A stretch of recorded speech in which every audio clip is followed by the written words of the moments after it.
guess the places that I've been. You never guess the places that I've been.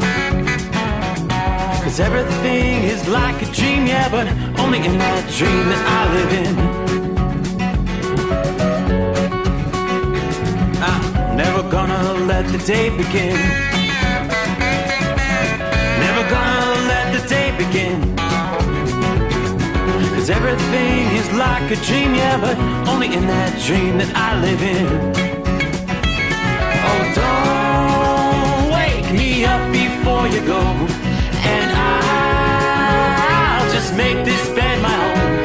Oh, darling, please just let me sleep. Give me my dreams.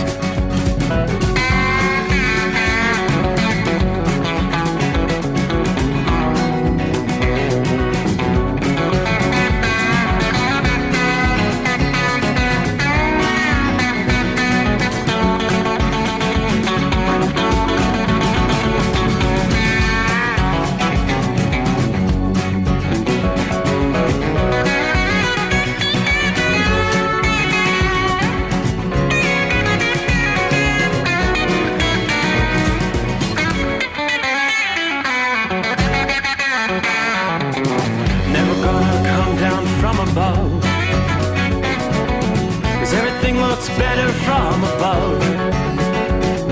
Nothing's ever as it seems, yeah, except in that world that I dream of. Never gonna lose the ones I love. Never gonna lose the ones I love. 'Cause everything is like a dream, yeah, but only in that world that I dream of. Oh, don't wake me up before you go, 'cause I can't face this day alone. Oh, darling, please just let me sleep. Give me my dreams. Give me my dreams. Give me my dreams.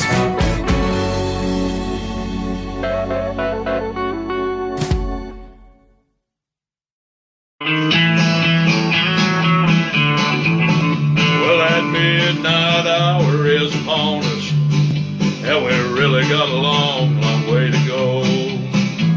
How will we stay awake? Thanks to Chris, for goodness sake. We got Steve Sommers on the radio. We got that hot shot secret in the diesel. You know, it really makes that Detroit come to life. We're gonna hear from all our friends. We're gonna do it all again on this overnight drive. How about you, Big Ed? Are you with me?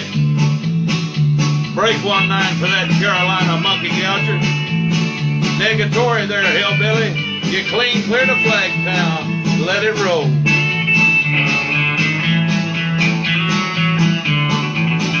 Well, we all tune in to catch the weather.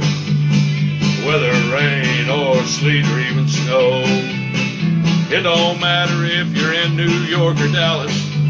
We'll catch it all on that Steve Sommers show. We got that hot shot secret in the diesel. You know, it really makes that Detroit come to life. We're gonna hear from all our friends. We're gonna do it all again on this overnight drive. We got that hot shot secret in the diesel. You know, it really makes that Detroit come to life. We're gonna hear from all our friends. We're gonna do it all again on this overnight drive. Let's start this overnight drive.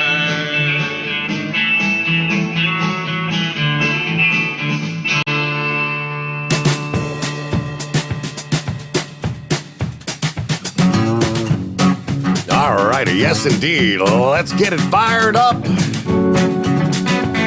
Get this overnight drive on the road.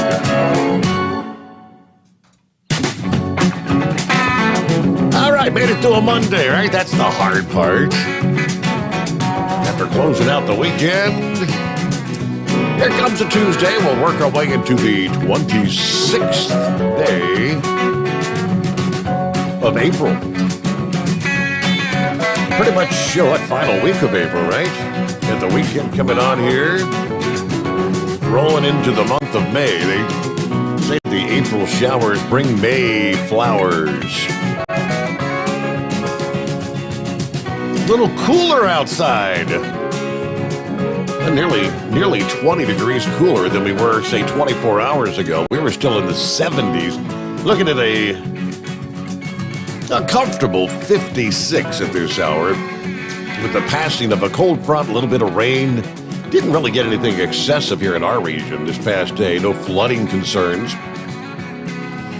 So I've got some shower activity moving through Kentucky. Some heavier rain down into central Tennessee at this hour. Zoom in a little bit. Yeah, I-24 through central Tennessee. Cooksville, Tennessee. Got some fairly decent rains coming down. Now from Cookville to Crossville to McMinnville. Down toward Winchester. Lighter rains up through Kentucky. Central and eastern portions of the state, the rains have cleared east of Louisville. Still some rain along 75 through Lexington, Kentucky tonight. You'll see more rain pushing from Lexington all the way down into the Chattanooga area. We'll see some rains overnight. Heaviest rain is in the northeast. With our cold front pushing through, it's a soggy night in New York, much of New York. Yeah, well, I take that back. Western and upstate New York, eastern portions of the state still relatively clear. You're pretty much clear along Interstate 81 all the way up to the Syracuse area, but that's going to be changing. Rains will be moving into the overnight hours. Meanwhile, as the case has been so often this spring, here we have another blast of chilly air on the way for our friends in the Northeast. For those that have been maybe hoping the warmth would stick around for a while. And again, this pattern change is going to allow for some snowflakes. I hate to say it, snowflakes to fly again over interior portions of the region there. After dealing with some wintry cold and snow last week, yet another shot of unseasonably chilly air is headed to the Great Lakes and the Northeast for our final days of April coming up here. It's going to feel more like early March or maybe even late February. That's how chilly things are going to be. The wheels of change have already been set in motion as we started the week here over the north central states. Colder air begins to funnel in after temperatures surged all the way into the 80s in Omaha, Nebraska, and Chicago over the weekend. Yeah, wind chill factors are going to be hovering in the 20s and 30s. That was the case on Monday. And as this storm moves northward along the Atlantic coast, it's going to be drawing in chilly air across the Northeast from today, Tuesday, into Wednesday. Looks like the most dramatic temperature plunge will be from the spine of the Appalachians to the eastern Great Lakes and the Ohio Valley, where daytime temperatures are going to drop about 40 degrees from Monday to Wednesday. In Pittsburgh, where highs were in the lower 80s, Saturday, Sunday, and even on Monday, you may do no better than the 50s for your high today, struggling to reach the lower 40s probably by midweek. According to forecasters, Jamestown, New York, after a high well into the 70s Monday, you'll be looking at high temperatures in the 30s by midweek. Further to the east, a long-lasting push of cool ocean air has been keeping higher temperatures at bay from New England to much of the mid-Atlantic region. And that was the case on into the day Monday. Now, temperatures will rebound ahead of that chilly air from the Midwest on Tuesday, but it's going to be very brief. That warm surge will bring temperatures into the 60s and 70s along much of the I-95 corridor today. You'll probably drop a good 15 degrees for high temperatures by Wednesday. From Philadelphia to Washington, D.C. to New York City, high temperatures within a few degrees, maybe of 60. However, while the temperatures dip along the Atlantic coast, it may not seem all that drastic. Brisk winds will make up for that, though, with wind chills 15 to 25 degrees lower than the actual air temperature. In other words, it's going to be brisk out there. Wind chill factors will be in the 40s midday on Wednesday across the Northeast to the Great Lakes. You may dip into the teens and 20s at times with wind chills when the sun is out. It turns cold enough to allow some wet snowflakes to fly across the mountains in western and northern Pennsylvania, lower elevation areas in western and central New York on up into southern Ontario by midweek. Any accumulations would be limited to the highest terrain. But while that cold push doesn't look like it's going to produce any widespread accumulating snow, it will bring cold enough air to be a concern for those budding flowers, the fruit trees, the vines, and whatnot, where the recent warmth has pushed those buds out to blossom. If you have planted flowers and vegetables over the past weekend, you're going to need to protect that investment. Garden centers may need to cover or move the sensitive stock indoors. In many cases, the average last frost date is still a few weeks away, they tell us. The chilly air will not be in a hurry to leave anytime soon, as the lowest temperatures will occur between Wednesday night all the way into Saturday night. A frost and or freeze will be likely from the Great Lakes to the Central Appalachians, even into rural and suburban locations outside the major I-95 metro areas. A breeze during the middle to latter portions of the week may be enough to prevent widespread damaging frost in the Northeast. But if you have a clear sky and the light winds, that will allow temperatures to plummet outside the major coastal cities later this week into next weekend. Now, as if the chill during the last days of April was not enough, another dose of chilly air with perhaps some wet snowflakes for the higher terrain may follow as we transition into the early days of May. So again, tonight we're looking at freeze warnings. Let me pull up the map here. We've got freeze warnings through much of Iowa, about the northern half of Illinois, frost advisories down through central Illinois, northern two-thirds of Missouri, eastern portions of Kansas, frost advisories all the way into western Oklahoma and the Texas Panhandle region as well. That's the chilly air that's going to continue to funnel eastward over the next couple of days. So what a difference a day can make, no doubt about it. Out of the box here on a Tuesday morning, hello to the legendary Big Moose. Tom. What day is it? Well, it ain't hump day, and it's supposed to be Mike. Well, it's Tuesday. Hello to Zorro. Zorro on board. How crazy it would be if Disney World moved to Texas. I've heard some of those discussions, and logistically, think about what they have built there in Florida, the infrastructure that is Disney.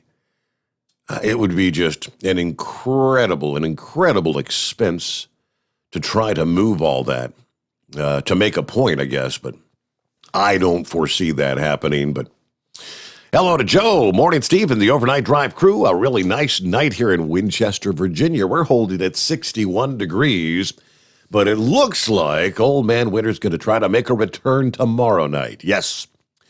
Everybody stay safe. Have a good night.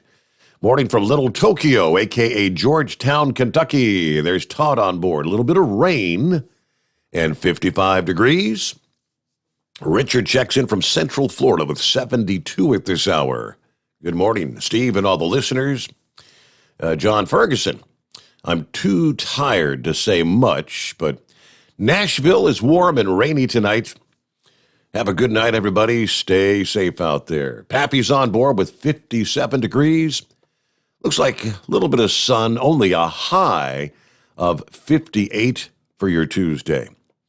Got a busy day tomorrow. Hammer down, stay safe. Yeah, what we're looking at outside the bunker right now, it's about as warm as it's going to get later today, because we're going to drop on down into the middle upper 40s before the sun comes up Tuesday morning in a much chillier day. Yogi Bear checking in from headed to Fort Myers. A bit of rain. We've got 71 degrees in Dothan, Alabama at this hour. Hello to Dave. Morning, Steve. Hope you enjoyed the nap. I did get a good nap today. Yes, thank you. Lauren Weiss, two-time world champion bull hauler. Morning, Steve. We've got 45 clear degrees in Amarillo. Shout out to the Hall of Famer Carolina Monkey Gouger from the Lone Star State tonight. Good afternoon, Larry. All hammered down. Be safe. We're back in the saddle after a good weekend at the barbecue competition. Hey, give us a full report. Good weekend? I'm assuming that means you placed in some category there, right?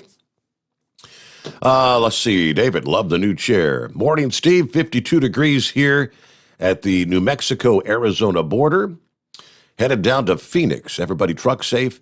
Have a blessed day. Deborah's on board. Morning, Steve. And you lost, there it is. It's a chilly 54 here in Indiana. I'm so glad the rain is done. Hoping my driver stays safe out there along with all the other drivers working this morning.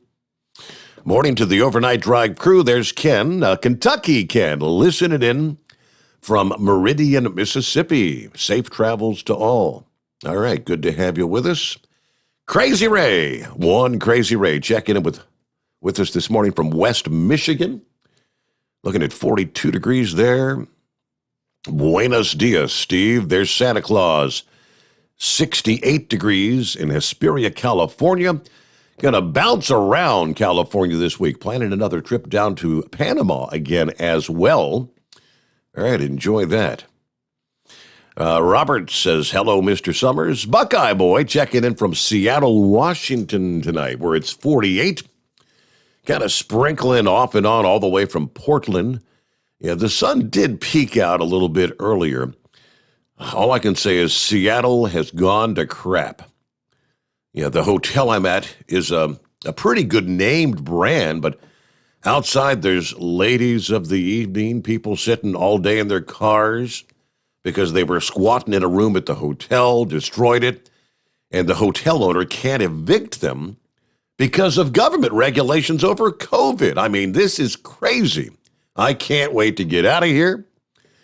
Have a great night, everybody, and be careful out there. Yes, the insanity that is California. How about that? David says, time for Steve to get on Twitter with Elon Musk saving the day. That was, big news. Elon, it's a signed, sealed, delivered sort of thing at this point. The board, Twitter accepted, I believe they accepted the original offer from Elon Musk. So again, we'll give you all the details on that, one of the top stories. Hello to Jimmy Jammer checking in here this morning. There's the Moon Runner with 44 degrees, clear skies in Denver, Colorado tonight. Norman on board in north central Kansas, out and about doing it again.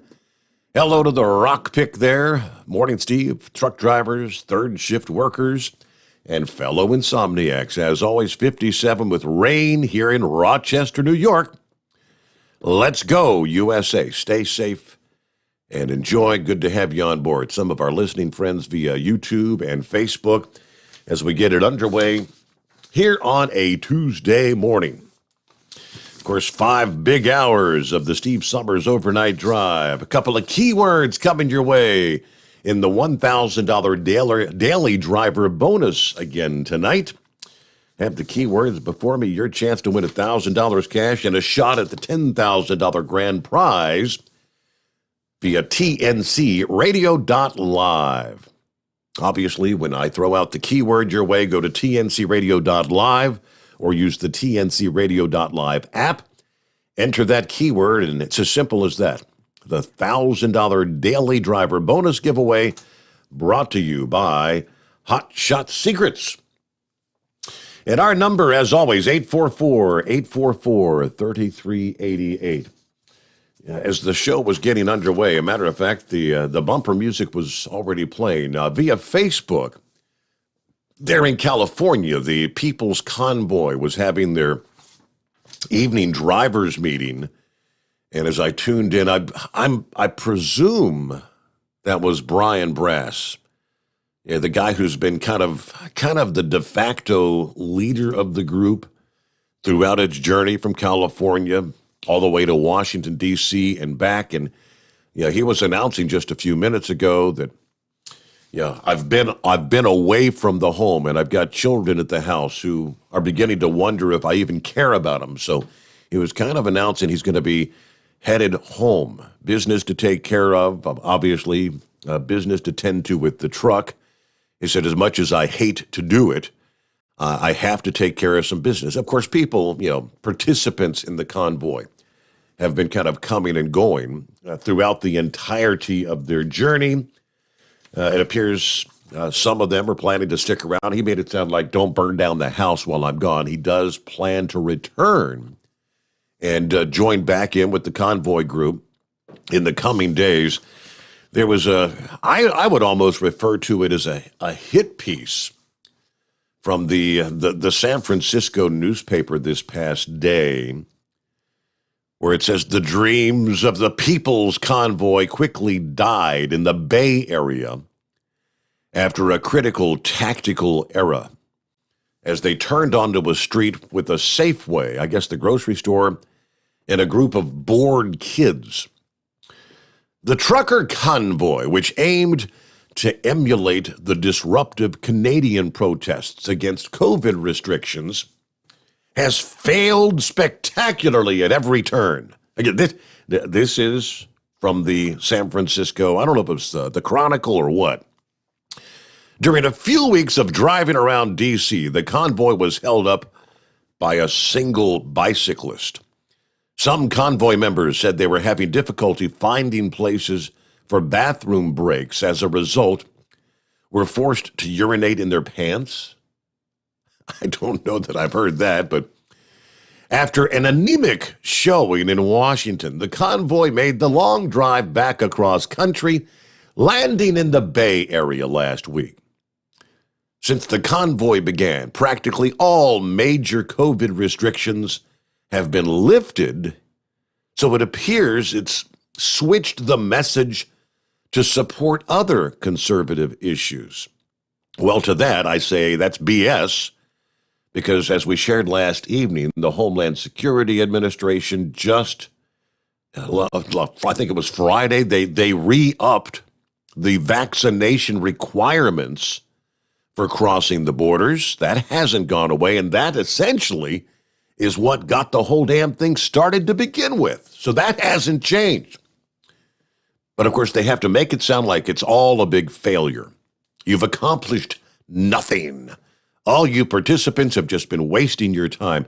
They go on. Friday afternoon, the small convoy of semi-trucks, pickup trucks, minivans, and other cars drove to Democratic Assembly member Buffy Wick's East Bay home to protest her support of an abortion rights bill. As they honked and used bullhorns in the quiet residential neighborhood, neighbors gathered to heckle them right back, yelling at the truckers to get off our street.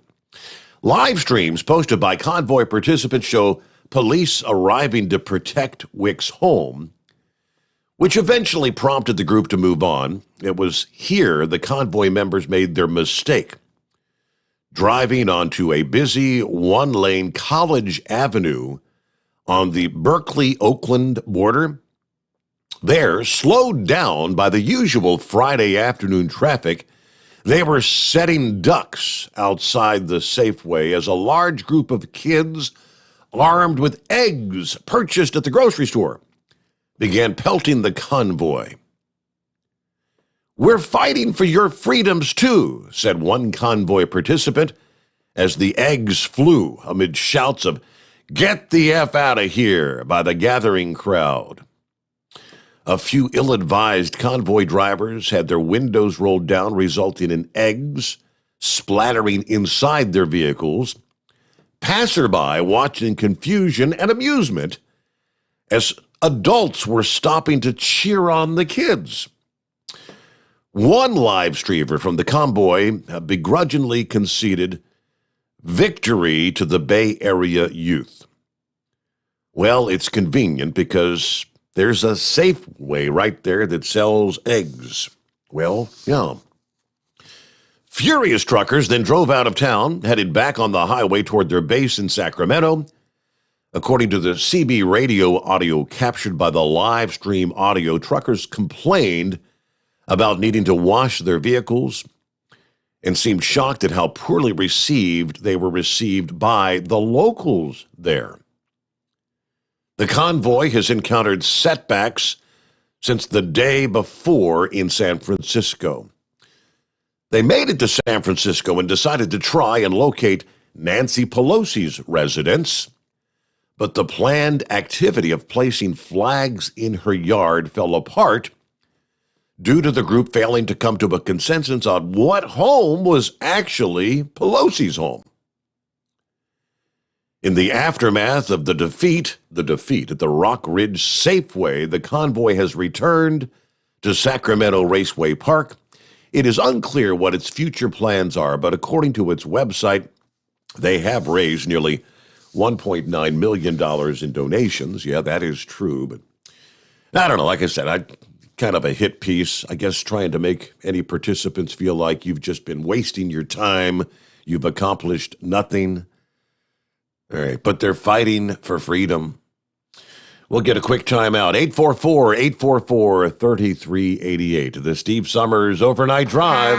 You're listening to the Overnight Drive with Steve Sommers. After a long winter road trip, there's nothing like coming home to a warm, comfortable home. Hi, I'm Steve with USA Insulation. We appreciate our truckers and the long hours you're putting in to serve us all. Without you, we wouldn't even get the materials to insulate. So we want you to feel like a king when you get back. We put our foam in your walls. It's like putting a coat around your entire home. Keeps the cold air out and the warm air in. And with the rising energy costs, that's going to save you a bundle. We're getting homes ready for winter right now, and we have $1,000 of savings for everyone.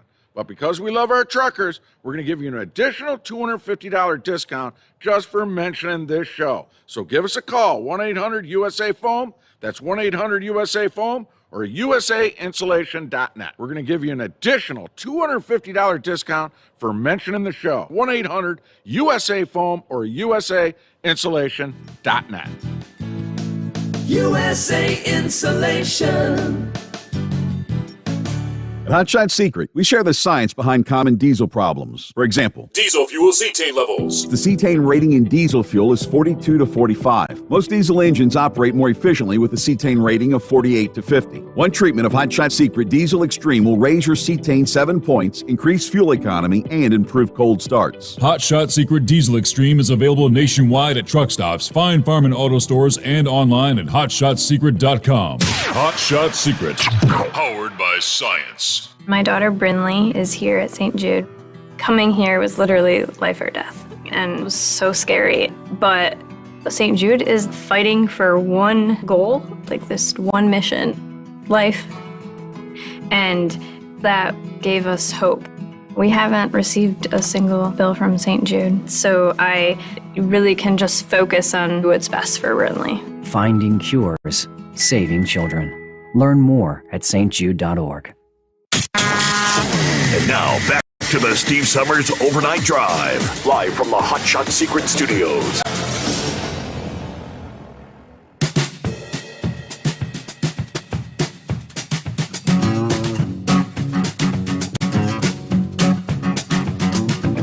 All right, we're literally a couple minutes from bottom of the hour news break. So Gilligan, we haven't spoke to Gilligan in a while. Been going through a very difficult time. If you can make it through the news break there, we'll get to you first out of the box here. But yeah, the big story, of course, Twitter accepting Elon Musk's $44 billion buyout offer this past day. In other words, Musk will pay $54.20 a share. That represents a 38% premium to the stock's closing price the day before. Musk disclosed he had purchased the 9% stake in the company. But maybe even more importantly, it's a 53% premium to where the shares were trading at the end of February, before Musk started buying his stake. When it is all said and done, when the transaction is closed, probably sometime later this year, Twitter will become a privately held company wholly owned by Musk. Elon walks away with full control of the social media company. Shareholders walk away with $54.20 per share. The decision to accept the offer came as a surprise to many. Initially, the board, of course, rebuffed the offer. They moved on to the poison pill that would have made a hostile takeover impossible. Some Wall Street analysts said the offer was too low, despite the hefty premium, in part because shares had traded as high as $73 per share back in August. There were lots of doubts as to whether Elon could finance the offer. I mean, purportedly the world's wealthiest man, net worth somewhere around $300 billion. Much of that, however, is not liquid. Most of his wealth consists of shares of Tesla and stakes in his other companies. Selling tens of billions of Tesla stock to buy Twitter would probably alienate or anger the auto company's investors. But that's not the way it ended up panning out. So it wasn't all that surprising. The banks lined up to fund his bid, led by Morgan Stanley. Most of the banks providing $25.5 billion in funding, even went along with Musk, his penchant for numerical pot jokes, by signing commitment letters on April the 20th, or 4/20. Musk himself will supply $21 billion of his own money and back $12.5 billion of that loan with Tesla stock, is the way it all pans out. But the plot kind of thickens. Interesting what has transpired since that announcement. More to come here on the Overnight Drive. USA Radio News with Kenneth Burns. Secretary of State Antony Blinken and Defense Secretary Lloyd Austin are the most senior members of the Biden administration to visit Ukrainian President Volodymyr Zelensky. They informed him that the U.S. would provide more than $300 million in foreign military financing, and they had already approved a $165 million ammunition sale to the country. Blinken and Austin spoke to reporters near the Polish-Ukrainian border after their trip to Kyiv. Here's Secretary Blinken. We don't know how the rest of this war will unfold, but we do know that a sovereign, independent Ukraine will be around a lot longer than Vladimir Putin's on the scene. He adds that American diplomats will return to the war-torn country at some point, first to the consulate in Lviv before returning to the capital. The embassy in Kyiv will remain closed for the time being. The Dow closed up 238 points on Monday. This is USA Radio News. Hello, neighbor. Pat Boone here. You know, they say every dark cloud has a silver lining, right? Well, today I'm going to prove it. Rising political and economic uncertainty is increasing market volatility. This flight to safety is pushing up gold and silver prices like never before. So, to help protect listeners, Swiss America has a very special offer. Historic silver Walking Liberty $half at the amazingly low price of just $12.50 each delivered. That's right. $12.50 each delivered. While supplies last. Call 800-289-2646 now, which spells 800 BUYCOIN, buy coin. Put a silver lining in your portfolio now. Call 800-289-2646 or online at SwissAmerica.com, 800-289-2646, and you can tell them Pat Boone gave you the number.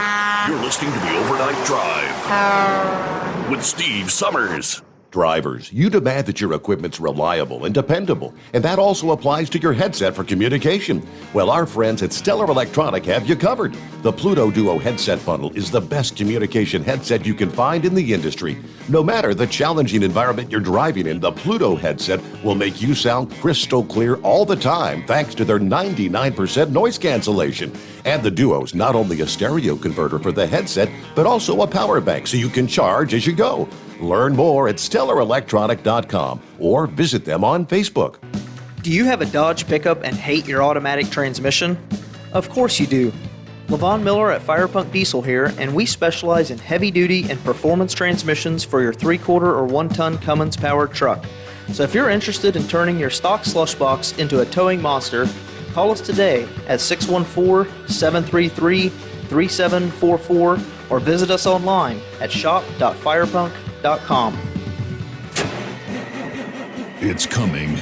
Crisp fall mornings turn bitter cold. As you fire up your diesel, you can see your breath on the inside of a cab.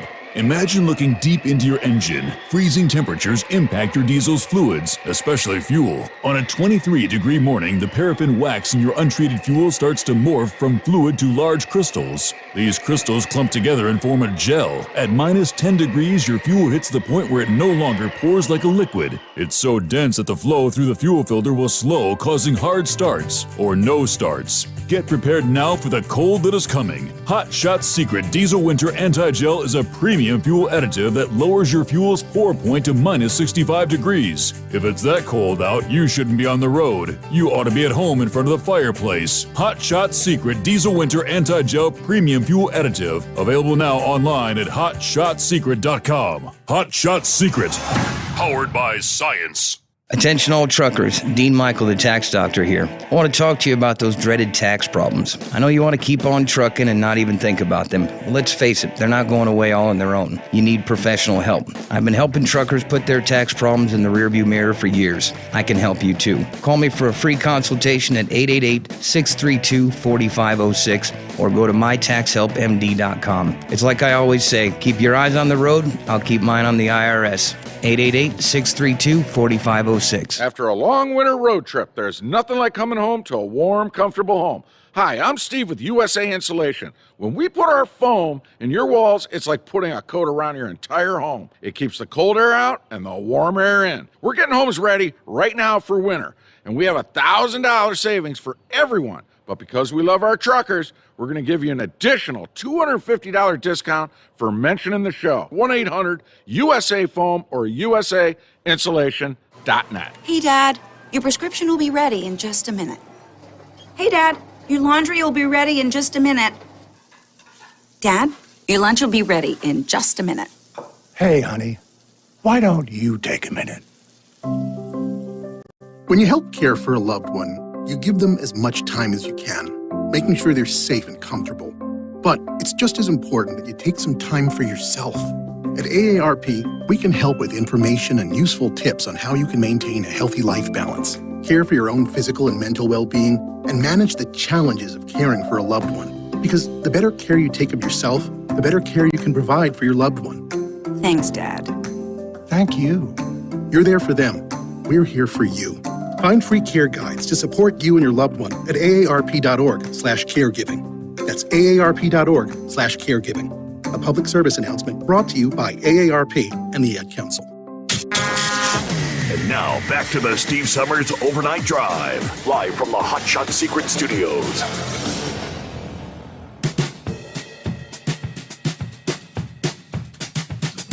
Yes, indeed. Here we are at the Secret Bunker, home base, Cincinnati, Ohio. Good to have you with us. Got one question with Elon purchasing Twitter. Will former President Trump return to the platform? It looks like we got an answer to that question. Former President Trump said Monday that he will not return, even if his account's reinstated. He spoke to Fox News, said he will formally join his own Truth Social startup over the next 7 days as planned. He says, quote, "I'm not going on Twitter. I'm going to stay on Truth. I hope Elon buys Twitter because he will make improvements to it, and he's a good man, but I'm going to be staying on Truth." I was kind of surprised because I thought the whole Truth social media was fully up and running, but no, they had just announced a few days ago the final rollout of the Truth social media platform is ready to go live. I guess they've been doing what they call the beta testing, and it is now complete. I think that announcement came out last Thursday. Devin Nunes, the former California congressman who is now CEO of Trump Media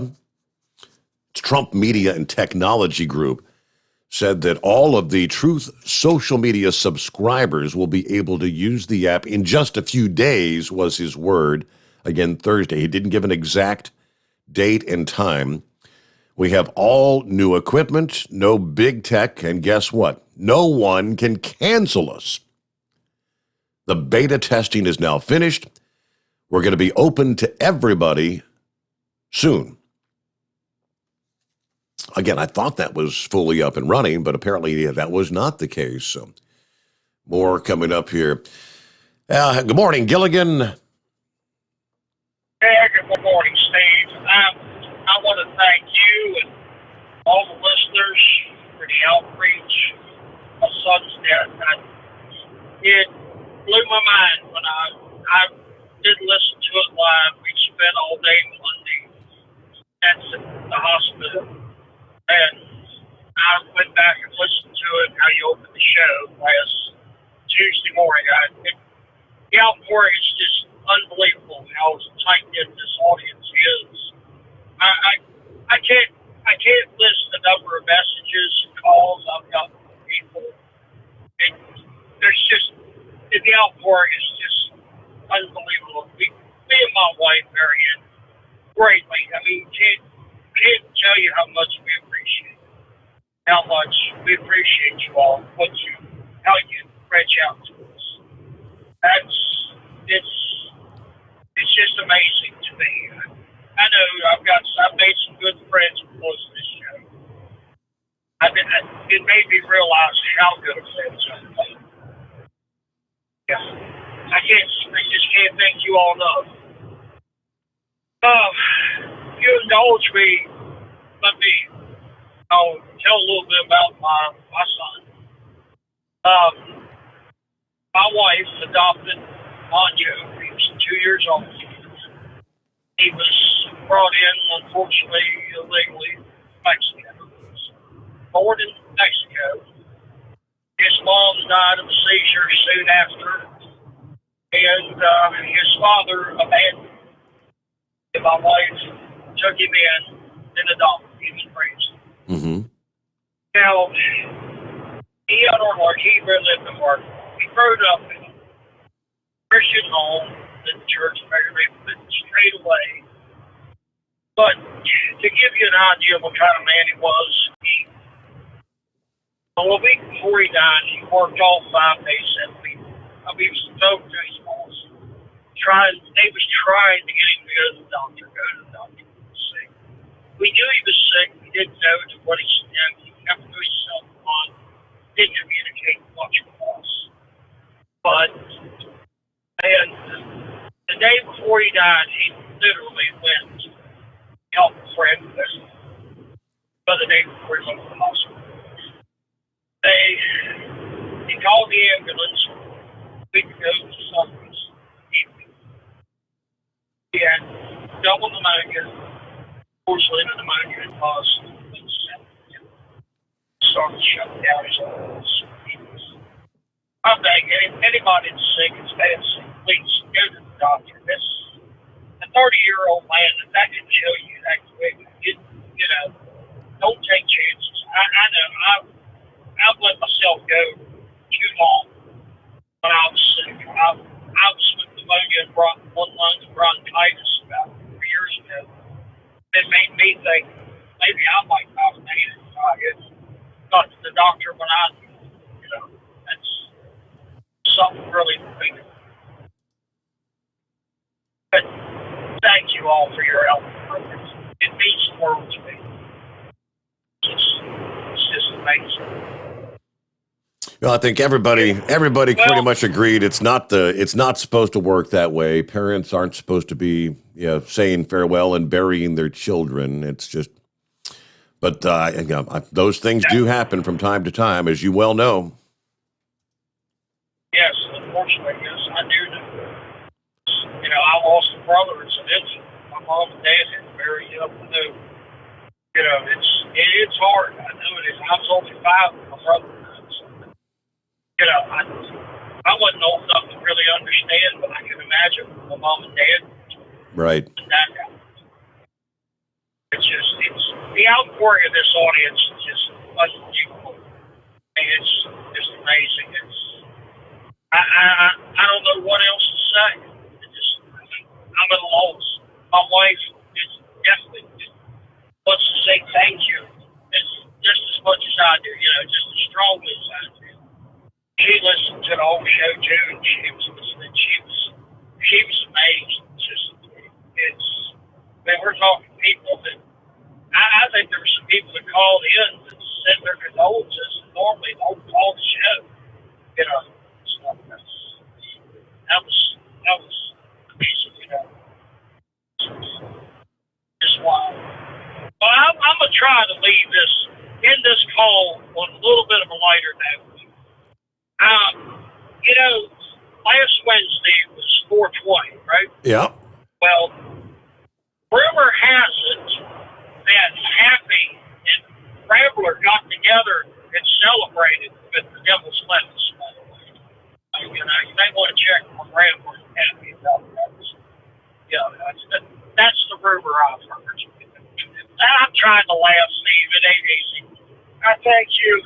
Thank everyone again. All right. You got it. All right. Yeah, you pulling through tough times. But sounds like he's back out on the road. Got to do what you got to do, as they say. But all right, I get the message 15 before the hour. It is 844-844-3388. Let me jump back over some of our other friends checking in here. Who we got? Chevy Guy, copy in the mail there. All right.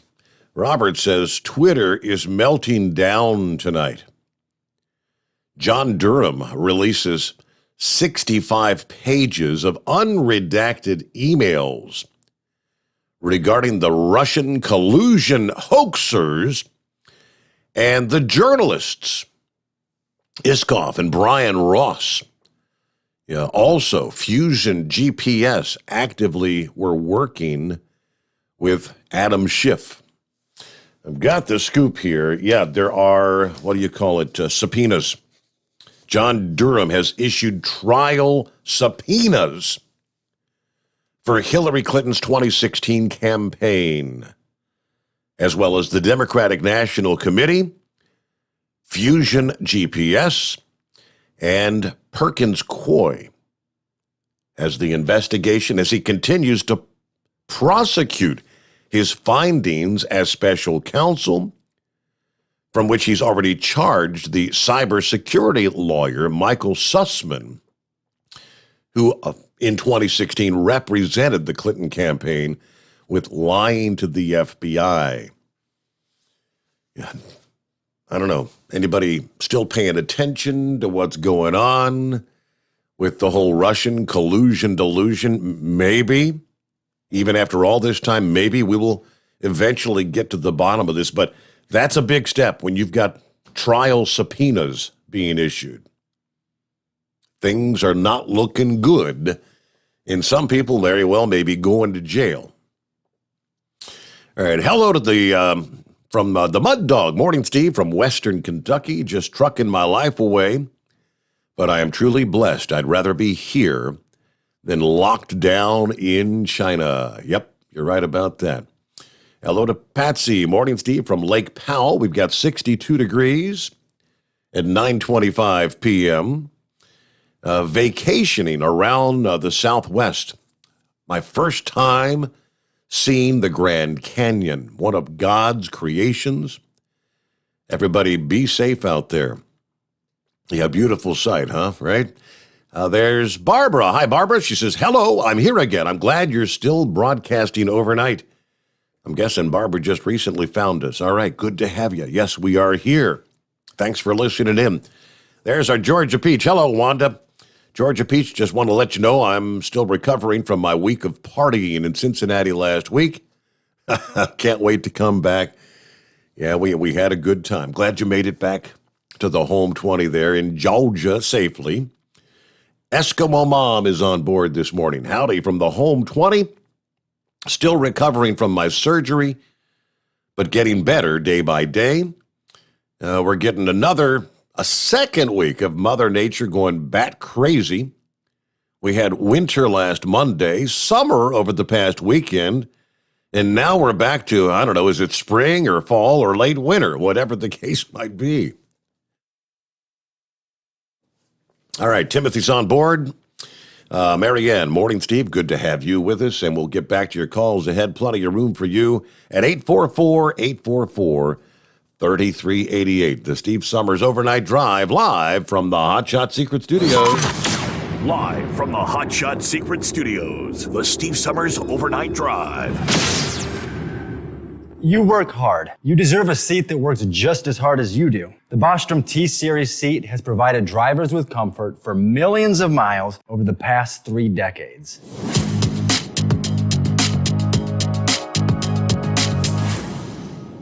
Each seat is built right here in the USA and has 4-position front cushion tilt and higher low-profile air suspension with Isolate. It's also equipped with many standard and optional comfort features, such as high and mid backrests, 9.4-inch 4-aft slide adjustment, adjustable armrests, and manual or dual air lumbar support systems to keep you comfortable throughout your ride. Build your T-Series seat today at BostromSeating.com and ensure your ultimate comfort for wherever the road takes you.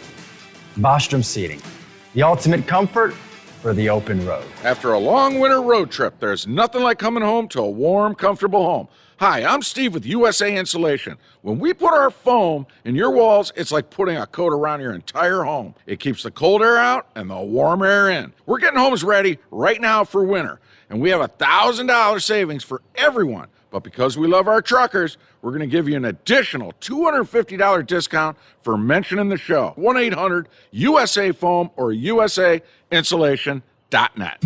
My mother was always very active and independent, and she was familiar with her neighborhood. But one day, she stopped at the stop sign for much longer than usual. She wasn't even really sure where she was at.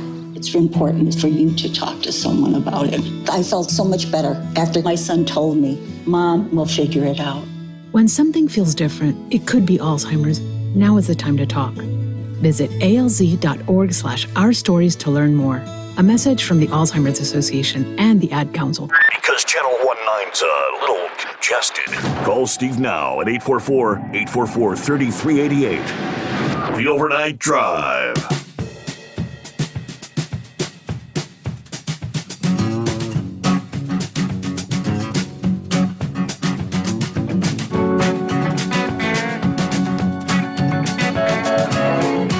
And we've been waiting for how long?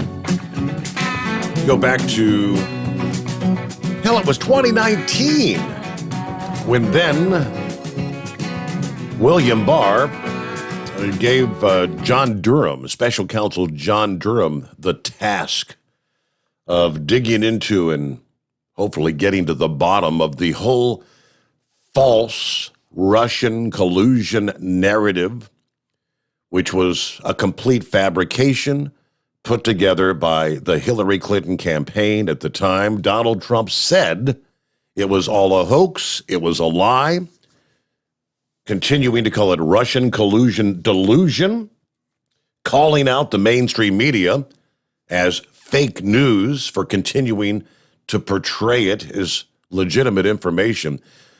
So this is getting pretty deep now.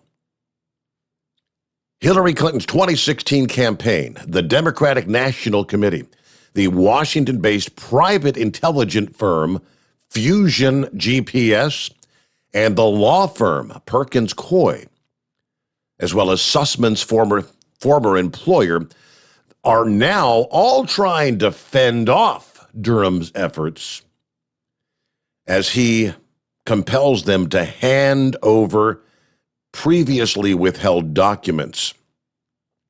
They're trying to say, hey, we've got attorney-client privilege. We should be allowed to keep these records concealed. Durham, given the task, back in March of 2019, with reviewing the origins of the 2016-2017 FBI investigation of the now disproven Trump-Russia collusion narrative, says his investigation has led him to believe that the Clinton-allied groups all played a coordinating role in pushing these false claims. As we recall, May of 2017, the special counsel, former FBI head Robert Mueller, ultimately found there was no Trump-Russia collusion to sway the election in 2016.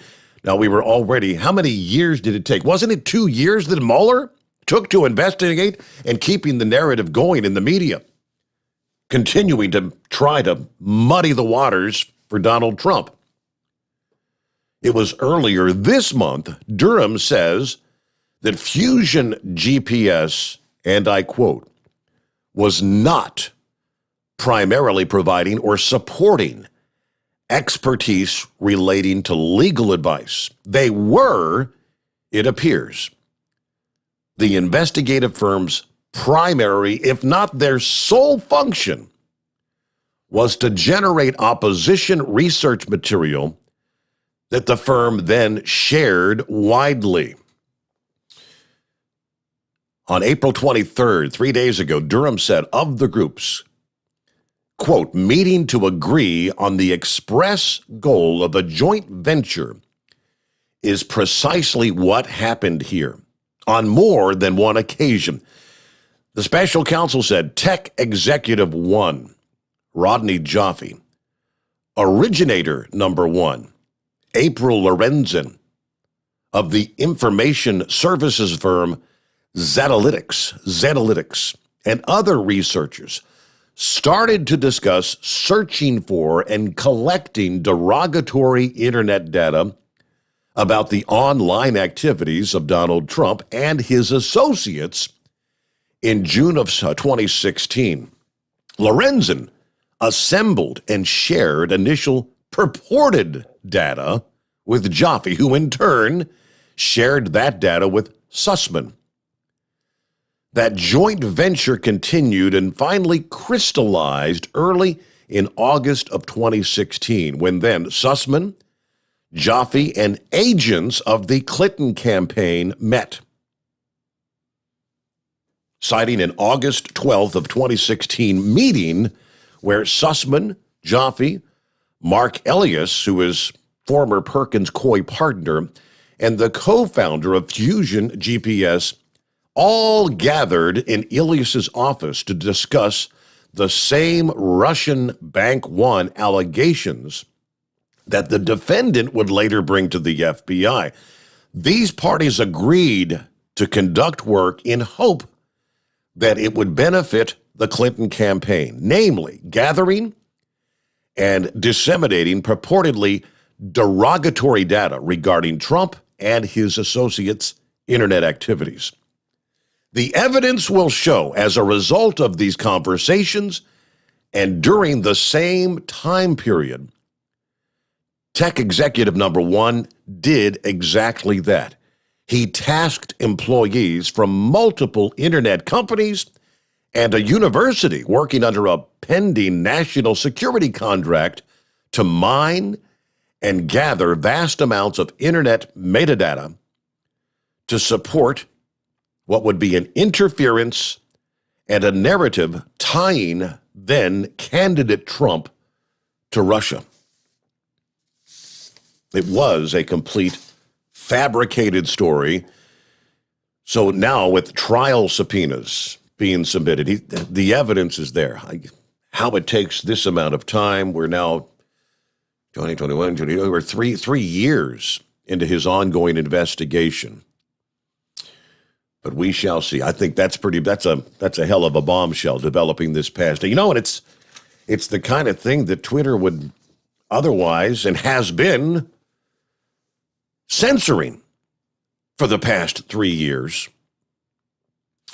Before we get our news break, top of the hour, let me quickly share this with you, because with the announcement of Musk taking over the company,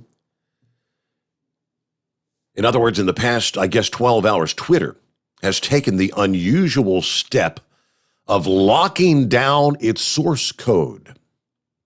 after the board accepted Musk's bid to take over the company. According to Bloomberg, the code lockdown will make it harder for employees, whether disgruntled or otherwise, to make changes. Bloomberg cited as its source people familiar with the matter. Any changes to Twitter's code would require approval from a vice president now, Bloomberg says. Twitter acted to keep employees who may be miffed about the deal from going rogue. This has produced quite the buzz on Twitter. Now, Twitter has frozen its code before, usually before major events or to ensure mistakes don't take place. As noted by Fortune, Musk has publicly kicked around the concept that Twitter should open source its algorithm.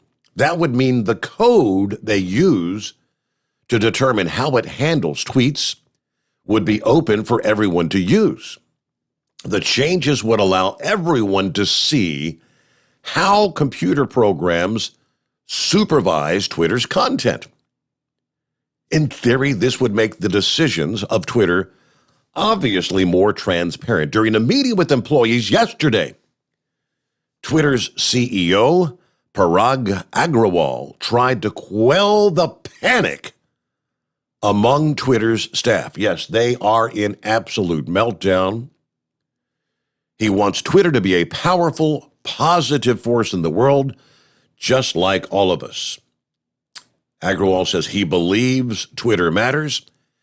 Employees were told there will be no layoffs or major changes in the next 6 months until the deal closes.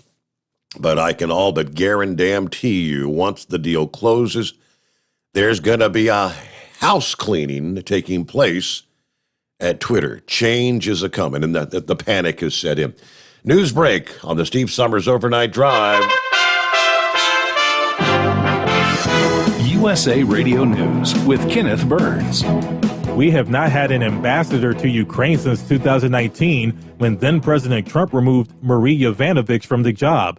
Now that the U.S. said it would reestablish its presence in Ukraine, President Biden has made his pick to fill the role. Biden nominated Bridget Brink as the U.S. ambassador to Ukraine. From Michigan, Ms. Brink speaks many languages from the region and was a part of the U.S. Embassy in Slovakia. From the West Coast USA Radio News Bureau, I'm Lance Pry. Meanwhile, the Kremlin unleashed a string of attacks against rail and fuel stations far from the front lines of Russia's eastern offensive. The move is seen as an attempt to interrupt Ukrainian efforts to get supplies for the fight, Washington approving a $165 million ammunition sale to Ukraine, while also providing $300 million in financing to buy more supplies. Wall Street ended Monday on a positive note thanks to tech stocks. This is USA Radio News. With PatriotSoftware.com, accounting and payroll, keep your time and money. Mike Capel here, serial entrepreneur. I started my first business in the basement of a factory over 30 years ago. We had no heat and no air conditioning. Instead of customers, our office visitors were rats, birds, flies, and snakes.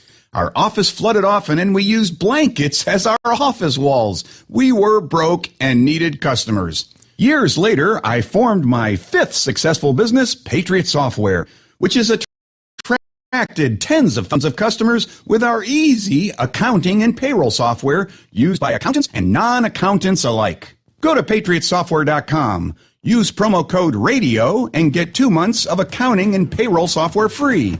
That's PatriotSoftware.com. Accounting and payroll, keep your time and money. Elon Musk is purchasing Twitter for $44 billion. The deal comes 2 weeks after the Tesla and SpaceX CEO first offered to buy the social media company. Musk has vowed to, quote, unlock the platform's potential by loosening what he says are unfair restrictions on free speech. The Texas Court of Criminal Appeals stayed the execution of Melissa Lucio, who was convicted of the 2007 death of her daughter, Mariah. The stay was granted so a lower court can review evidence she claims would exonerate her. It comes as doubts about her guilt has been raised. The case has attracted the attention of lawmakers, celebrities, and even some of the jurors who sentenced her to death. 2 parents sentenced to prison in the Varsity Blues College admissions bribery scandal are appealing their convictions. Former Staples executive John Wilson and former casino executive Gamal Abdelaziz say they believe they were making legit donations to get their kids into elite universities. They have been the only parents so far who have gone to trial in the case.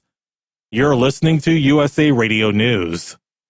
The MyPillow.com clearance continues. Roll and go anywhere. MyPillow's $9.99. The Body Pillow $39.99. And MyPillow bath sheets on sale 50% off. Use my promo code USA. Go to MyPillow.com/radio specials. You'll also get a free copy of Mike Lindell's book. MyPillow.com/radio specials. Use promo code USA or 1-800-951-8175. Tech stocks helped Wall Street end Monday on a positive note. The Dow closed up 238 points. The Nasdaq higher by 166 points. The S&P 500 gained 24 points. But inflation remains a concern for investors. Inflation climbed by 8.5% through March, according to the Consumer Price Index. The high rate of inflation in March was driven by big gains in food, gas, and shelter, according to the Bureau of Labor Statistics. From the USA Radio News Phoenix Bureau, I'm Tim Berg.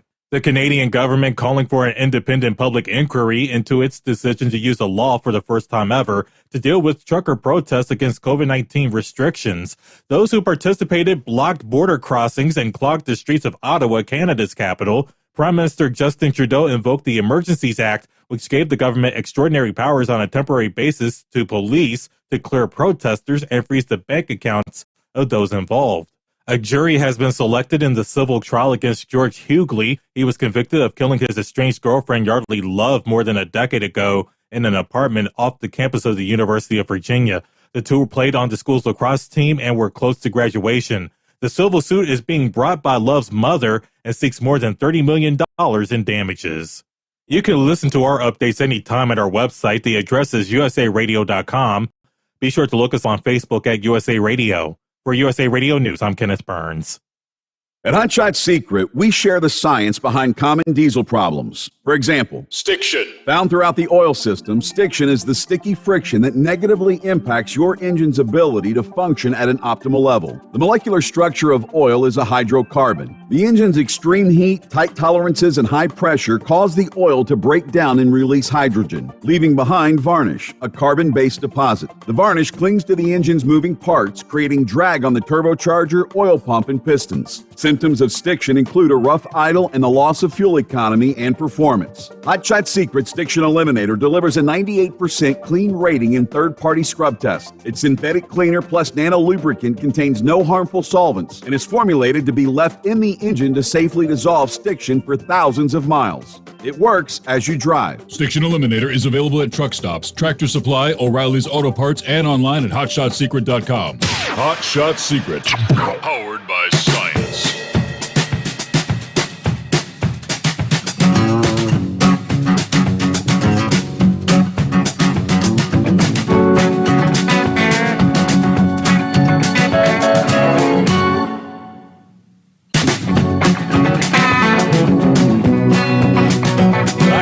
Gotcha. My turn again.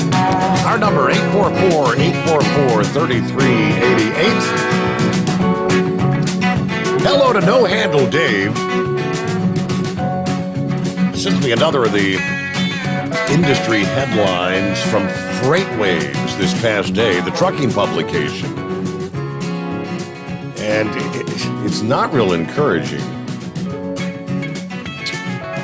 Let me share his email first. Steve, not sure if you've seen this or talked about it yet.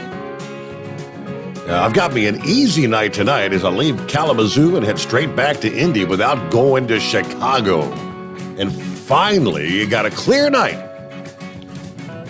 I'll be getting back to Indy about a half hour before you wrap things up this morning, but I'll still be listening until the end of the program. Looking at 46 degrees on I-94 East near Battle Creek, Michigan. Let's just hope this Durham report, for one, and the Hunter laptop thing can ultimately bring down some of these Democrats. Let's go, Brandon. It's No Handle Dave. Now, the FreightWaves report. for as many years as I've been involved. Started in 1996, prior to which I really knew absolutely nothing about trucking. Learned a lot, I think, over the years, but I do know in those years, I have been through and witnessed how the trucking industry portrays what will be and is happening ultimately in the overall economy. Typically, it's a 60 to 90 day advance notice. If trucking begins to slow down, you see that transition to the overall economy again in a 60 to 90 days. When things really begin picking up in trucking, you see the same. The economy rapidly begins to improve. It's a barometer of what's ahead. That's why the trucking industry, the trends, are a key thing to look at when you want to see what's coming our way.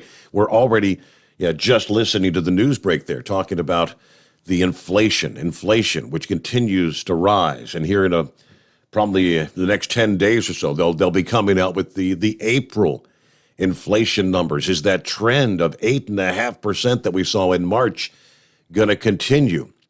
Out of control inflation, which ultimately leads to a big-time slowdown. You're hearing and seeing headlines of possible recession coming our way. Some banks say later this year. Some are saying maybe not this year, but sure looks more and more like in 2023. That leads to the freight waves. Trucking demand is at, quote, near freight recession levels, according to Bank of America. Shippers' outlook on rates, capacity, and inventory levels are matching attitudes we have not seen since May and June of 2020. Any recollection of what was happening in May and June of 2020? It was the incredible shutdown, the economy overall, the pandemic lockdowns that sent freight volumes into a historic decline. In a note to investors Friday, the managing director of Bank of America Trucking Research wrote that shippers' view of demand is down 23% year over year. The proprietary truckload demand indicator hit 58, the lowest since June of 2020. Hoechter said the shippers' view of rates have melted down, hitting a low we haven't seen since May of 2020. Bank of America's survey represented views from 44 shippers in industries including retail, consumer goods, and manufacturing. Meanwhile, these shippers are finding it easy to find capacity to move their loads. Outlook on capacity hit its highest level since June of 2020. They also noted their view on inventory levels had climbed to its highest point since May of 2020.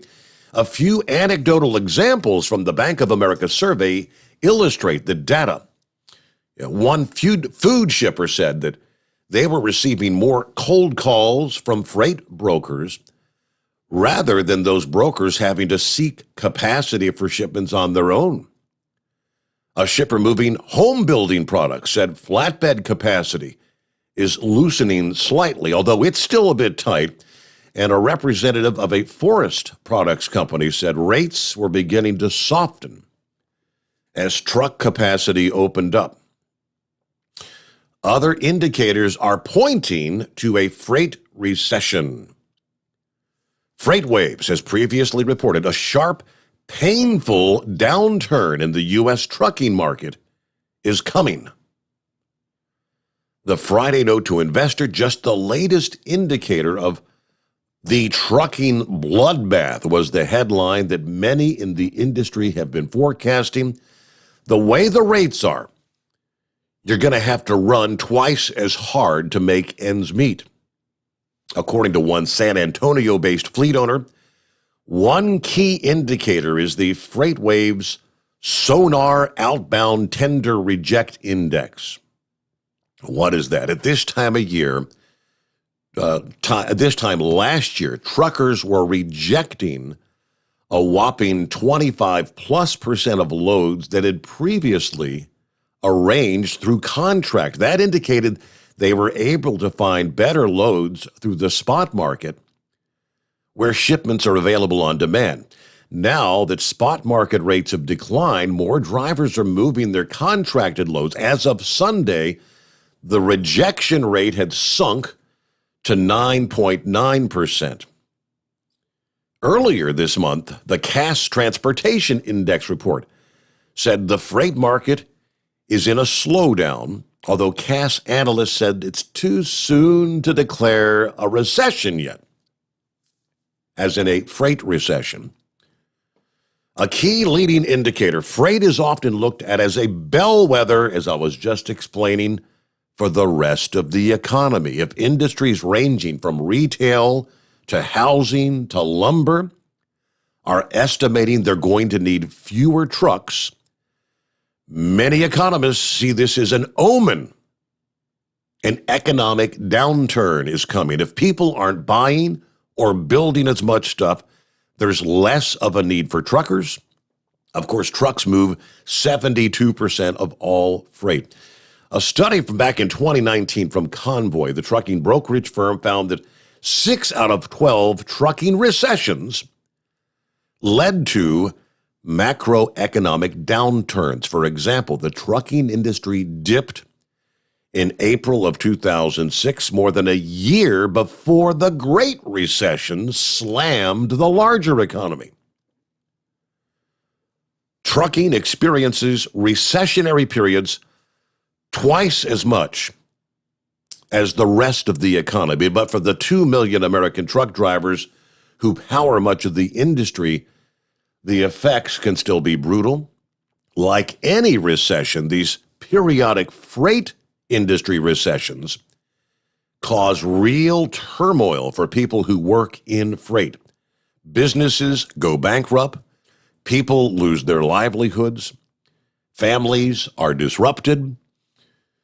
So again, a freight recession does not per se, I guess, guarantee an overall larger, broader economic recession, because they happen twice as often as the overall recession, but it's just another indicator pointing that these inflation numbers, the out-of-control spending, the trillions and trillions that this administration continues to just throw around, and then talking about, of course, forgiving student loans. You don't forgive a loan if the government is holding the loan. To forgive a loan means somebody else has got to pay that back. It's just this free willy-nilly with the money mentality. All right, our number 844-844-3388. How's your week starting off, Chevy Guy? Pretty good. Got a bunch of good reports. My wife had a lump in her throat and had to go down and get her ear, throat, and nose doctor, check that out. It's not cancerous. So she's got leukemia, but it's a minor. That blood doctor said it would probably I should outlive that. So I'd say, in all, we're just getting old, and so that was good. I just got a chuckle out of your story about the protesters. First off, what do you think was the shining example of the truckers and the protesters going to San Francisco? The shining is just ignorant. It's ignorance on all parts. I mean, if you go to San Francisco, remember, that's the land where they believe trucking is the problem. I know it's unreal, but we are operating in that land of make-believe. They believe that we're part of the problem. Everything should be grown just outside the city. And box stores shouldn't be there, all this stuff. And then I got a kick, they were, protesting the truckers by slowing them down, riding bicycles, throwing eggs. Yep. All this stuff was brought in by truck. They wouldn't have it to throw at the truck. So it's just, and you can't blame these kids. They're being taught this. You really just don't go to this area unless you get somebody to start teaching in their schools about what life is really about. And I wonder, when them kids finally get out and they start sparking each other and they start having babies, it's funny how, all of a sudden they're going to drop all this foolishness and try to figure out how to budget a house, a car, job, and school stuff. So I just get a kick out of that and the ignorance on both sides. I would not even think about going to Nancy Pelosi's playhouse. It's supposedly got a wall. Of course, walls don't work. Completely surrounding it, and no doubt, if you did get there, you probably have Secret Service. They just there's some things you just don't do. It just gets you into more trouble. And I'm not talking the trucking protest down, but yeah. There's just some places. They would probably charge them with trespass or something, right? Yeah, and the news media is not going to be friendly to you at all. No. And I was interested on your story about 75% of stuff is moved by truck. I'd say it's 100%. It's put on a ship and it's put on a train, but at either end, the truck takes it to its final destination. So I'm glad. I'm just thanking God for. Looks like I'm going to be able to hang on to my sweetie for a while. It was pretty rough for her to swallow, and a lot of other matters. It's hard to laugh at life when you see your loved one sitting there choking about every time she tries to eat. So it's been cured by all things. They increased the medication she was on, and it's so now she can swallow. And it sucks growing old, guys. She's 72 and I'm 65. So, but I'm glad still being around. My grandkids all showed up, or my two sons. Pardon me, my son showed up. My grandkids are on their way. They spent the weekend. We had a cookout, and they rode all the way down here from West Virginia on their bikes, and so we had a wonderful time. And coming up on 40 years of marriage and plus Mother's Day, they sort of thrown it all together. So I've been eating steak. They've been gone 2 days, and I'm still eating steak. So I'm enjoying myself. There you go. And I really appreciate. I caught much of the shows I could yesterday morning, but I had to, manage my time so I'd be there for my wife, taking her to all these doctors. And I really feel like I worked yesterday, even worse than trucking, sitting there in the doctor's offices. But that's about all I've got to say. And we'll sit back and copy the mail and enjoy the rest of the show. All right, glad things. That's good news in regards to the better half there, right? That's good to hear. And we'll return into lines available at 844-844-3388. The Steve Sommers Overnight Drive, live from the Hot Shot Secret Studios. Live from the Hot Shot Secret Studios, the Steve Sommers Overnight Drive. Dean Michael, the tax doctor here. Are you one of those truck drivers that came home after a long haul and found the only thing waiting for you was a stack of IRS letters? Your significant other was gone, but your newfound IRS problem is still there. I've heard this story many times over the years. While I can't help you with your broken heart, I can fix your tax problems. If you owe more than $10,000 to the IRS or haven't filed for many years, call me for a free consultation at 888-557-4020 or go to mytaxhelpmd.com. Like I always say, you keep your eyes on the road, I'll keep mine on the IRS. 145 over 92. 180 over 111. I had a heart attack and a cardiac arrest and then a stroke. Your blood pressure numbers could change your life. Lowering your high blood pressure could save you from a heart attack or stroke. If you've stopped your treatment plan, restart it or talk to your doctor about creating one that works better for you. Start taking the right steps at manageyourbp.org. Now I'm, trying to get better, stronger than ever.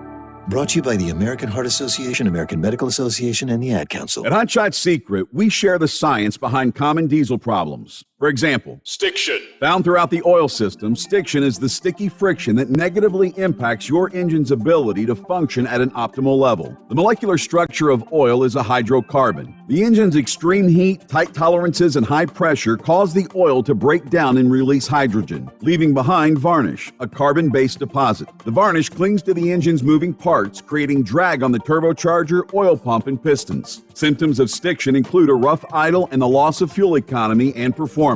Hot Shot Secret Stiction Eliminator delivers a 98% clean rating in third-party scrub tests. Its synthetic cleaner plus nano lubricant contains no harmful solvents and is formulated to be left in the engine to safely dissolve stiction for thousands of miles. It works as you drive. Stiction Eliminator is available at truck stops, Tractor Supply, O'Reilly's Auto Parts, and online at hotshotsecret.com. Hot Shot Secret. Powered by science. Because Channel 19's a little congested.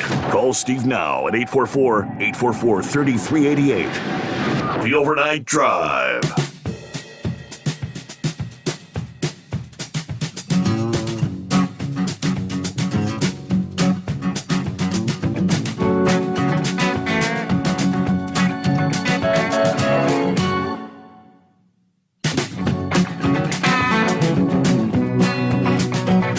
Hello to Pappy, who at least briefly is with us this morning. Due to an early morning appointment, I'm unable to call in to confirm or deny any allegations of Rambler and Pappy burning the devil's lettuce on 420. But rumor has it, Rambler was seen exiting a 7-Eleven about 21:30 hours, carrying 2 large bags of party-sized Doritos with jalapeno dip, a 2-pack of Twinkies, 1 bag of Fritos Scoops, French onion dip, several Skittles bags, and a carton of Reese cups. We've got surveillance video pending the investigation.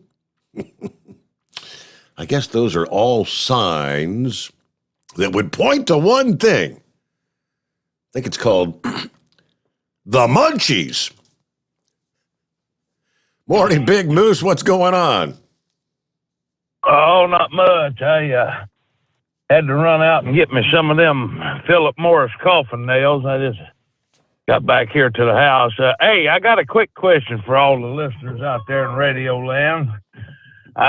Me and the boys have been working on getting that old sea cab put together, and we got it put together pretty good. And, got the new paint job on it and everything, and got new seats in it. But I tell you what I'm looking for. If anybody's got one sitting on a garage shelf or stuck in the basement somewhere, I want an old CB radio, something like a Royce or a Robin or a T-Berry or a Granada or a Presidente or something like that. I want an old one, preferably one that works, but I want one. Yeah, I could go to a truck stop, buy a new one, but I want one that's period correct, Okay. So if anybody has one laying around, want to sell it, let me know. Something that would match the old truck, right? Right. Okay. And it's a 65 model truck, but anything from the 70s, like I said, I run them Royces and Robins years ago. I'd like to have another one of them, but even an old J.C. Penney, they called them a pine box J.C. Penney because they had a wood grain sticker on the middle, Yeah. Made the radio look like it was made out of wood, but it wasn't. It just had a wood grain sticker on it. But one of them would be all right, or an old T-Berry, or like I said, something from the 70s or whatever, preferably, like I say, one that works or at least lights up, Okay. Doesn't really have to transmit, but I like to have one that lights up. So if anybody got one sitting in a closet somewhere down the basement or something, want to get rid of it, let me know, and I'll I'll send you some money and you can send that thing to me because I'd like to have one in here. I went through every junkyard in North America trying to find an old AM radio for a Ford. And I finally found an old pickup truck sitting over in Springfield, Ohio. It was actually sitting in a guy's yard, had a tree growed up through it, and I stopped and I told him what I was doing, you know. I said, I'm looking for a AM radio, you know. And he said, well, if there's one in there, you can have it. And I went down there, and sure enough, there it sat, man. Wow. Had the knobs on it and everything. So how about that? I got the AM radio put back in it. So what would an old CB that you're looking for, how many, that's going back to the early days, right? How many channels would that have had on it? Oh, either 23 or 40. I mean, you know, I wouldn't mind have a 40 channel. I'd like to have an old 23 channel with a knob on it, you know, had the rheostat for the channel selector. Yeah. But I don't care what it is. Like I said, probably never going to use the thing. I just want to have it in there, you know, because I want to take it to truck shows and whatnot. And I just want one of them old ones to put in there and make it look good, you know? Okay. Well, I bet there's somebody out there that's got one of those sitting around in the garage or something. Yeah, I found my old fire sticks, and I had a couple of old Wilsons out there, and I got everything mounted up, but I just ain't got a radio. I got a late model Connex, but I don't want to put that in there because it just looks out of place, you know. Okay. So, but just thought I'd drop that bug in everybody's ear. I'm gonna go in here and let the dogs take a squirt, and I think I'm gonna hit the rack for a while. All right. Well, hey, so keep it Twitch spotted and solid, and we'll catch you on the flip side. Come on. All right. Thanks for checking in, Moose. Good to hear from you, and have a great night. All right. Coming up on Newsbreak, get some of our other industry headlines coming up here. We've got Clear Lines here on a Tuesday morning at 844-844-3388. And yes, as I look at the clock, it is hour number 2. We've got a keyword in our $1,000 daily driver bonus coming up just ahead on the Steve Sommers Overnight Drive. USA Radio News with Kenneth Burns. It's been 3 years since the United States had an ambassador to Ukraine. Then President Trump removed Marie Yovanovitch from the job. President Biden has now made his pick to fill the role. Biden nominated Bridget Brink as the U.S. ambassador to Ukraine. From Michigan, Ms. Brink speaks many languages from the region and was a part of the U.S. Embassy in Slovakia. From the West Coast USA Radio News Bureau, I'm Lance Pry. The Kremlin unleashing a string of attacks against rail and fuel stations far from the front lines of Russia's eastern offensive. The move is seen as an attempt to interrupt Ukrainian efforts to get supplies for the fight. Washington, meanwhile, has approved a $165 million ammunition sale to Ukraine, while also providing $300 million in foreign military financing. The Dow closed 238 points higher. The Nasdaq was up by 166 points. The S&P 500 gained 24. This is USA Radio News. You clean everything else in your house. Why don't you clean the air? It's easy to do with an Eden Pure Thunderstorm air purifier. They're under $200 for a 3-pack. You can put one in the kitchen. You can put one in the living room. You can put one in that room that you always flush. Go to EdenPureDeals.com. Put in my promo code Classic3 and you'll save $200. EdenPureDeals.com. Discount code Classic3 and you'll also get free shipping. Hi, this is Dr. Joel Wallach, and I want to tell you that arthritis is not a genetic thing. It's not a disease of aging. Neither is osteoporosis. Get a hold of my book. It's all in your head. It goes into the 25 different diseases you get when you have osteoporosis of the skull. These are all reversible. You take the Healthy Bone and Joint Pack, the MSM, vitamin D3, stay away from all the bad foods, including gluten, and guess what? You'll regrow all your bones, including your skull and your legs and your hips and everything else. Contact us at usaradiohealth.com. That's usaradiohealth.com. You're listening to the Overnight Drive with Steve Sommers. The Hotshot Secret Facebook page gets a lot of robust Q&A about diesel problems and their solutions. We listen to our customers. Here are their words straight from their mouths about Hotshot Secret everyday diesel treatment. Our fans call it EDT. I'm John Sharp, a.k.a. Jay Sharp from Newburgh, Pennsylvania.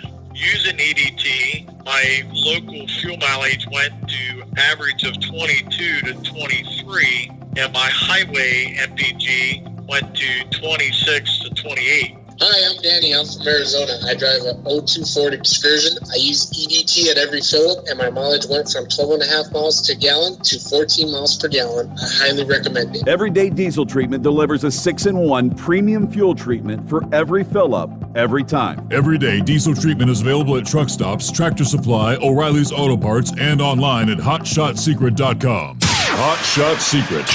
Powered by science. How do you sleep on the road? After downtime, do you wake up well-rested and invigorated or tired, achy, and sore? Well, if it's the latter, you're not sleeping on the Big Rig Mattress. The Big Rig Mattress is a hybrid with an individually pocketed spring core that's engineered to deliver the best restorative sleep for your time on the road. Learn more about the Big Rig Mattress at thebigrigmattress.com or call 877-736-4233. The Big Rig Mattress, 100% made in the USA since 2009. You work hard. You deserve a seat that works just as hard as you do. The Bostrom T-Series seat has provided drivers with comfort for millions of miles over the past 3 decades.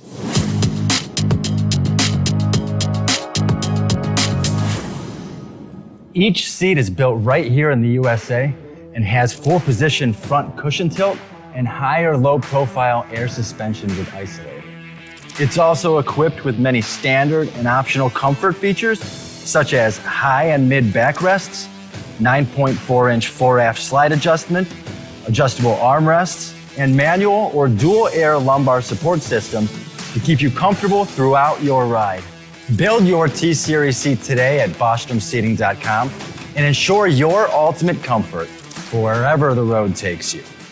Bostrom Seating, the ultimate comfort for the open road. At Turbo 3000, our founder Andy Matouche firmly believed you should challenge yourself. Put the most money back in your pocket, where it belongs. Four Wheeler magazine took our challenge, and they wrote it did exactly what we said it would do. As fuel prices keep going up, get your Turbo 3000 from manufacturer direct. Call us at 888-311-9993. Always free shipping in the USA, and for a limited time, save $45 off total purchase using coupon code STEVESAVES at turbo3000.com. To some people, the sound of a baby babbling doesn't mean much. But that's not necessarily true. By 6 months, they're combining vowels and consonants. By 9 months, they're trying out different kinds of sounds. And by 12 months, their babbling is beginning to take on some meaning. Especially if there's no babbling at all. Little to no babbling by 12 months or later is just one of the possible signs of autism in children. Early screening and intervention can make a lifetime of difference and unlock a world of possibilities. Take the first step at autismspeaks.org. A public service announcement brought to you by Autism Speaks and the Ad Council. And now, back to the Steve Summers Overnight Drive, live from the Hot Shot Secret Studios.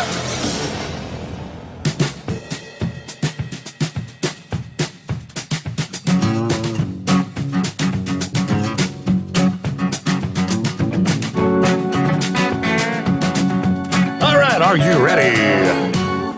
Here we go. Your chance to win $1,000 and a shot at the $10,000 grand prize and the $1,000 daily driver bonus contest, the giveaway. Here is your keyword for this hour. Here we are on a Tuesday, 26th of April. All right, keyword number 1 is bank. Put your money in the bank, B-A-N-K. Go to tncradio.live on the web or the tncradio.live app. Enter the keyword bank, and it's as simple as that. You're entered. Of course, another keyword comes your way before we close things out this Tuesday morning, and you get 2 additional keywords throughout the broadcast day on tncradio.live. 1 keyword between 9 and 11 a.m. Eastern Time during the morning grind. Another keyword comes your way during the evening surge between 5 and 7 p.m. Eastern Time. So there you go. Bank is this hour's keyword. Thanks to Hot Shot Secret and our friends at tncradio.live.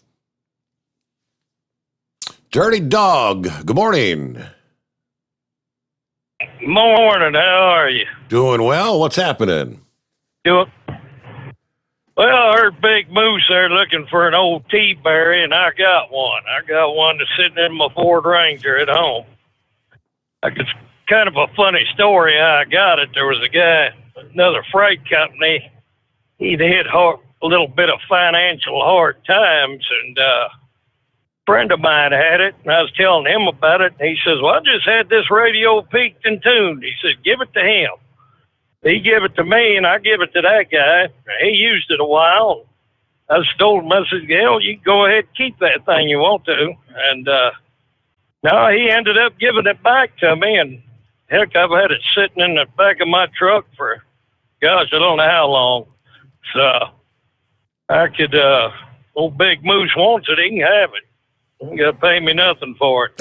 Okay, all right, how about that? Heck, I'd like to see it go to good use. Well, that sounds like what he's planning to do, yeah.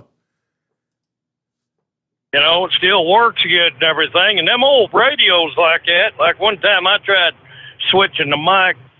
I usually run a 29, an old style 29, and the mic on this radio is just a little bit messed up at the head, where you talk in, a little bit of wear there, but it still works real good.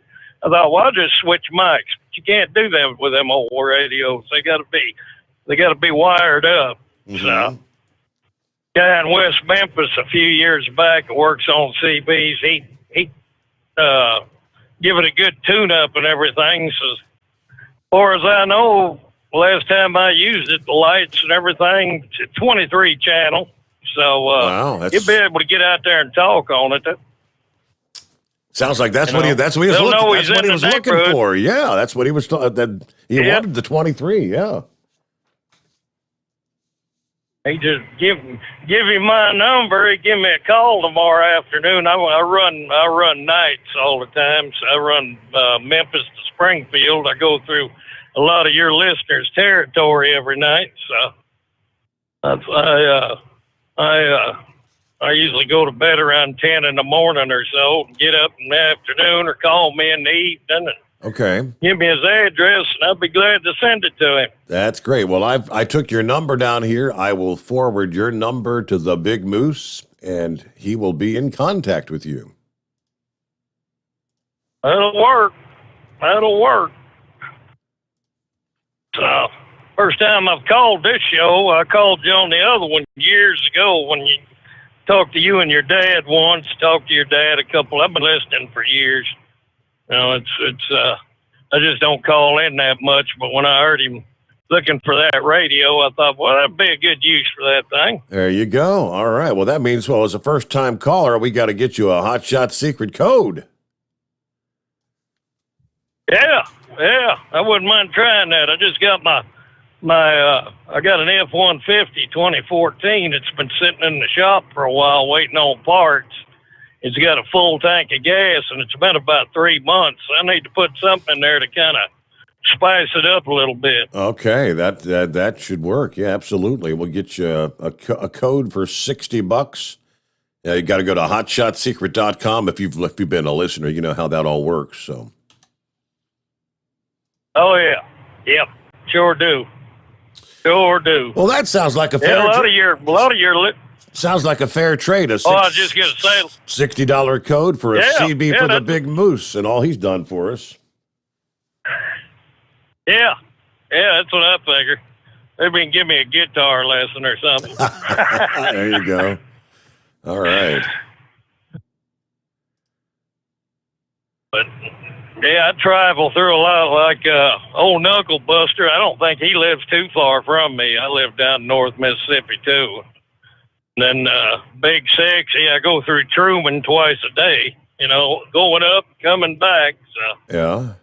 So we're all kind of neighbors. All right. Well, we're all in the general area, I believe. Absolutely. So you're out there, you're rolling nights with us, and well, it's great to have you tuned in. And hey, we do appreciate the call. Don't be a stranger now. Oh, well, I think I'll start calling in more often, especially when I hear old Monkey Gudger talk about them Chevys. I got to go in and give him hell about them Chevys. There you go. All right. Well, thank you so much this morning. I got your number. As I said, Moose will be in contact with you. That's kind of figured somebody out there in listener land would have just what he was looking for. That's great. There you go. All right. So we got clear lines at 844-844-3388.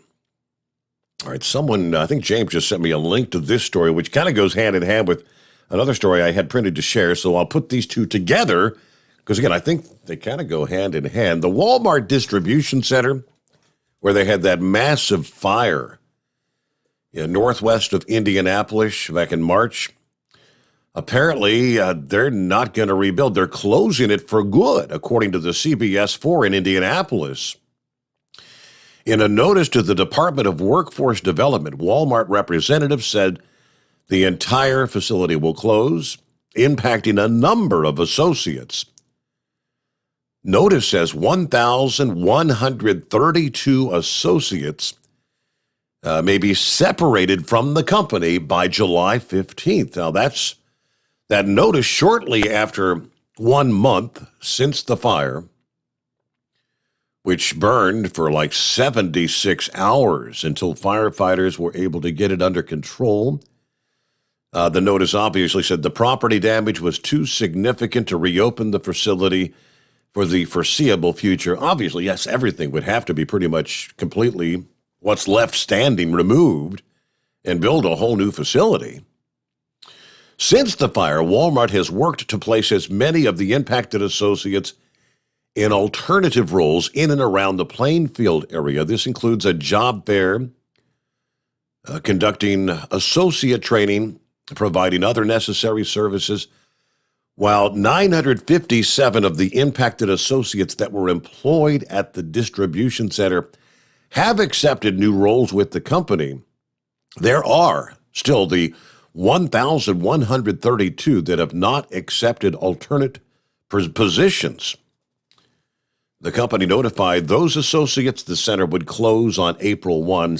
I think since the fire, Walmart said that they were continuing to pay those associates. I guess that means now the pay, the separation is going to be ending.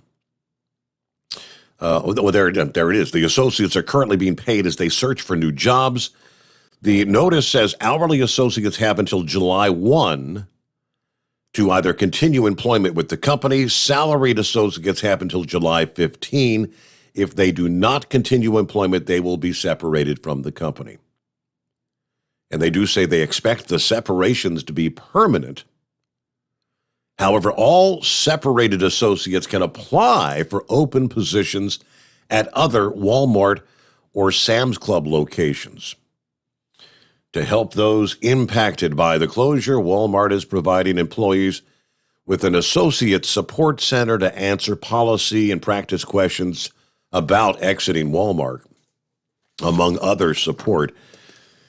But what I said goes kind of hand in hand. That particular fire, recall in the discussion about is there something going on? There's been just an odd number of these sort of incidents in recent months.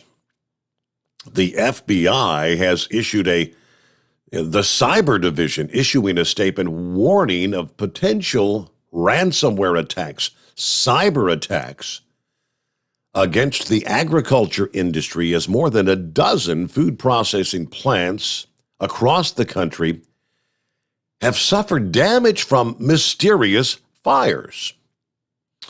Cyber actors may perceive these agricultural cooperatives as a lucrative target with a willingness to pay due to the time-sensitive role they play in agricultural production. According to the notice, a significant disruption of grain production could impact the entire food chain. Since grain is not only consumed by humans, it's also used in animal feed In addition, a significant disruption of grain and corn production could impact commodities trading and stocks.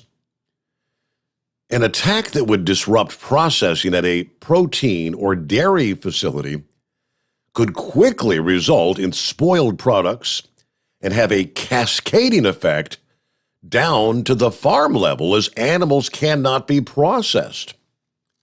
They recommend several steps to mitigate these threats, regularly backing up data, implementing a recovery plan, requiring administrative credentials to install any sort of software, then focusing on cyber security awareness and training.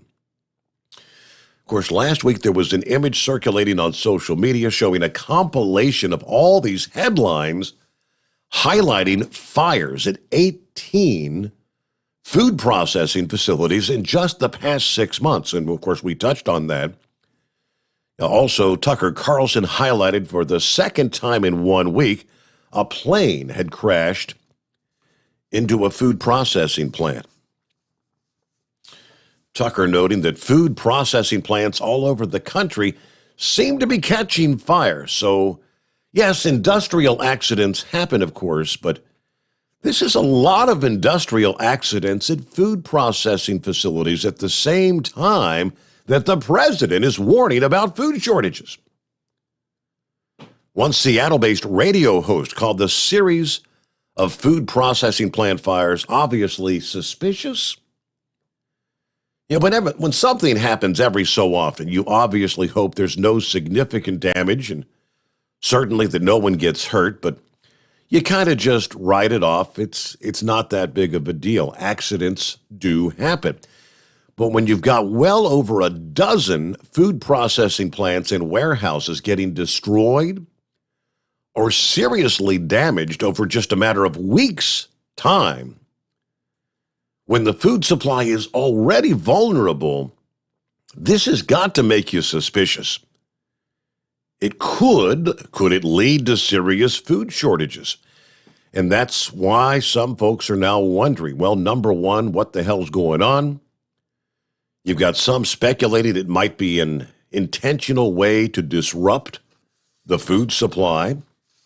If you'll remember, in March, the president himself, President Biden, warned of impending global food shortages that he said would be caused by the sanctions imposed on Russia for their invasion of Ukraine. His quote was, with regard to food shortages, yes, we did talk about food shortages, and yes, it's going to be real, was the quote from the president. Yes, something just doesn't seem quite right, correct? All right, we'll get back to your calls ahead here. Our number, 844-844-3388. The Steve Sommers Overnight Drive, live from the Hot Shot Secret Studios. You're listening to the Overnight Drive with Steve Sommers. It's coming. Crisp fall mornings turn bitter cold. As you fire up your diesel, you can see your breath on the inside of the cab. Imagine looking deep into your engine. Freezing temperatures impact your diesel's fluids, especially fuel. On a 23-degree morning, the paraffin wax in your untreated fuel starts to morph from fluid to large crystals. These crystals clump together and form a gel. At minus 10 degrees, your fuel hits the point where it no longer pours like a liquid. It's so dense that the flow through the fuel filter will slow, causing hard starts or no starts. Get prepared now for the cold that is coming. Hot Shot Secret Diesel Winter Anti-Gel is a premium fuel additive that lowers your fuel's pour point to minus 65 degrees. If it's that cold out, you shouldn't be on the road. You ought to be at home in front of the fireplace. Hot Shot Secret Diesel Winter Anti-Gel Premium Fuel Additive. Available now online at hotshotsecret.com. Hot Shot Secret.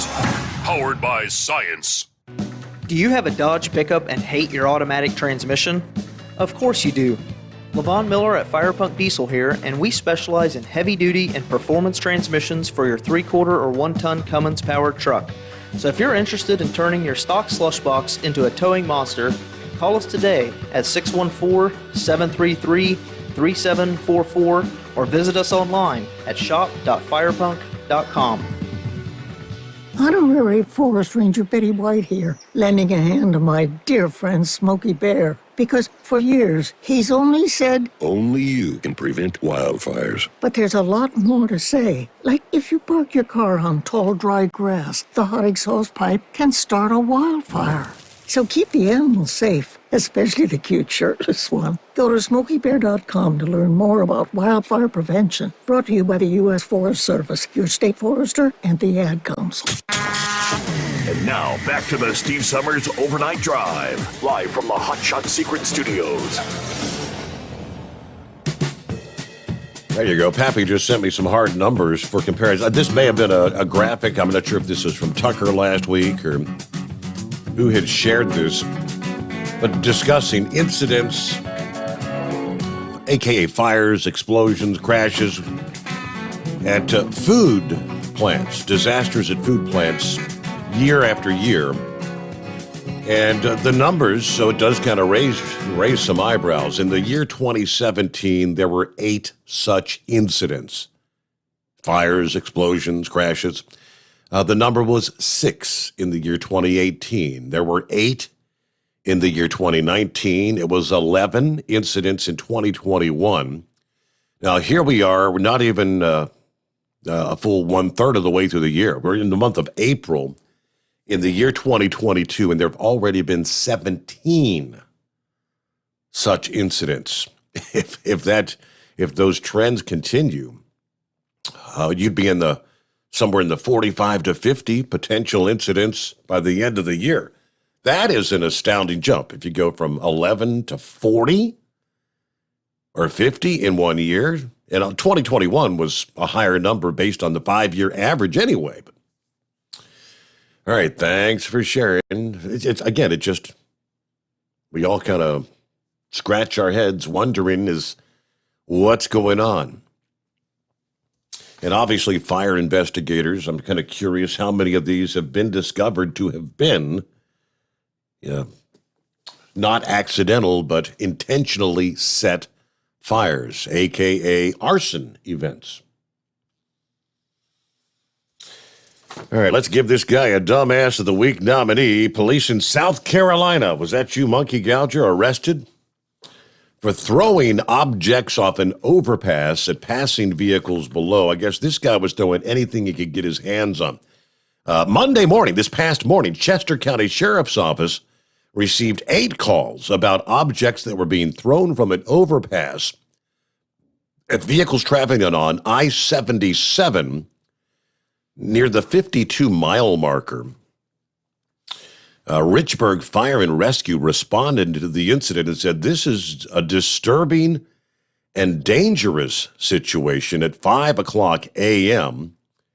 Rescue 840, Command 801, and EMS 3 responded to assist the Rossville fire with the call of a subject with glass in his eyes on I-77. Someone had been throwing everything they could find off the bridge at tractor trailers as they passed under. This particular driver had a piece of a concrete block hit right at his face. This could have seriously injured or killed somebody.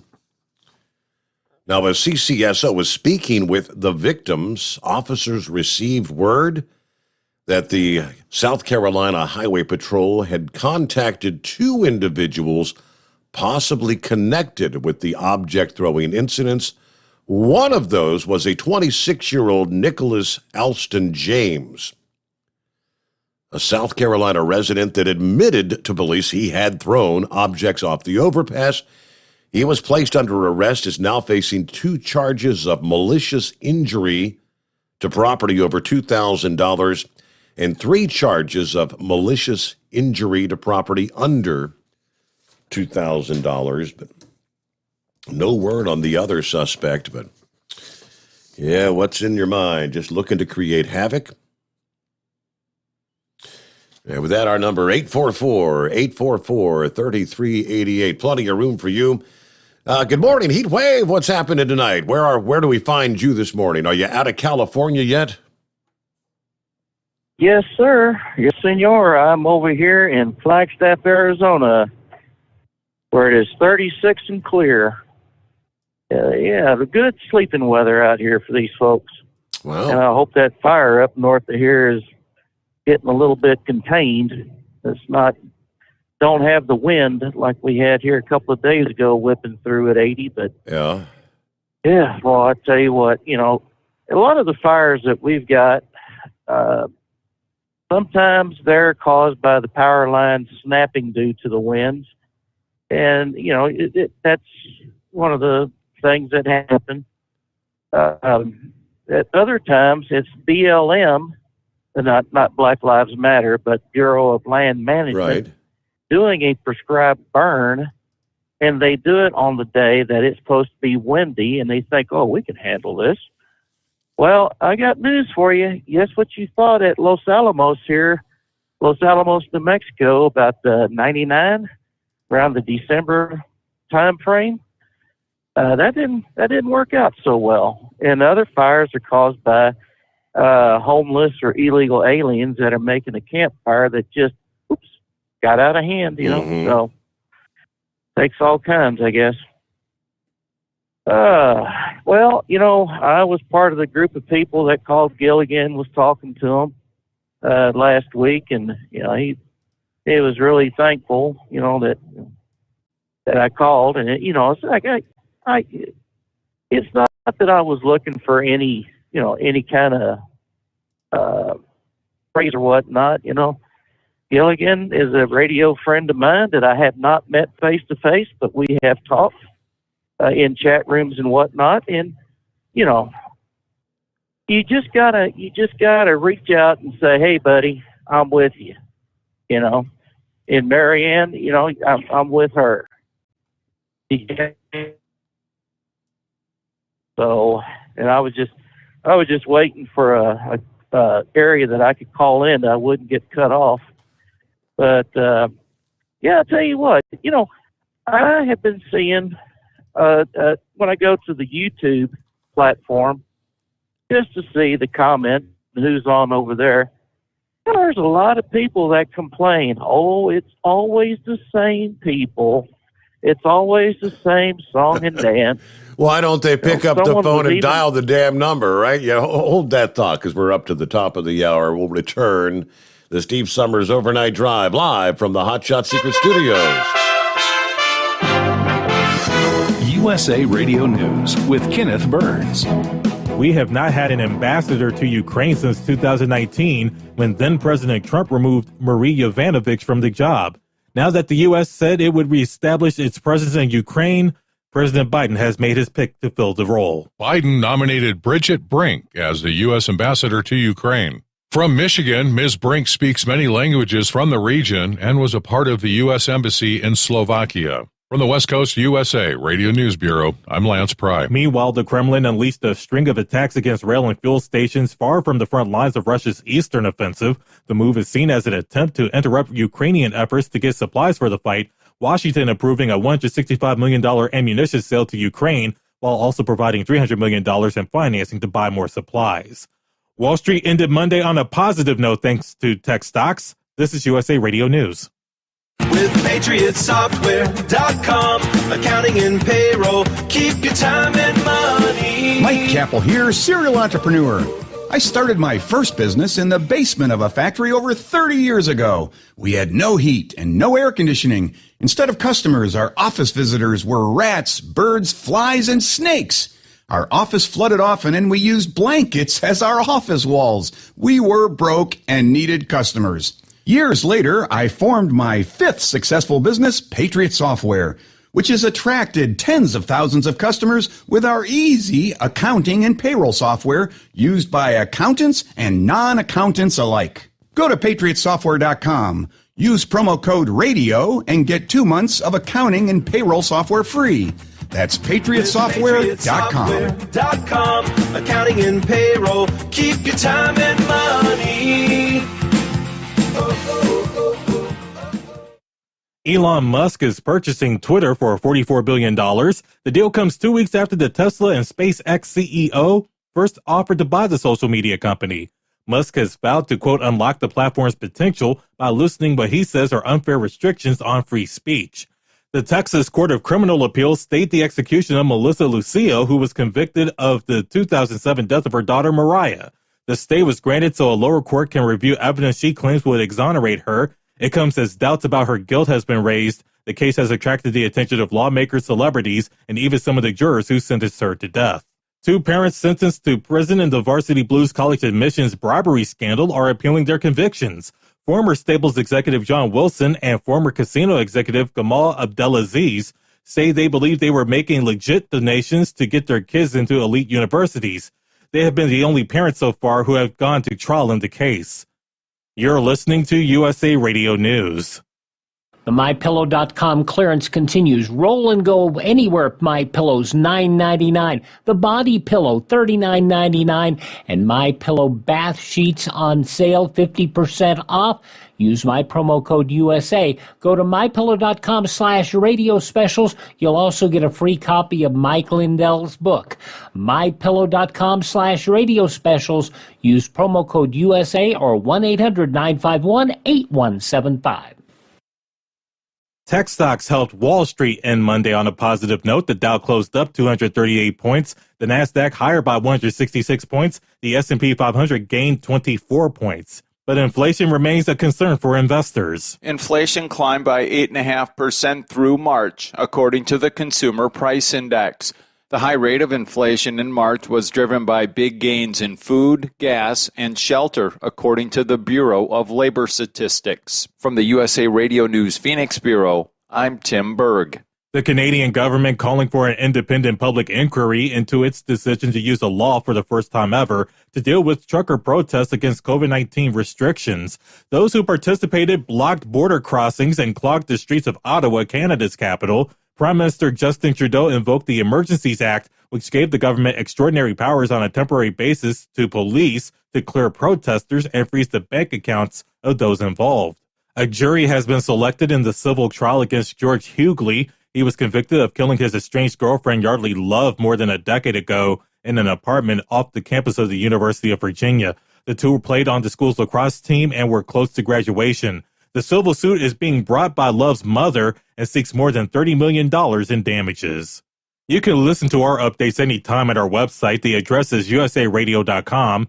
Be sure to look us up on Facebook at USA Radio. For USA Radio News, I'm Kenneth Burns. At Hot Shot Secret, we share the science behind common diesel problems and their solutions. For example, diesel particulate filter regeneration. The DPF catches particulates left over from combustion. The DPF regeneration cycle cleans the filter with temperatures exceeding 1,000 degrees Fahrenheit. A computer sensor triggers the DPF regen, which is often accompanied by a loss of power and fuel economy. The frequency of DPF regens are in correlation to the cleanliness of the fuel burn. Under heavy operation with the dirty burn, DPF regens can occur multiple times per day. Hot Shot Secret Diesel Extreme Fuel Additive promotes a more complete combustion, creating fewer emissions and therefore fewer DPF regens. Vehicles using Diesel Extreme experience 83% less DPF regens. Hot Shot Secret Diesel Extreme is available nationwide at truck stops, fine farm and auto stores, and online at hotshotsecret.com. Hot Shot Secret, powered by science.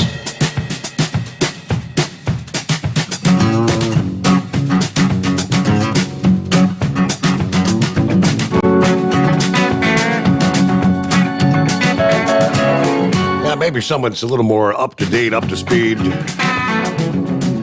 in the food industry would be able to help expound a bit more on what kind of impacts this announcement may have. But out of Indonesia, the world's top palm oil producer, announcing this past day they will ban exports of that commodity starting Thursday, sending the prices of edible oil soaring. Now, this is how big that is. Indonesia accounts for about half of the world's supply of palm oil, which is the world's most widely used vegetable oil. Palm oil is used for cooking, production of thousands of consumer products, biscuits, detergents, lipsticks. In a video statement Friday, the Indonesian president says the move was designed to bring down their domestic palm oil prices and ensure domestic food availability in the wake of global food inflation. In other words, Indonesia looking out, hey, we've got a product, we need it here to maintain or stabilize our own prices. Now, he said, I will monitor and evaluate the implementation of this policy so the availability of cooking oil in the domestic market becomes abundant and affordable. Now, Indonesia has seen protests over the high prices of cooking oil there, with retail prices gaining more than 40% so far this year. This ban is to be in place until further notice. At this point, Indonesia palm oil exports were worth about $30 billion last year.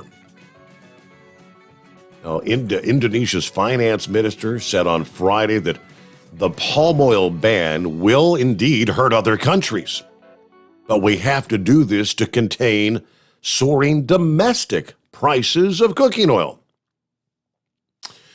Benchmark crude palm oil futures on the Bursa Malaysia exchange jumped as much as 7% Monday morning. They're now up 40% year to date. Now, what are the alternatives? Prices for alternative vegetable oil has also spiked in response to the impending ban on palm oil exports in Indonesia.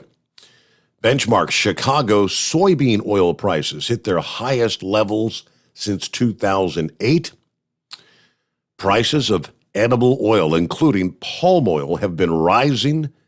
Obviously, the war in Ukraine, as they are a large sunflower oil exporter.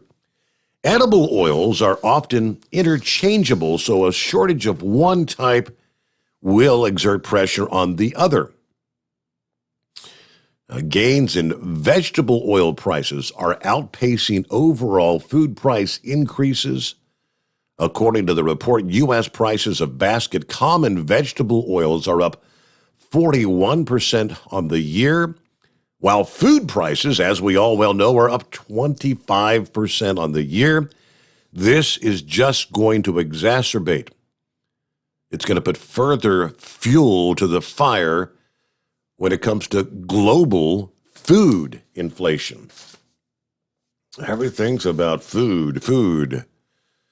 So if you're a big user of various cooking oils, vegetable oils, no doubt this is going to impact the fast food industries. From your Mickey D's to pick your restaurant.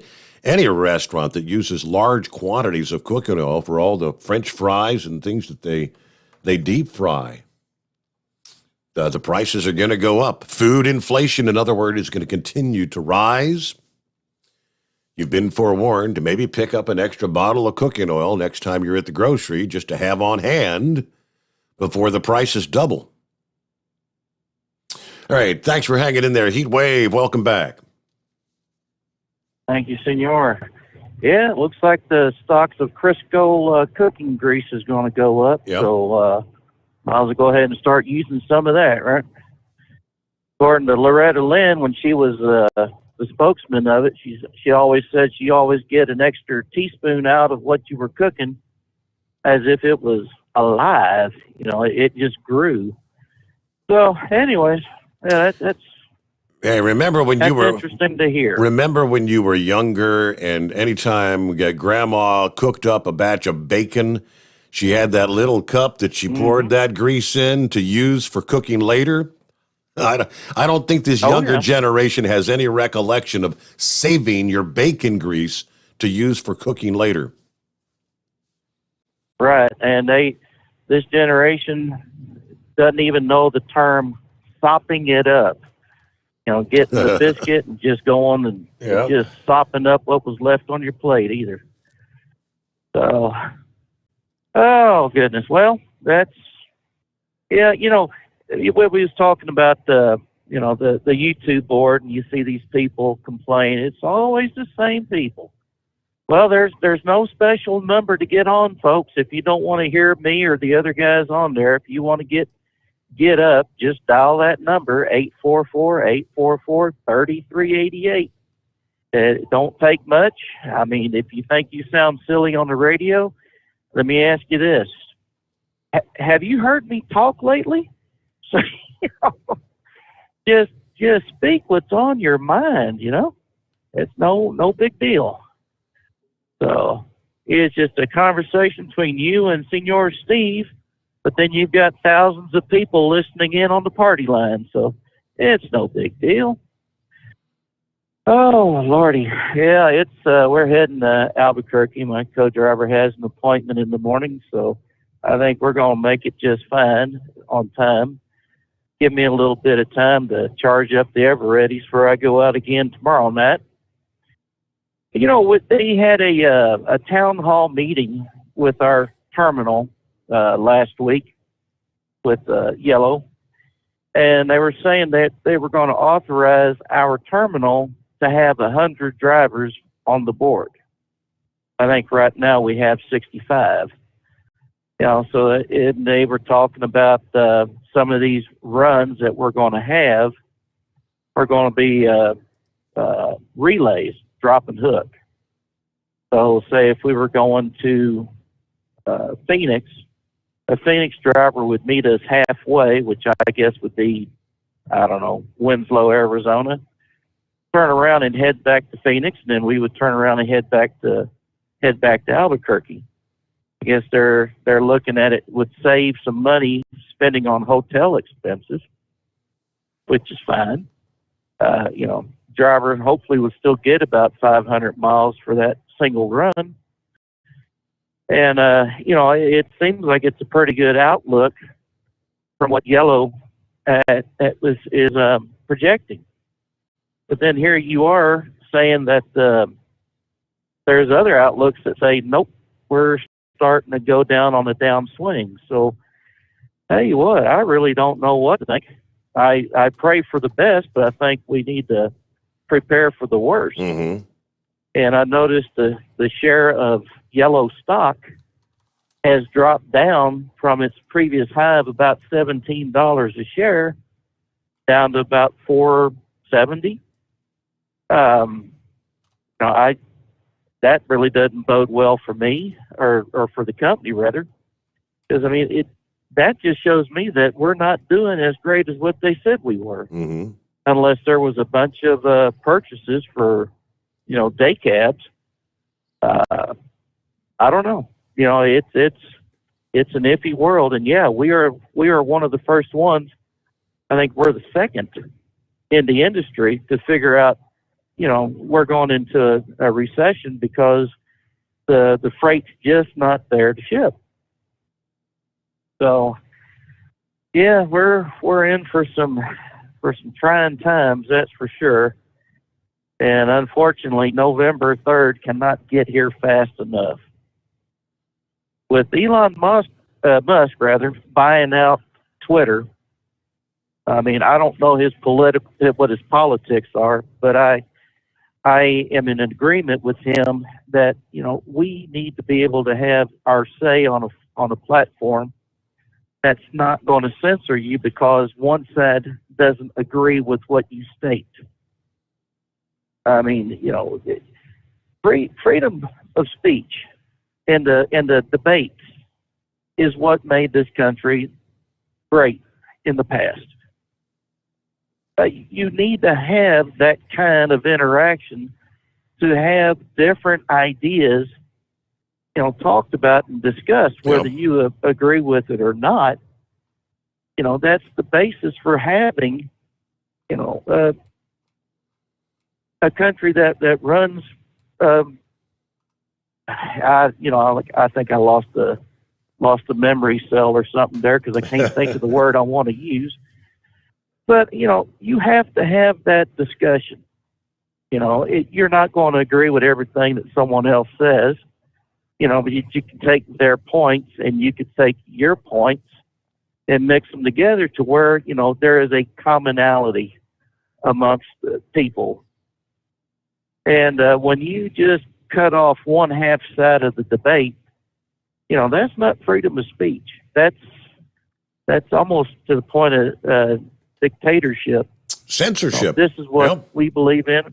Yeah, censorship, dictatorship. I mean, basically it's the same thing, because they're going to tell you this is what we believe and you better believe it or you're not there. And we're going to go without you on these ideas.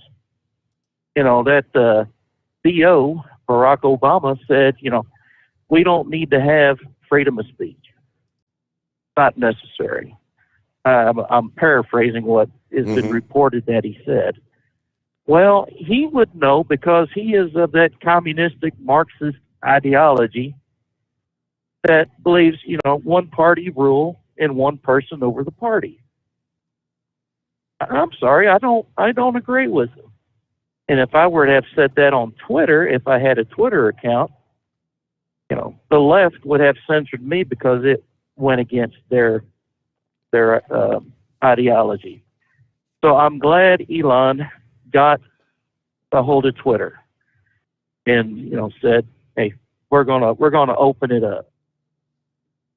So it makes the left uneasy because now dissenting opinions to their wild, wacko ideas will be heard. Are now going to be heard. Yes. So, other than that, I think I shared the photograph of the Anthony, Texas Rest Area Welcome Center. That's I-10 exit 1 eastbound. You've heard the barrel of monkeys. Well, there was a picture of barrels making a workman, a dinosaur, a snake, and something else. I don't know what. I think it was it's a PR stunt to make people realize, hey, when you drive in a work zone, pay attention to what's going on, slow down, and give the pedestrians, the workers, a little bit of breathing space. I mean, if you're on the side of the road, you broke down, the feeling of fear when you have cars running right by you, when you have semis running right by you. I mean, you're buffeted. I mean, even in our tractors, when we're on the side of the road, we get buffeted. I mean, by small vehicles to large vehicles. It's rather unnerving. So I guess public safety announcement, give the workers a break. And speaking of workers on highways, Arizona, fix your damn roads. My goodness gracious. And it's only in the west. From the west up to Flagstaff. That's where the crappiest roads are. But the rest of the roads heading east and coming west from New Mexico to Flagstaff, fine. I-17 from Phoenix to Flagstaff, fine. I-10 all the way across seems like it's pretty good. It's just this one spot here in Arizona from the state line of California up to about the 195, 200 mile marker. There's always a rough patch. And my question is, why? And I don't want to hear this crap about we need to make sure we have, our road workers out there, fix it up every 5 years. No, let's fix it up to where it lasts 10. I don't know. All I can say is if I have to travel in the left lane so my co-driver gets good sleep, don't be mad at me. Be mad at the state. I'll move over. But if my co-driver doesn't get good sleep, I more than likely won't get good sleep either because he's going to be hitting that wake-up strip on the sides of the road. And if it gets really bad, there's going to be an accident. I ain't going to be getting any sleep, or I may be getting that 6 foot deep sleep. And I certainly don't want to go before my time. I hear you. Yeah. So, anyways, well, Senor, I'll let you go. So hopefully some of the other callers will call in and try to keep me off the air for a while. I think that would be a pretty good challenge. All right, Heat Wave. Thank you much. Have a good morning. Yeah, talking about the whole censorship. Yeah, there's only one side of the argument, right? According to Twitter. And of course, they just announced, a couple days ago that the whole climate change, that they're going to do with climate change exactly what they've been doing with the Russian collusion delusion, censoring any mention of Hunter Biden's laptop, the Fauci COVID narrative. Everything is what they say is the only sentiment that's allowed to be forwarded or presented. Otherwise, it's misleading information. A lot of folks are saying, could you imagine what's going on at the Twitter headquarters right about now? The Conservative Tribune says, will Elon Musk do the same at Twitter as he did at Tesla? Apparently, if you disagreed on what he wanted to proceed with, Musk fired Tesla employees who disagreed or got in his way. They're probably about to shish kebab a brick. But even more interesting, the Media Research Center database tracking hundreds, if not thousands, of cases of censorship, big tech censorship of any sort of criticism of Joe Biden. They tracked from, between, March of 2021 and March of 2022. Some of the numbers we'll share coming up. First, though, a quick timeout on the Steve Sommers Overnight Drive. Live from the Hot Shot Secret Studios, the Steve Sommers Overnight Drive. Dean Michael, the tax doctor here. Are you one of those truck drivers that came home after a long haul and found the only thing waiting for you was a stack of IRS letters? Your significant other was gone, but your newfound IRS problem is still there. I've heard this story many times over the years. While I can't help you with your broken heart, I can fix your tax problems. If you owe more than $10,000 to the IRS or haven't filed for many years, call me for a free consultation at 888-557-4020 or go to mytaxhelpmd.com. Like I always say, you keep your eyes on the road, I'll keep mine on the IRS. 145 over 92. 180 over 111. I had a heart attack and a cardiac arrest and then a stroke. Your blood pressure numbers could change your life. Lowering your high blood pressure could save you from a heart attack or stroke. If you've stopped your treatment plan, restart it or talk to your doctor about creating one that works better for you. Start taking the right steps at manageyourbp.org. Now I'm, trying to get better, stronger than ever. Brought to you by the American Heart Association, American Medical Association, and the Ad Council. At Hot Shot Secret, we share the science behind common diesel problems. For example, stiction. Found throughout the oil system, stiction is the sticky friction that negatively impacts your engine's ability to function at an optimal level. The molecular structure of oil is a hydrocarbon. The engine's extreme heat, tight tolerances, and high pressure cause the oil to break down and release hydrogen, leaving behind varnish, a carbon-based deposit. The varnish clings to the engine's moving parts, creating drag on the turbocharger, oil pump, and pistons. Symptoms of stiction include a rough idle and the loss of fuel economy and performance.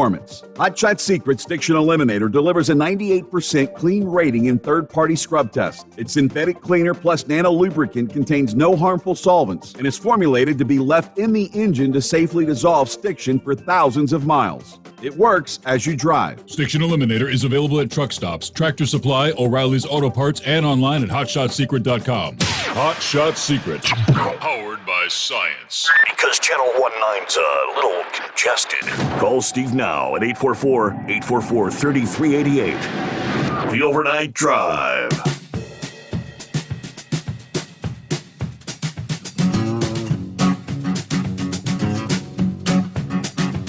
Of course, we're all too well familiar with the narrative, censoring any discussion for nearly 2 years of the Hunter Biden laptop, right?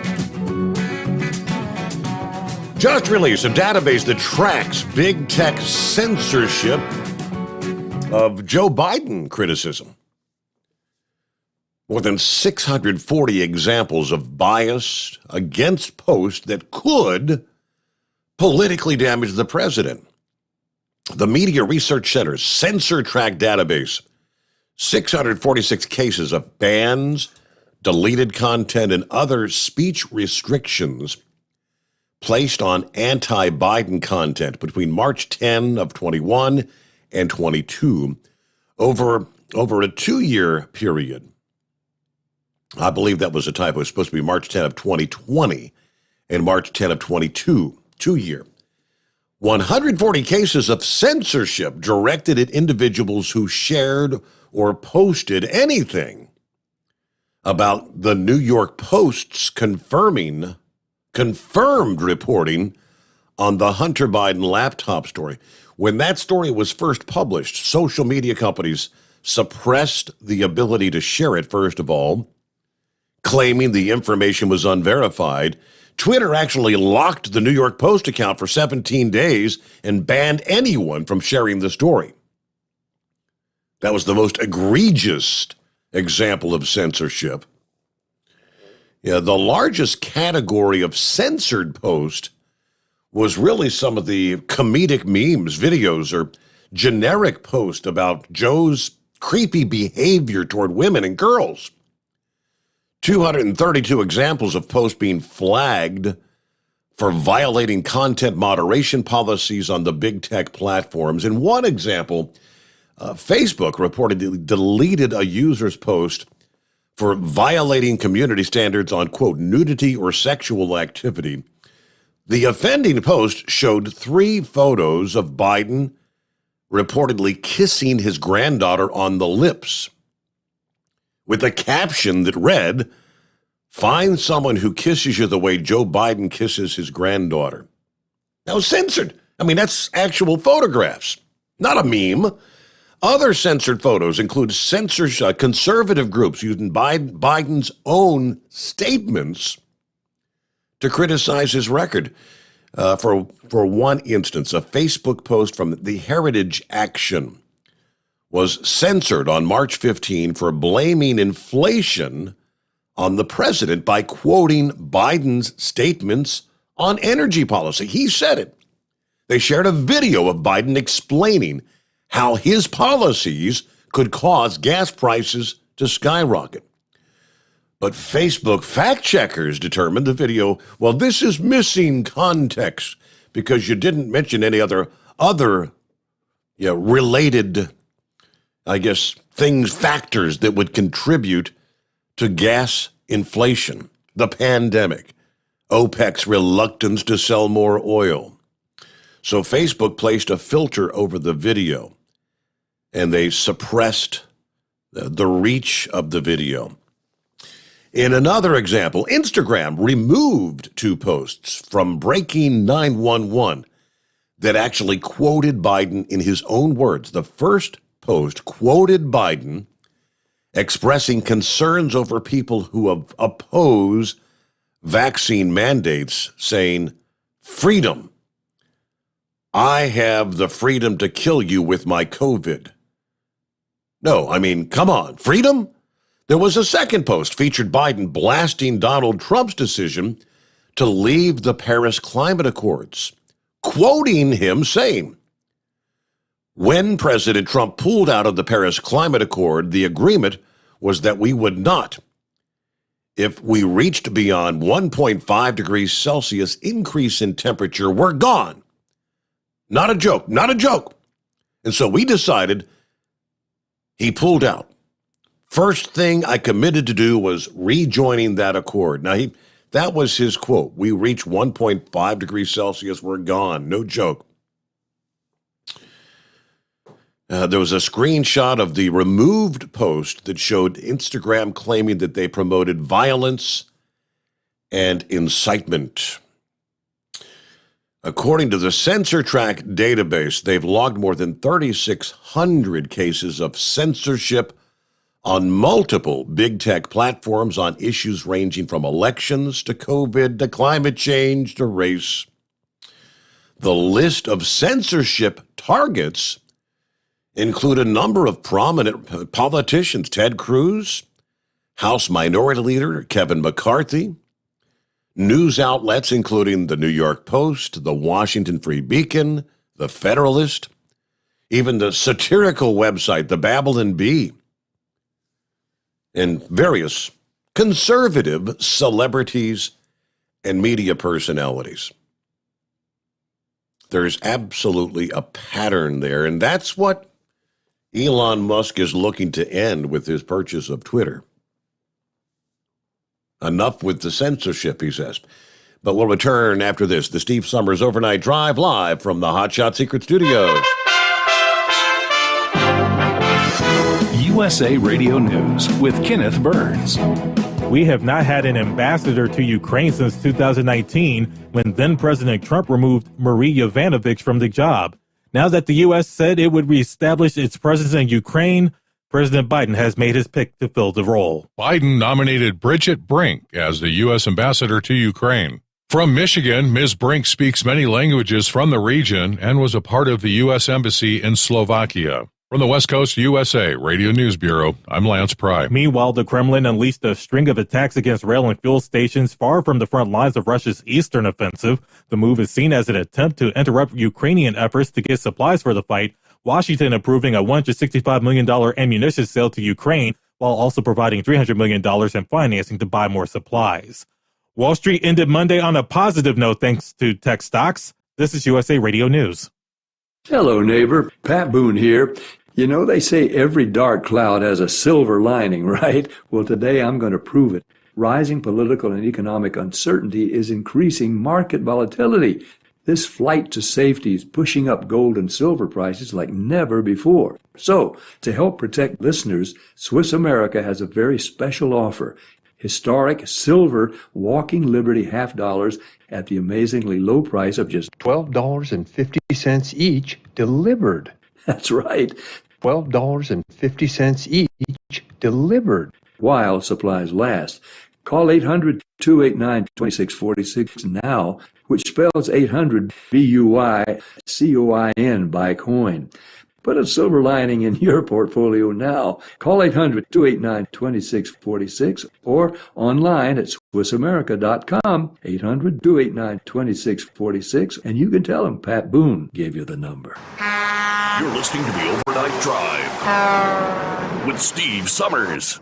Do you have a Dodge pickup and hate your automatic transmission? Of course you do.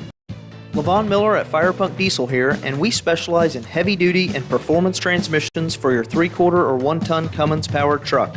So if you're interested in turning your stock slush box into a towing monster, call us today at 614-733-3744 or visit us online at shop.firepunk.com.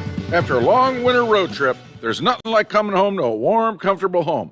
Hi, I'm Steve with USA Insulation. We appreciate our truckers and the long hours you're putting in to serve us all. Without you, we wouldn't even get the materials to insulate. So we want you to feel like a king when you get back. We put our foam in your walls. It's like putting a coat around your entire home. Keeps the cold air out and the warm air in. And with the rising energy costs, that's going to save you a bundle. We're getting homes ready for winter right now, and we have $1,000 of savings for everyone. But because we love our truckers, we're going to give you an additional $250 discount just for mentioning this show. So give us a call, 1-800-USA-FOAM. That's 1-800-USA-FOAM or usainsulation.net. We're going to give you an additional $250 discount for mentioning the show, 1-800-USA-FOAM or usainsulation.net.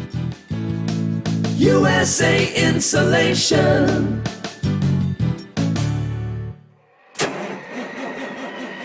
It's coming. Crisp fall mornings turn bitter cold. You climb into your diesel and it feels like you're sitting on an ice cube. Imagine how your engine feels after a frosty night. Freezing temperatures impact your diesel's fluids, especially fuel. As the temperatures drop, water that is emulsified within your fuel is released, adding more water into your system. Frozen water in your fuel lines, filter, or bowl will simply slow the flow, or worse, stop the flow of fuel in your system. No fuel flow, no start. Get prepared now for the cold that is coming. Hot Shot Secret Diesel Winter Anti-Gel is a premium fuel additive that lowers your fuel's pour point to minus 65 degrees. If it's that cold out, you shouldn't be on the road. You ought to be at home in front of the fireplace. Hot Shot Secret Diesel Winter Anti-Gel Premium Fuel Additive. Available now online at hotshotsecret.com. Hot Shot Secret. Powered by science. Dean Michael, the tax doctor here. I have one question for you. Do you want to stop worrying about the IRS? If the answer is yes, then look no further. I've been around for years. I've helped countless people across the country, and my success rate speaks for itself. So now you know where to find good, honest help with your tax problems. What are you waiting for? If you owe more than $10,000 to the IRS or haven't filed in years, call me now at 888-557-4020 or go to mytaxhelpmd.com for a free consultation and get your life back. Hi, we're the Goo Goo Dolls. We're fortunate that we can give our daughters everything they need to grow and learn. But not every child can focus on classes and play dates. Nearly 13 million kids in the U.S. face hunger. That's 1 in 6. School lunch might be their only meal each day, and it's heartbreaking to imagine any child going to bed hungry. We're dreaming of a perfect day when kids can smile, play, and just be kids without worrying about where the next meal will come from. Feeding America is working to make that perfect day a reality. Each year, the Feeding America network of food banks rescues billions of pounds of good food that would have gone to waste. That food is given to families and children in need. Being a kid should be about doing things that make an ordinary day extraordinary. Learning to play an instrument, building a sandcastle, hosting tea parties. Hunger should never be an obstacle to growing up.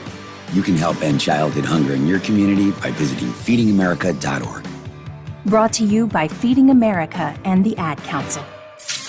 Keep the bugs off your glass and the smokies off your ass. This is the Overnight Drive with Steve Sommers.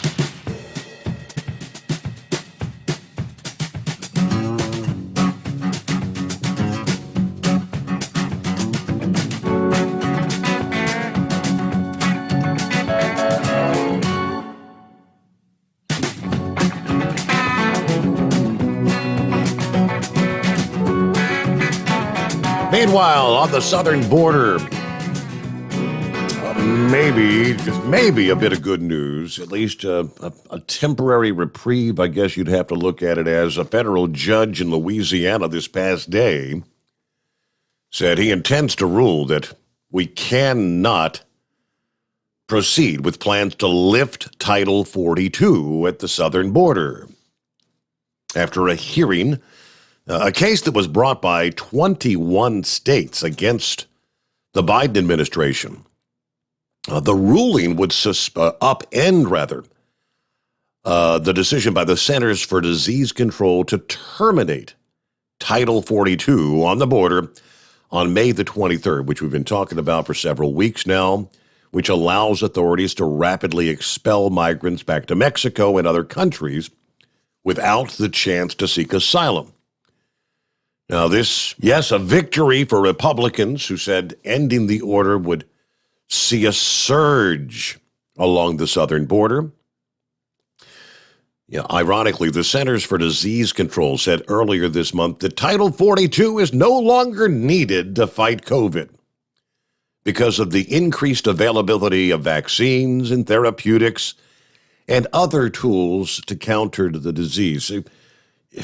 What is the irony of the same Centers for Disease Control who are right now saying we need to re-implement the mask mandate that was overturned, right, by another judge?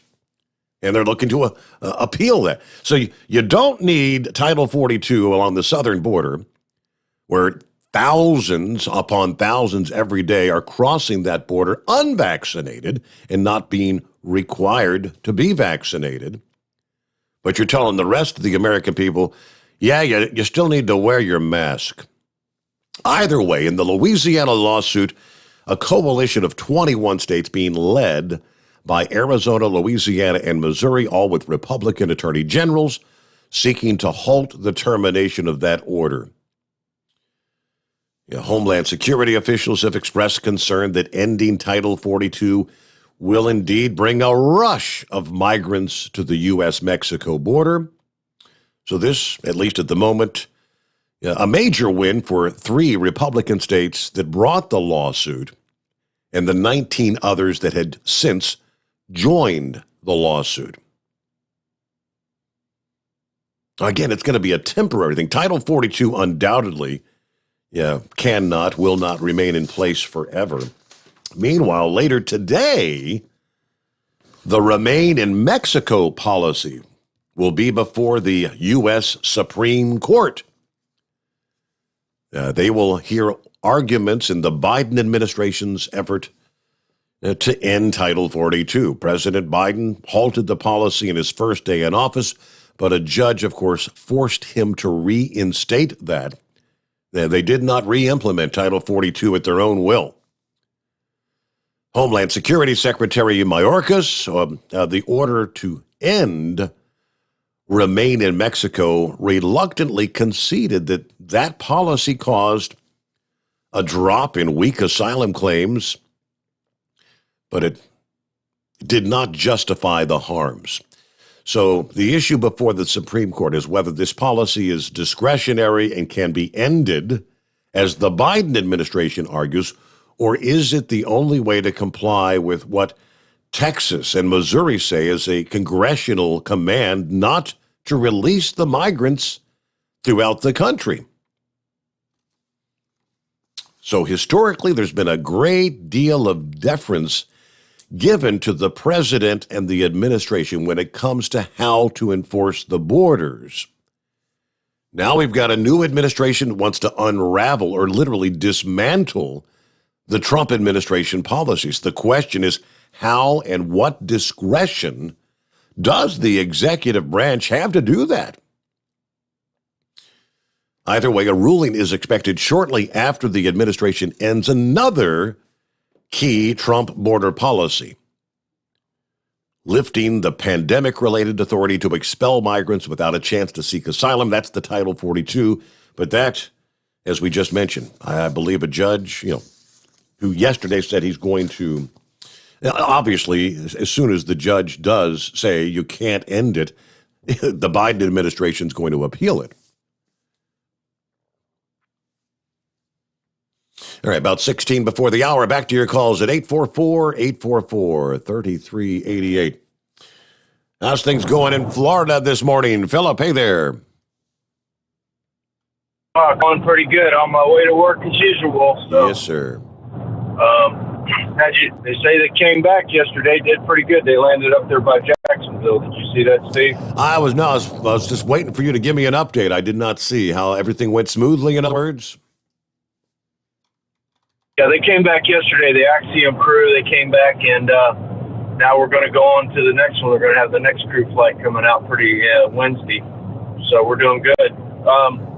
By the way, Steve, I don't know if you've seen the story or not. Have you seen the story? Why would you jump out of a perfectly fine airplane? Did you see the story about the plane swap? Yes, the stunt, which didn't go as planned, but yeah, that's... I mean, why would you want to take an airplane, put it in a dive? They've got an apparatus on the bottom of it that keeps it at the autopilot at a steady, the dive, and then switch airplanes. And then, I guess, I don't know if they had an equipment malfunction or something, but one airplane kicked out before the other one did, and it crashed. And that guy ended up parachuting. Yeah, the autopilot didn't work. It didn't work. The one plane they were successful in swapping. The one guy was able to get in and land the plane. The other, I don't know if you've seen the video or not, that plane went into a spiral. There's no way in hell he was going to be able to get in that thing. Yeah, it went into what they call a flat spin, which that's what happens when you stall and you go into a dive like that. And they had parachutes on the airplanes, and they parachuted down, but it hit the ground so hard it blew it up. It was nasty when I saw that. I was like, wow, why would you cop out? But I want to talk to you about Elon Musk. I think Twitter those folks at Twitter, they need to hang on, because I'm not saying Elon's going to come in and clean house, but I think if anybody ever watched Elon and paid attention to him, when he goes into his engineering and stuff and he starts talking about it, and he does this in businesses too as well, the first thing is you build something. After you build it, then you go back and evaluate it, and you do the evaluation, and then you delete the unneeded stuff that makes it. So anything that's not needed, you delete it. That's his theory of thinking, and it's not in just engineering, it's also in business. So he could possibly go in, evaluate Twitter, see what he needs, and then the folks that are not needed, he could delete them, and then make them go somewhere else or do something or, lay them off or whatever. But that's his theory about things. So he goes in and he builds something. You get the product built, whatever it is, then you evaluate it, and then you delete anything that's not needed that doesn't apply to it. You keep it simple. And that's what he's probably going to do with Twitter, too, I would think. He's done that with Tesla. He's got one press that makes a whole car body right now. Now, that one car body is made as one unit. He doesn't have to break down and hire people to make subunits off of that car. So he's basically streamlining his production. And that's what a lot of people don't know about Elon Musk. And, by the way, I wanted to say, Scarecrow, I really appreciate that picture of the SR-71. I saw it in the text. That was a great airplane, and I don't think there'll ever be an airplane that'll even stand up to that one. Steve, did you see the article I sent you on the Russians' new ICBM missile? Yes, I got the link. I did. I did indeed. Now, ICBMs have kind of been pushed out of the picture since the Cold War ended years ago, and but they're coming back. And if anybody doesn't know what an ICBM is, it's intercontinental ballistic missile is what that means. But essentially, what you see SpaceX launching those astronauts on, that is a missile with ordnance on it. Now, what makes an ICBM different than a lot of them, and the hypersonic ones you see out there, they're doing the same thing with smaller delivery, but they basically put warheads on one rocket, launch it. As it goes along, it's dropping them off. So you basically can take out multiple cities with one rocket instead of having one rocket going for just one city. Yeah. And that's what the ICBM is. And that one that he's developed, that Satan one, that Satan 2, that thing is bad. Let me tell you what, that thing, it can do a lot of damage. And if you look at what North Korea develops and look at North Korea's missile program, those rockets are almost identical. So hopefully it doesn't give those guys any of that technology, but their rockets look pretty close, and something that we need to pay attention for. So, but that's all I got today, Steve. You have a good one, and we'll catch you later. Thanks for checking in, Philip. You do the same. Have a great day, safe day, and appreciate you checking in. All right, we got head on out to the state of Wyoming. Industry headlines: Wyoming Highway Patrol participated in a multi-state traffic enforcement effort targeting commercial vehicles. This was last week along I-90 actually it's stretched from Montana to Minnesota. So it included South Dakota and Wyoming. In the state of Wyoming, troopers conducted 145 commercial vehicle inspections with 15 drivers placed out of service, 51 vehicles placed out of service. Wyoming Highway Patrol said that our performance-based brake tester was deployed and processed 45 vehicles, 3 failing their brake performance, with a total of 330 brakes checked, 38 failing the test. It was a 2-day enforcement effort. 8 passenger vehicle drivers were stopped for driving erratically around commercial motor vehicles. Highway Patrol said one of those was intoxicated. You may have been caught up in quite a backup along I-10 this past afternoon. No injuries reported in a 2 semi-truck crash during the rainstorm along I-10 westbound. This was one truck can be seen hanging partially over a barrier wall. The other was jackknifed across the highway, blocking all lanes. But no injuries reported as a result of the accident, but I-10 westbound was shut down for several hours as more showers and thunderstorms moved through the area early this past evening. All right, our number 844-844-3388. Back into the Steve Sommers Overnight Drive, live from the Hot Shot Secret Studios. You're listening to the Overnight Drive with Steve Sommers. After a long winter road trip, there's nothing like coming home to a warm, comfortable home. Hi, I'm Steve with USA Insulation. We appreciate our truckers and the long hours you're putting in to serve us all. Without you, we wouldn't even get the materials to insulate. So we want you to feel like a king when you get back. We put our foam in your walls. It's like putting a coat around your entire home. Keeps the cold air out and the warm air in. And with the rising energy costs, that's going to save you a bundle. We're getting homes ready for winter right now, and we have $1,000 of savings for everyone.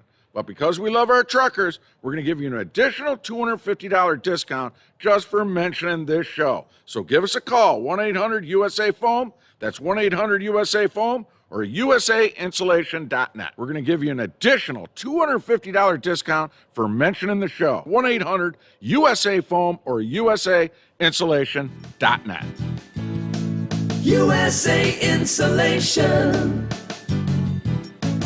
At Hotshot Secret, we share the science behind common diesel problems. For example, Diesel fuel cetane levels. the cetane rating in diesel fuel is 42 to 45. Most diesel engines operate more efficiently with a cetane rating of 48 to 50. One treatment of Hotshot Secret Diesel Extreme will raise your cetane 7 points, increase fuel economy, and improve cold starts. Hot Shot Secret Diesel Extreme is available nationwide at truck stops, fine farm and auto stores, and online at hotshotsecret.com. Hot Shot Secret. Powered by science. My daughter Brinley is here at St. Jude. Coming here was literally life or death, and it was so scary. But St. Jude is fighting for one goal, like this one mission, life. And that gave us hope. We haven't received a single bill from St. Jude, so I really can just focus on what's best for Brinley. Finding cures, saving children. Learn more at stjude.org. And now, back to the Steve Summers Overnight Drive, live from the Hot Shot Secret Studios.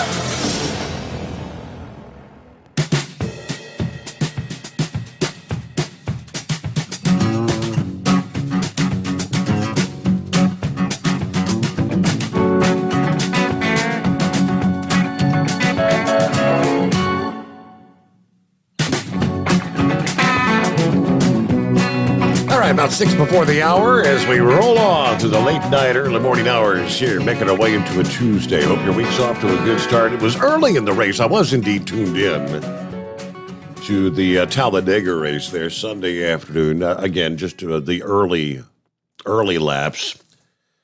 But as I was glancing up at the screen, I'm seeing the name Earnhardt, bouncing back and forth toward the leader of the race. And I'm thinking, which Earnhardt's racing? I was thinking, did Dale come back to maybe just run an individual race, or was it Kerry Earnhardt or one of the others? Or turns out it was the grandson.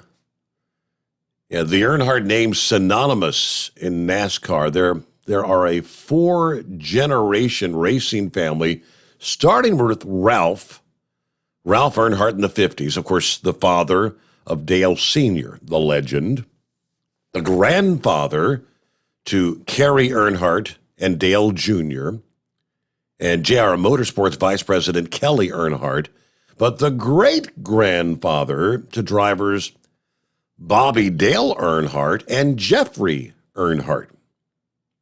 Of course, we all know Dale Sr., the number 3, that aggressive driving style, the black paint, the nickname the Intimidator, the Man in Black, Ironhead. 21 years after Dale Sr.'s tragic death at the Daytona 500, his grandson, Jeffrey, was the one behind the wheel at Talladega this weekend in the iconic black number 3. Jeffrey's sponsor, which is Forever Lawn, announced he'd be putting an Earnhardt behind the wheel of the number 3 once again. Now, not only did Jeffrey drive the number 3 at Talladega, he also captured the pole for the first time in his career. On Friday, after his first pole win, Jeffrey gave interviews saying he just hopes his grandfather is proud of him. For the first time, Jeffrey raced with Richard Childress Racing, which was his grandfather's longtime team there, of course. He said, I'm really just speechless. I didn't. This is what we hoped to happen, but I didn't know for sure if I would be capable of it. Obviously, Richard brings fast cars, and I feel I'm a good driver. But you never know till you're given the opportunity. It all pretty much came together. Now, this was, I said Sunday. It was Saturday, the Xfinity race, obviously. While he did not take home the win Saturday, he did place second by a mere 0.131 seconds. His best finish, seen as his only previous top 5 finish, was a third-place finish at Charlotte Motor Speedway in 2019. Fox Sports analyst Larry McReynolds served as Jeffrey's crew chief Saturday, actually coming out of retirement since the year 2000.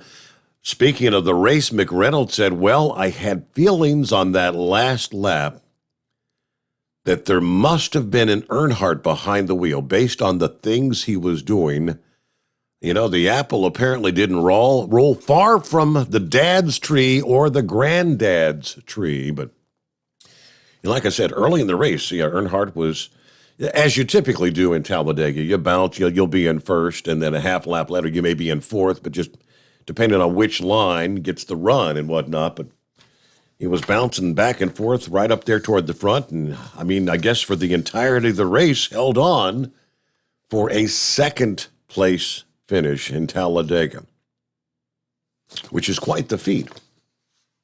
All right, Knucklebuster, got you coming up after we cross over that midnight hour on the West Coast, which is just ahead here. And we had authorities in Oregon investigating a shooting incident that occurred at a truck stop this past day. About 6:15 in the morning, deputies of the Marion County Sheriff's Office called to the Flying J outside of Aurora. Report of a wanted person spotted at that location. And when police arrived, the suspect was barricaded inside of a vehicle at the truck stop. SWAT was called in. During the incident, there was one officer involved shooting. One law enforcement officer was injured, taken to an area hospital for treatment. The suspect was also injured during the incident. Emergency medical was provided at the scene, but the suspect in this case died from his injuries. There in Oregon. News update, the Steve Sommers Overnight Drive, live from the Hot Shot Secret Studios. USA Radio News with Kenneth Burns. Secretary of State Antony Blinken and Defense Secretary Lloyd Austin are the most senior members of the Biden administration to visit Ukrainian President Volodymyr Zelensky. They informed him that the U.S. would provide more than $300 million in foreign military financing, and they had already approved a $165 million ammunition sale to the country. Blinken and Austin spoke to reporters near the Polish-Ukrainian border after their trip to Kyiv. Here's Secretary Blinken. We don't know how the rest of this war will unfold, but we do know that a sovereign, independent Ukraine will be around a lot longer than Vladimir Putin's on the scene. He adds that American diplomats will return to the war-torn country at some point, first to the consulate in Lviv before returning to the capital. The embassy in Kyiv will remain closed for the time being.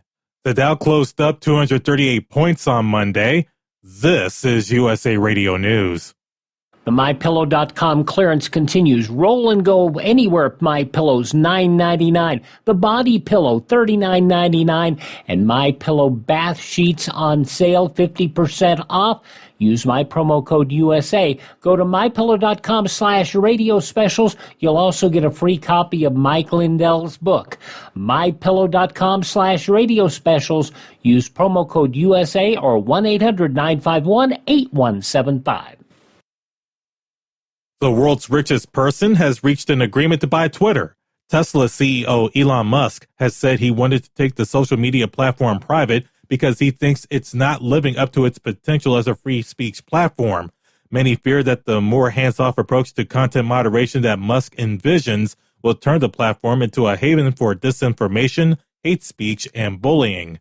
The Santa Fe County Sheriff's Office in New Mexico have released videos and files related to the shooting death of a cinematographer last October. Helena Hutchins was killed on the set of Rust by a gun fired by Alec Baldwin. One video shows a detective approaching Baldwin moments after the shooting. Are you doing okay? No, I'm not, actually. Okay. Yeah. Crazy series of events. The investigation is ongoing. Sheriff Adam Mendoza says there are parts of the investigation that remain outstanding. You are listening to USA Radio News.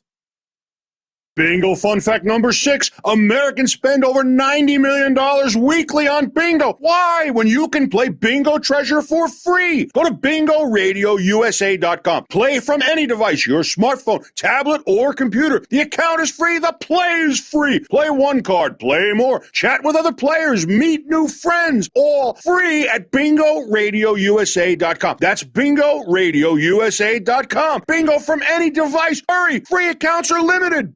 The Criminal Appeals Court in Texas stayed the execution of Melissa Lucio. She was convicted of the 2007 death of her daughter, Mariah.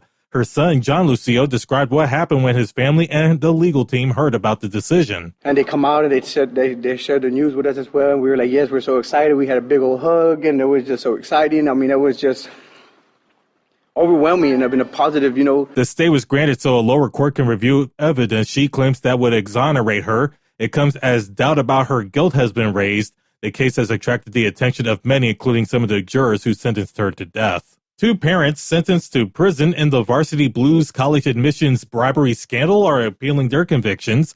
Former Staples executive John Wilson and former casino executive Gamal Abdelaziz say they believe they were making legit donations to their kids into elite universities. They are the first and only parents who have gone to trial in the case. The Canadian government calling for an independent public inquiry into its decision to evoke the Emergencies Act to deal with trucker protests against COVID-19 restrictions. Those who participated blocked border crossings like the Ambassador Bridge between Detroit and Windsor and clogged the streets in Ottawa, Canada's capital. Prime Minister Justin Trudeau invoked the act for the first time ever, giving the government extraordinary powers on a temporary basis to police declared protesters. For USA Radio News, I'm Kenneth Burns. You're listening to the Overnight Drive with Steve Summers. Do you have a Dodge pickup and hate your automatic transmission? Of course you do. Levon Miller at Firepunk Diesel here, and we specialize in heavy-duty and performance transmissions for your 3-quarter or 1-ton Cummins-powered truck. So if you're interested in turning your stock slush box into a towing monster, call us today at 614-733-3744 or visit us online at shop.firepunk.com.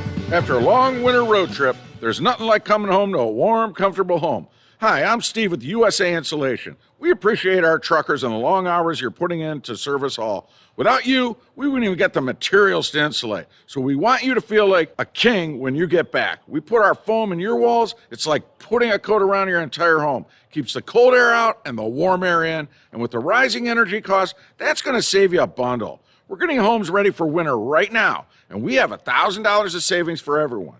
But because we love our truckers, we're going to give you an additional $250 discount just for mentioning this show. So give us a call, 1-800-USA-FOAM. That's 1-800-USA-FOAM or usa'insulation.net. Well,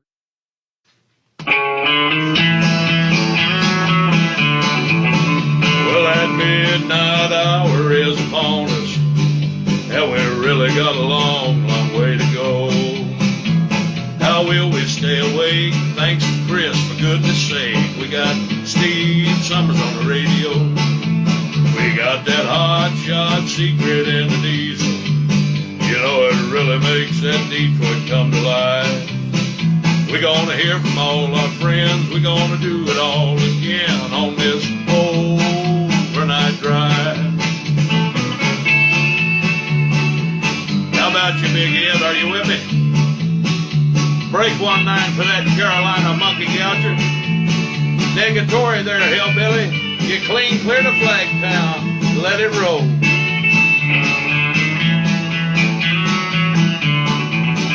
Well, we all tune in to catch the weather. whether rain or sleet or even snow. It don't matter if you're in New York or Dallas, we'll catch it all on that Steve Summers show. We got that hot shot secret in the diesel. You know it really makes that Detroit come to life. We gonna hear from all our friends. We gonna do it all again on this overnight drive. We got that hot shot secret in the diesel. You know it really makes that Detroit come to life. We gonna hear from all our friends. We gonna do it all again on this overnight drive. Let's start this overnight drive.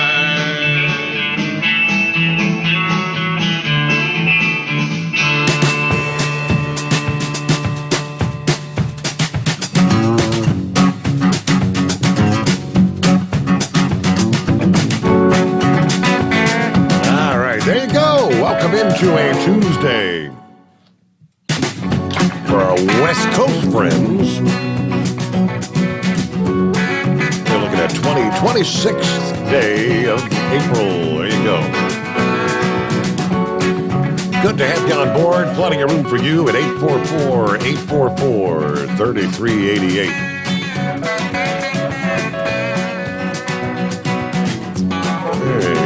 Let's see, who else we got checking in this morning? Hired Gun is on board. He's been on board for a while. He said, Creepy Joe going to make himself some more money by selling more ammo to Ukraine. And that gal that he just plugged into the ambassador spot probably has instructions to screw him at every turn. You know, we got to protect Hunter and the crime family. Mr. Q joining us. Morning, everybody. Mr. Q on board. Hey, there's the ice cream man getting back behind the wheel as the trainee was getting tired. All right. Yeah, Roy said earlier, the way things are going, food is the new gold. And I actually had more on that, talking about the Indonesian ban on the palm oil. They're making it sound like that's going to be big. With the already skyrocketing food prices, grab your ankles. It's going to be painful. All right, Daniel's on board. Says, talking about saving bacon grease. I've got some old metal ice cube trays. Yep, I remember those. And that's how I save my bacon grease, he says. All right, let's get back to the calls at 844-844-3388. Plenty of room for you. There's the Knucklebuster checking in. What's going on, Knucklebuster?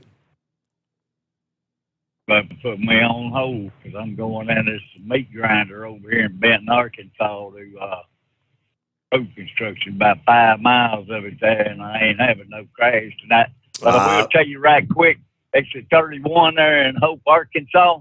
They got a truck wreck down there. The truck's out of the way, but the people working to pick all that freight up out of the media strip still out there. So you get in the right-hand lane when you get over to exit 31 and exit 83.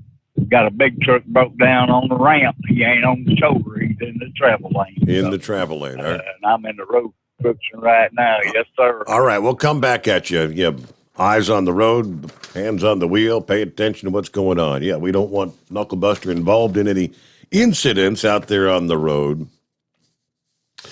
Well, it pretty much turns out as anticipated, not good news, but as we were hearing in our news updates during last night's program, the Texas Army National Guard soldier that had gone missing as he was trying to rescue illegal immigrants. And what's even sadder now is it turns out they were actually drug smugglers.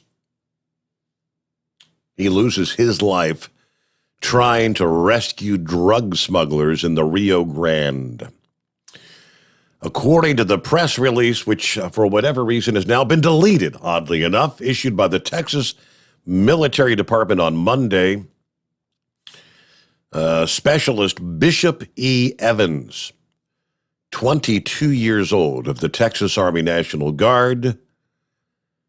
He was assigned to Operation Lone Star and tried to selflessly help migrants who appeared to be drowning as they tried to cross the river. We are devastated by the loss of a member of our Guard family, according to Tom Schulzer, Adjunct General for Texas, in a statement.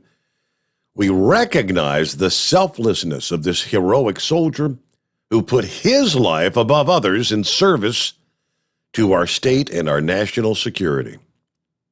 We send our deepest condolences to the family, our thoughts and prayers with them. It's just obviously difficult time.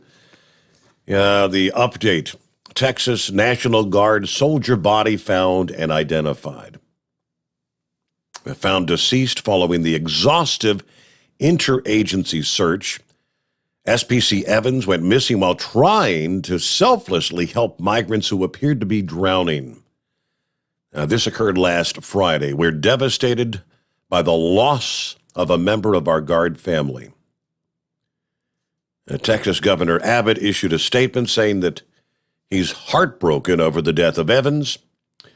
Our National Guard soldiers risk their lives every day to serve and protect others. We are eternally grateful for the way SPC Evans heroically served his state and his country. I ask that all Texans join Cecilia and me in praying for the family and the friends of SPC Evans as they grieve this heartbreaking loss. Our own Texas National Guard losing their lives, to save not only, not an illegal, but a damn drug smuggler to boot, which, of course, they did indeed drown. The body of the woman, I believe, was found several days ago. All right, Hillbilly Tex, is that you? Yes, sir, Steve, it's me. How you doing this morning? I'm doing all right. It's been a while since we heard from you. How's things been going? Oh, it's been going. I've been listening, but appears to somebody that didn't like to hear me talk, so I just quit calling. But anyway, I decided what the heck, I'll piss them off this morning good and proper. Why not? Yeah. So, I just called in to check on everybody and just let everybody know I'm still off down here in Texas. This be 9 days I've been down here to the farm. So I can't be waving off of exit 81 off the big 75. If you come through Texas, wave your hand, I'll be shouting at you.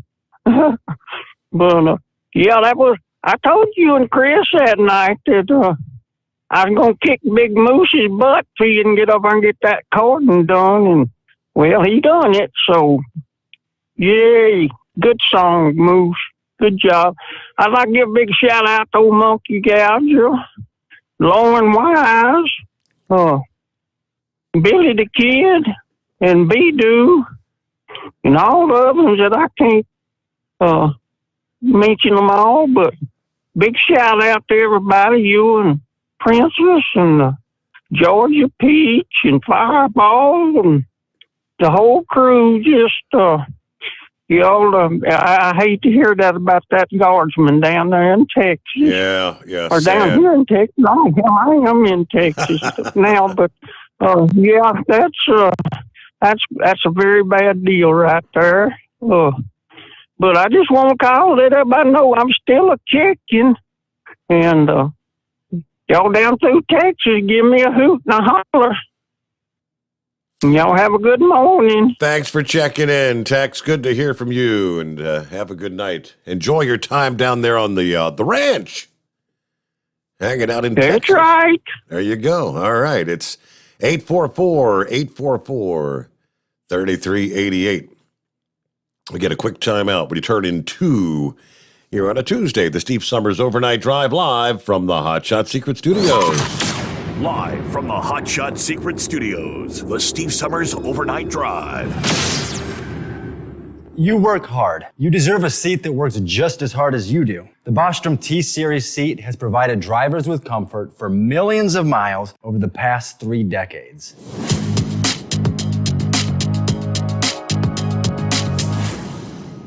Each seat is built right here in the USA and has 4-position front cushion tilt and higher low-profile air suspension with isolator. It's also equipped with many standard and optional comfort features, such as high and mid backrests, 9.4-inch fore-aft slide adjustment, adjustable armrests, and manual or dual air lumbar support systems to keep you comfortable throughout your ride.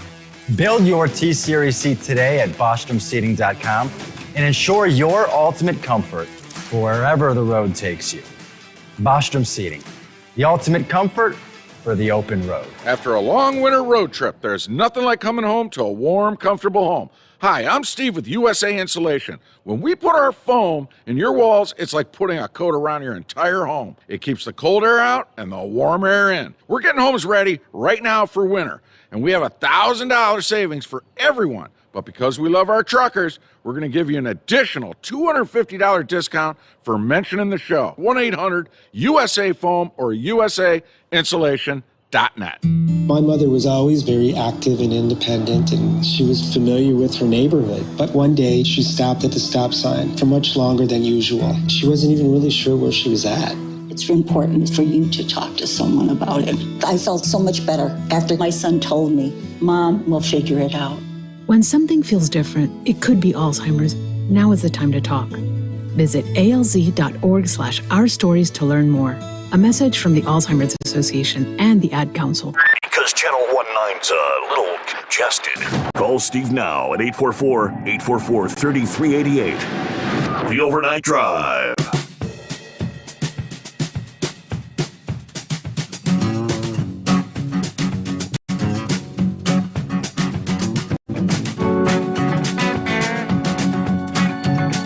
Let me jump back to the food inflation scenario, which, according to all the headlines, may really be exacerbated with Indonesia's shock move to ban exports of cooking oil. Bloomberg News says that this will reverberate across the world, threatening to push up cost for the likes of Nestle and Unilever PLC, heightening concerns about food inflation as the announcement they will halt cooking oil exports starting this Thursday. Now, this is going to squeeze what is an already tight supply of vegetable oils and add to the impacts of the Russian invasion of Ukraine that had already thrown sunflower oil trade into chaos. Now, while the details have emerged that the ban will actually exclude some products, it will risk stoking food inflation. World food costs are at an all-time high and surging at an even faster pace right now. The use of edible oils in everything from candy to frying to fuel will be a thorn in the side of global food inflation for a long time to come. Some of the developments and what the far-reaching impacts will be. If you missed it earlier, Indonesia accounts for a third of global edible oil exports. This is going to add to turmoil that's already facing especially the emerging markets from Sri Lanka to Egypt to Tunisia. Even developed countries like us will see a sharp rise in supermarket prices.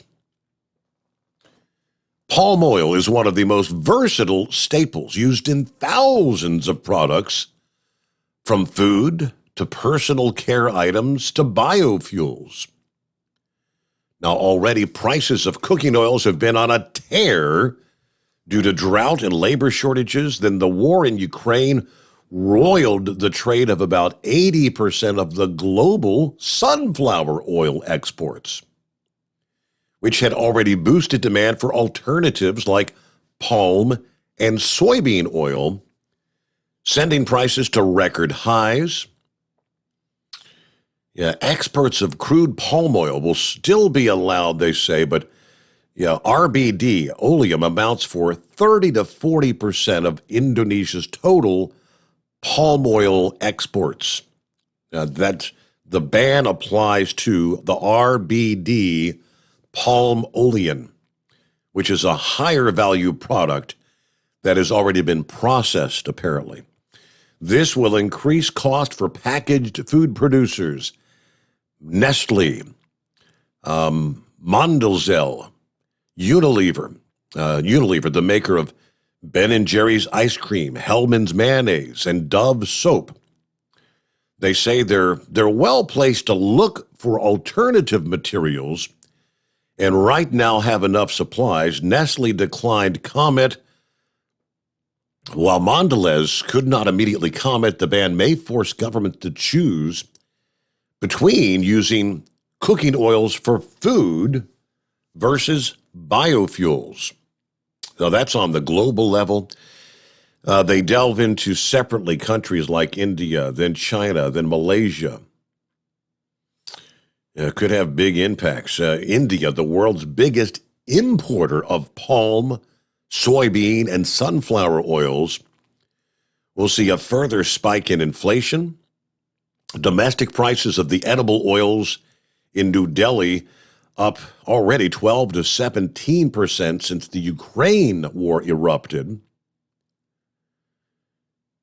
Now, this is going to hit costs and margins of several consumer companies.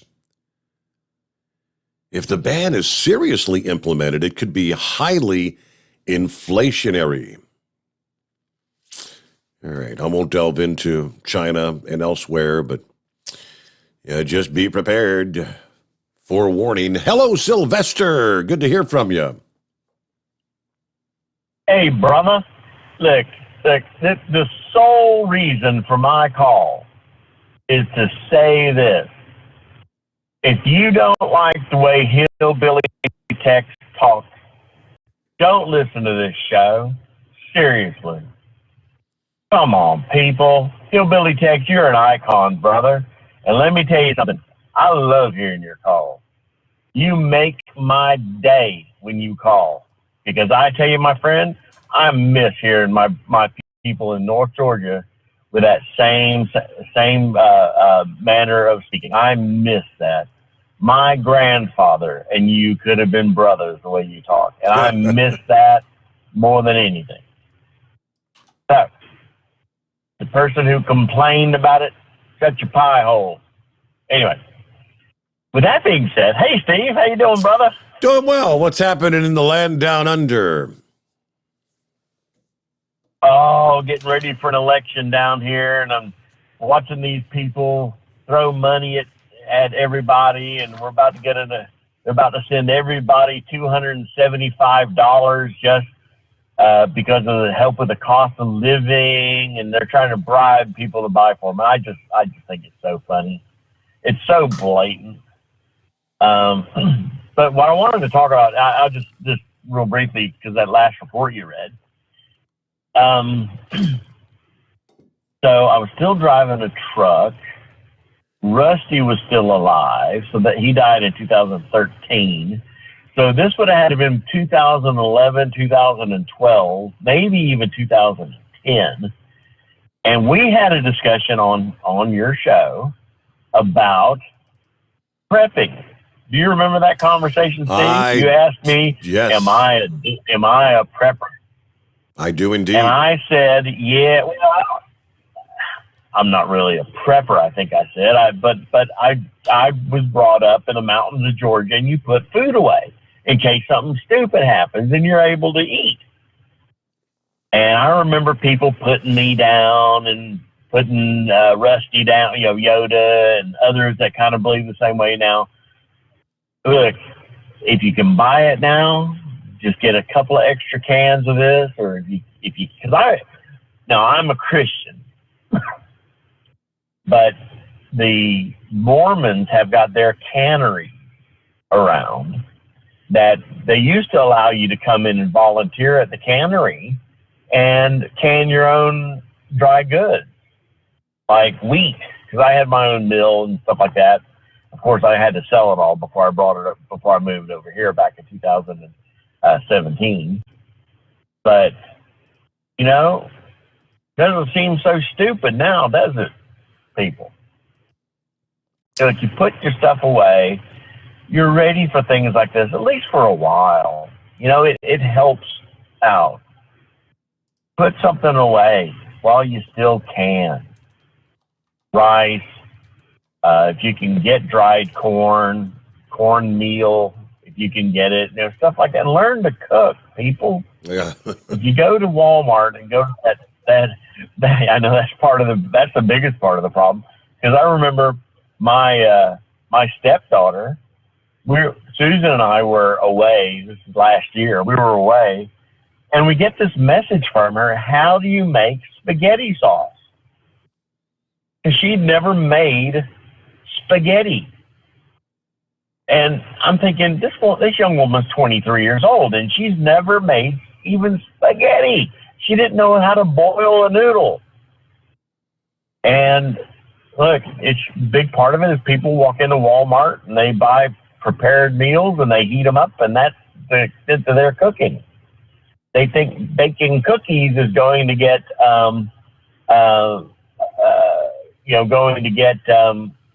cookie dough, frozen cookie dough, cutting it up and stick it on a tray. Right. That's baking cookies. That's the Hillary Clinton method of baking cookies. But anyway, learn to cook, people. Not everybody's going to have good food, and you better learn how to make it taste good. Buy some spices, seal them up. Garlic, if you like garlic, salt. I mean, things that you don't think about. You need to put away. You need to do it soon. Because it's like you're saying about the sunflower oil. You know, did you know that such a large percentage of our sunflower oil came from Ukraine? Had no idea. Did you even know that, Steve? No. No. Neither did I. All right, brother. Well, listen, I'm going to let you go because it's bottom of the hour. But if you don't like Hillbilly Tex talking and you don't like some of the other people talking when you call in, too bad. Shut your pie hole. Listen or enjoy the show and support the show. Hillbilly Tex, God bless you, brother. It's great to hear you on here. Steve, I'm out of here. All right. Thank you for checking in this morning, Sylvester, again. All right. What are we looking at? It's 844-844-3388. There you go. Lines available. Jump on in. We'll get a news break and more to come. The Steve Summers Overnight Drive live from the Hot Shot Secret Studios. USA Radio News with Kenneth Burns. Secretary of State Antony Blinken and Defense Secretary Lloyd Austin are the most senior members of the Biden administration to visit Ukrainian President Volodymyr Zelensky. They informed him that the U.S. would provide more than $300 million in foreign military financing, and they had already approved a $165 million ammunition sale to the country. Blinken and Austin spoke to reporters near the Polish-Ukrainian border after their trip to Kyiv. Here's Secretary Blinken. We don't know how the rest of this war will unfold, but we do know that a sovereign, independent Ukraine will be around a lot longer than Vladimir Putin's on the scene. He adds that American diplomats will return to the war-torn country at some point, first to the consulate in Lviv before returning to the capital. The embassy in Kyiv will remain closed for the time being. The Dow closed up 238 points on Monday. This is USA Radio News. Hello, neighbor. Pat Boone here. You know, they say every dark cloud has a silver lining, right? Well, today I'm going to prove it. Rising political and economic uncertainty is increasing market volatility. This flight to safety is pushing up gold and silver prices like never before. So, to help protect listeners, Swiss America has a very special offer. Historic silver Walking Liberty $half at the amazingly low price of just $12.50 each delivered. That's right. $12.50 each delivered. While supplies last. Call 800-289-2646 now, which spells 800 BUYCOIN, buy coin. Put a silver lining in your portfolio now. Call 800-289-2646 or online at SwissAmerica.com, 800-289-2646, and you can tell them Pat Boone gave you the number. You're listening to the Overnight Drive with Steve Summers. The Hotshot Secret Facebook page gets a lot of robust Q&A about diesel problems and their solutions. We listen to our customers. Here are their words straight from their mouths about Hotshot Secret everyday diesel treatment. Our fans call it EDT. I'm John Sharp, aka Jay Sharp from Newburgh, Pennsylvania. Using EDT, my local fuel mileage went to average of 22 to 23, and my highway MPG went to 26 to 28. Hi, I'm Danny. I'm from Arizona. I drive a 02 Excursion. I use EDT at every fill-up, and my mileage went from 12.5 miles to gallon to 14 miles per gallon. I highly recommend it. Everyday diesel treatment delivers a 6-in-1 premium fuel treatment for every fill-up, every time. Everyday diesel treatment is available at truck stops, Tractor Supply, O'Reilly's Auto Parts, and online at HotShotSecret.com. Hot Shot Secret, powered by science. How do you sleep on the road? After downtime, do you wake up well-rested and invigorated or tired, achy, and sore? Well, if it's the latter, you're not sleeping on the Big Rig Mattress. The Big Rig Mattress is a hybrid with an individually pocketed spring core that's engineered to deliver the best restorative sleep for your time on the road. Learn more about the Big Rig Mattress at thebigrigmattress.com or call 877-736-4233. The Big Rig Mattress, 100% made in the USA since 2009. You work hard. You deserve a seat that works just as hard as you do. The Bostrom T-Series seat has provided drivers with comfort for millions of miles over the past 3 decades.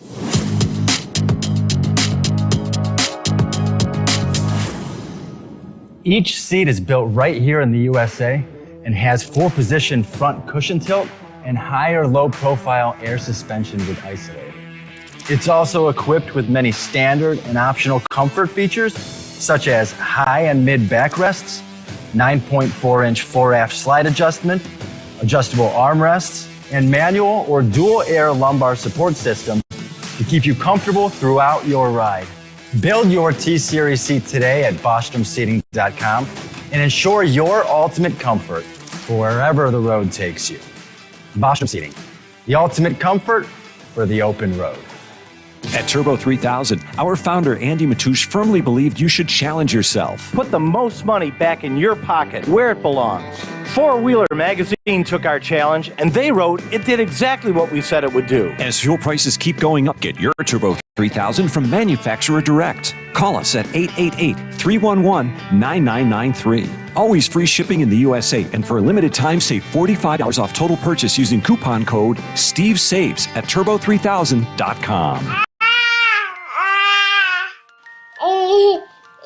To some people, the sound of a baby babbling doesn't mean much. But that's not necessarily true. By 6 months, they're combining vowels and consonants. By 9 months, they're trying out different kinds of sounds. And by 12 months, their babbling is beginning to take on some meaning. Especially if there's no babbling at all. Little to no babbling by 12 months or later is just one of the possible signs of autism in children. Early screening and intervention can make a lifetime of difference and unlock a world of possibilities. Take the first step at autismspeaks.org. A public service announcement brought to you by Autism Speaks and the Ad Council. And now, back to the Steve Summers Overnight Drive, live from the Hot Shot Secret Studios.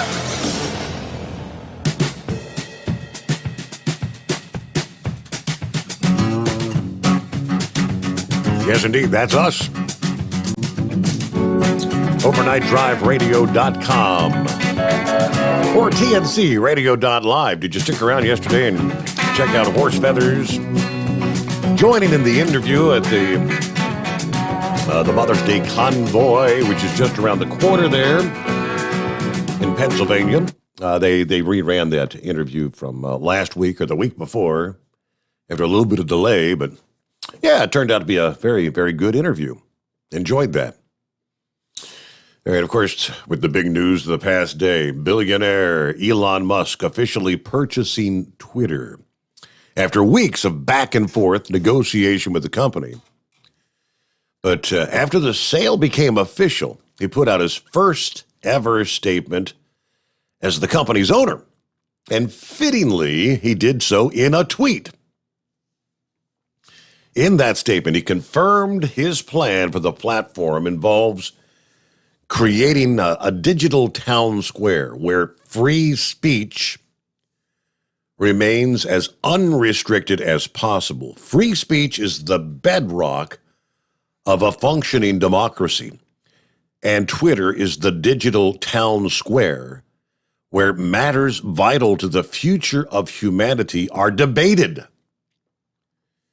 He also announced he will be making Twitter's algorithms what they call open source. He said, many believe Twitter's algorithms have been aimed at censoring certain political opinions while allowing other political opinions to run rampant. Thus, with an open source algorithm, there will finally be some transparency when it comes to the censorship of certain posts. Well, that is, unless he removes most of the current censorship programs altogether, which many believe is probably what he's going to do.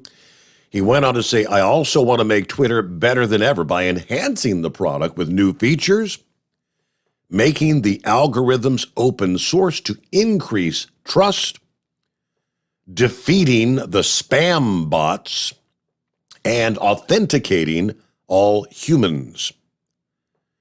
Twitter has tremendous potential, and he said, I look forward to working with the company and the community of users to unlock that potential with Twitter. And I would say he's probably had plenty of time to get through that construction zone. Are you good to roll there, Knucklebuster? Well, I'm still in the state of Arkansas, so it's kind of crazy over here anyway. These people can't drive too much, so I don't know. We'll make it home. That's all I got to say. Hillbilly chicks, tell them if they don't like the way you talk, tell them kiss your ass, because that's where your wallet hangs out at.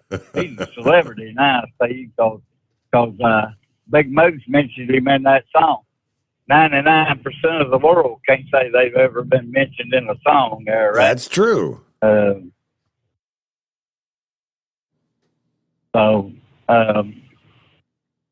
Spaghetti sauce does not come in a jar, Steve. Not good spaghetti sauce anyway. And Big Moose needs to, once he gets that radio, just pull out his old FCC license for operating one of them CB radios. I still got mine to have somewhere, but it was KCF 5923. So, but correct me if I'm wrong. Wasn't Barry schooled as an Islamist when he was a child? Obama?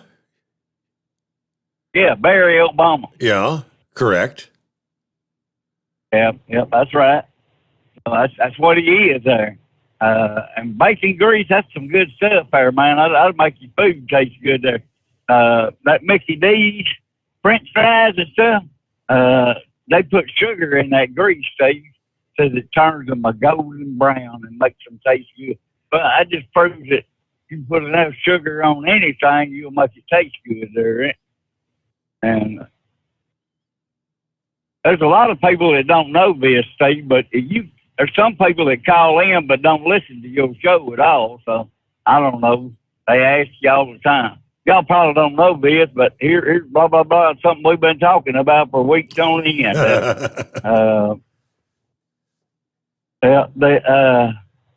I read where the Bengals' T. Higgins is going to miss the off-season workouts after his shoulder surgery. Well, maybe he'll get recuperated enough to come back here in the fall there, right? Yes, sir. And we missed a good thing yesterday on 4/25/1865, 163 years ago. They started digging the Suez Canal, see? and it only took them 10 years to complete it. I guarantee you, we couldn't do that today.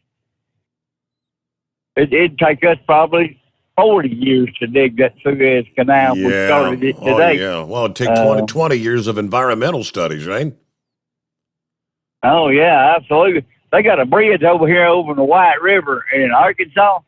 They started on that bridge in 2014, Steve, and it's still not done.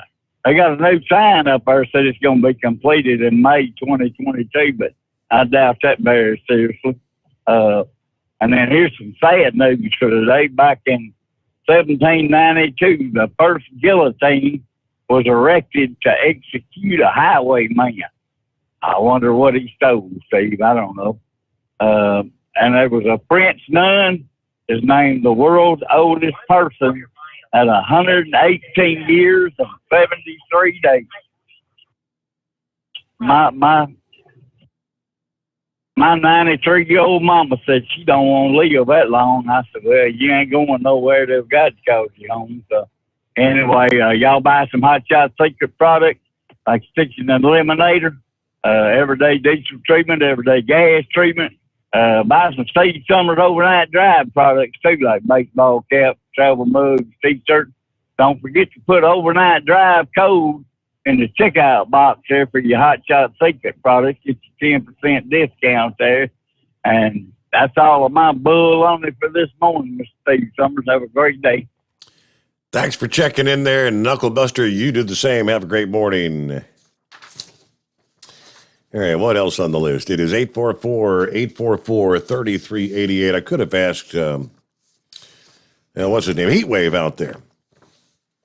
About the tumble and tumbleweeds, which apparently about a week ago in Eagle Mountain, Utah, about 40 miles south of Salt Lake City, residents woke up to find that the big windstorm had brought an avalanche of tumbleweeds into the city. Yeah, thankfully, they say for locals, Eagle Mountain is used to dealing with the tumbleweed invasions. Yeah, tumbleweeds tend to come flying into the city a couple times per year, one time in the spring and again in the fall.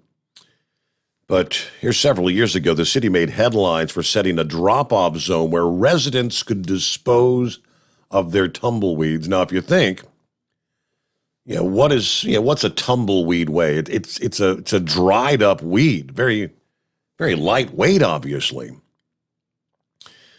But they said that they picked up how many tons? How many tumbleweeds does it take to make a ton? They said, we handle and oversee the disposal of multiple tons of tumbleweeds. You do not quite understand how much that is until you're in the process of cleaning it up. Some residents watched the tumbleweeds blow in, not realizing their properties were about to get buried in these things. We just saw this huge dirt wall coming our way. That's when the tumbleweeds pivoted and we were suddenly under attack. Huge piles of tumbleweeds. The city of Eagle Mountain will allow people to apply for a burn permit to remove the tumbleweeds, which would be a quick, albeit slightly risky way to eliminate the tumbleweed problem in their yards. Some people have also turned to artsier, less destructive solutions. Okay. With the windy, dry conditions across much of the West, tumbleweeds are a persistent problem. And they've got videos of, people coming out in their yards, and I know there's a lot of them out there, but I'm looking at video of automobiles rolling down highways where the highway is just literally buried in the damn things. If you can see where the road is, you just keep on pretty much like driving right on through them, but literally buried in the tumbleweeds. Good times. All right, who's next up here? Would that be, is that Steve? No, it's Larry. Larry, okay. Hello, Larry. Yeah, afternoon, Steve. call you, give you an update for the barbecue competition this weekend. Oh, okay, yeah. Hammer down. Good afternoon, Larry. All right, I got you. Yes, sir. It did pretty good. It was my first comp of the year, or two of them. I got a third, 2/3 in chicken and ribs, and a third in overall. I got a 5th in ribs the second day, and a 10th overall. Got 11th in chicken. Okay. So not a bad weekend for a beginner. So was that a pretty big competition they had going, or? I'm in the backyard division. I only have to do the 2. My buddy's team, he's in the pro side. They do 4. They had a pretty good turnout. We had, I think the first day we had 20 teams in the division I'm in, and I think the second day we had 15 or 16 teams it was. A lot of them didn't show up that were supposed to. Okay. I don't remember the count on them. Maybe, just a long weekend, that's all. Took Sunday night off to try to recuperate a little bit, but that ain't happening yet. So maybe by the end of the week I'll be recuperated. Yes, sir. Because they're long days. Well, it sounds like a lot of fun. Oh, it is. It is great. You don't get to drink much beer. That's the problem. But what are you going to do?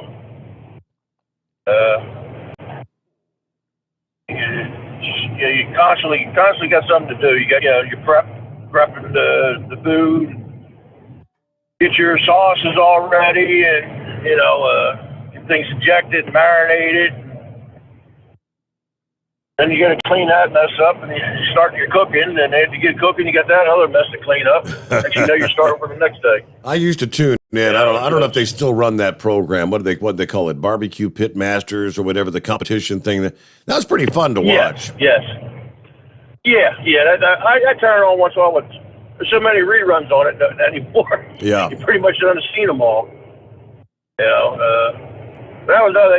Food Network was at this one. So they were walking around with their camera crews. Okay. Michael Simons was there. One of the chefs on Food Network. Okay. Some of my buddies got the pictures taken with him because they're on the pro side. They was more worried about the pro sides than they were about the backyard. It was overall it's a great week. Everybody has a real good time. You meet a lot of real nice people from all over the place. It's a lot of fun. That's cool. You ain't gonna make no living out of it, but I mean, guys do make some good money. You pretty much you win, you pay for your next one. That's all you're doing, Yeah. But no worse than owning a race car or something like that. Dump money into it and it goes out the window. So I have to agree with everybody about text. Text keep calling in. We miss when you don't hear you for a few days. We get to wondering about you. Yeah. You're okay or anything. Okay. All right, I'm going to pull in up here and take my 30-minute break, take a little siesta, and head on back down to get me another load for tomorrow night. Hey, it's good to hear from you. Thanks for checking in, and congratulations on an enjoyable weekend anyway. Fun weekend out there. Barbecue competition, 10 before the hour, the Steve Sommers Overnight Drive. Live from the Hot Shot Secret Studios, the Steve Sommers Overnight Drive. Dean Michael, the tax doctor here. Are you one of those truck drivers that came home after a long haul and found the only thing waiting for you was a stack of IRS letters? Your significant other was gone, but your newfound IRS problem is still there. I've heard this story many times over the years. While I can't help you with your broken heart, I can fix your tax problems. If you owe more than $10,000 to the IRS or haven't filed for many years, call me for a free consultation at 888-557-4020 or go to mytaxhelpmd.com. Like I always say, you keep your eyes on the road, I'll keep mine on the IRS. 145 over 92. 180 over 111. I had a heart attack and a cardiac arrest, and then a stroke. Your blood pressure numbers could change your life. Lowering your high blood pressure could save you from a heart attack or stroke. If you've stopped your treatment plan, restart it or talk to your doctor about creating one that works better for you. Start taking the right steps at manageyourbp.org. Now I'm, trying to get better, stronger than ever. Brought to you by the American Heart Association, American Medical Association, and the Ad Council. At Hot Shot Secret, we share the science behind common diesel problems. For example, Stiction. Found throughout the oil system, stiction is the sticky friction that negatively impacts your engine's ability to function at an optimal level. The molecular structure of oil is a hydrocarbon. The engine's extreme heat, tight tolerances, and high pressure cause the oil to break down and release hydrogen, leaving behind varnish, a carbon-based deposit. The varnish clings to the engine's moving parts, creating drag on the turbocharger, oil pump, and pistons. Symptoms of stiction include a rough idle and the loss of fuel economy and performance. Hot Shot Secret Stiction Eliminator delivers a 98% clean rating in third-party scrub tests. Its synthetic cleaner plus nano lubricant contains no harmful solvents and is formulated to be left in the engine to safely dissolve stiction for thousands of miles. It works as you drive. Stiction Eliminator is available at truck stops, Tractor Supply, O'Reilly's Auto Parts, and online at hotshotsecret.com. Hot Shot Secret. Powered by science. Because Channel 19's a little congested. Call Steve now at 844-844-3388. The Overnight Drive.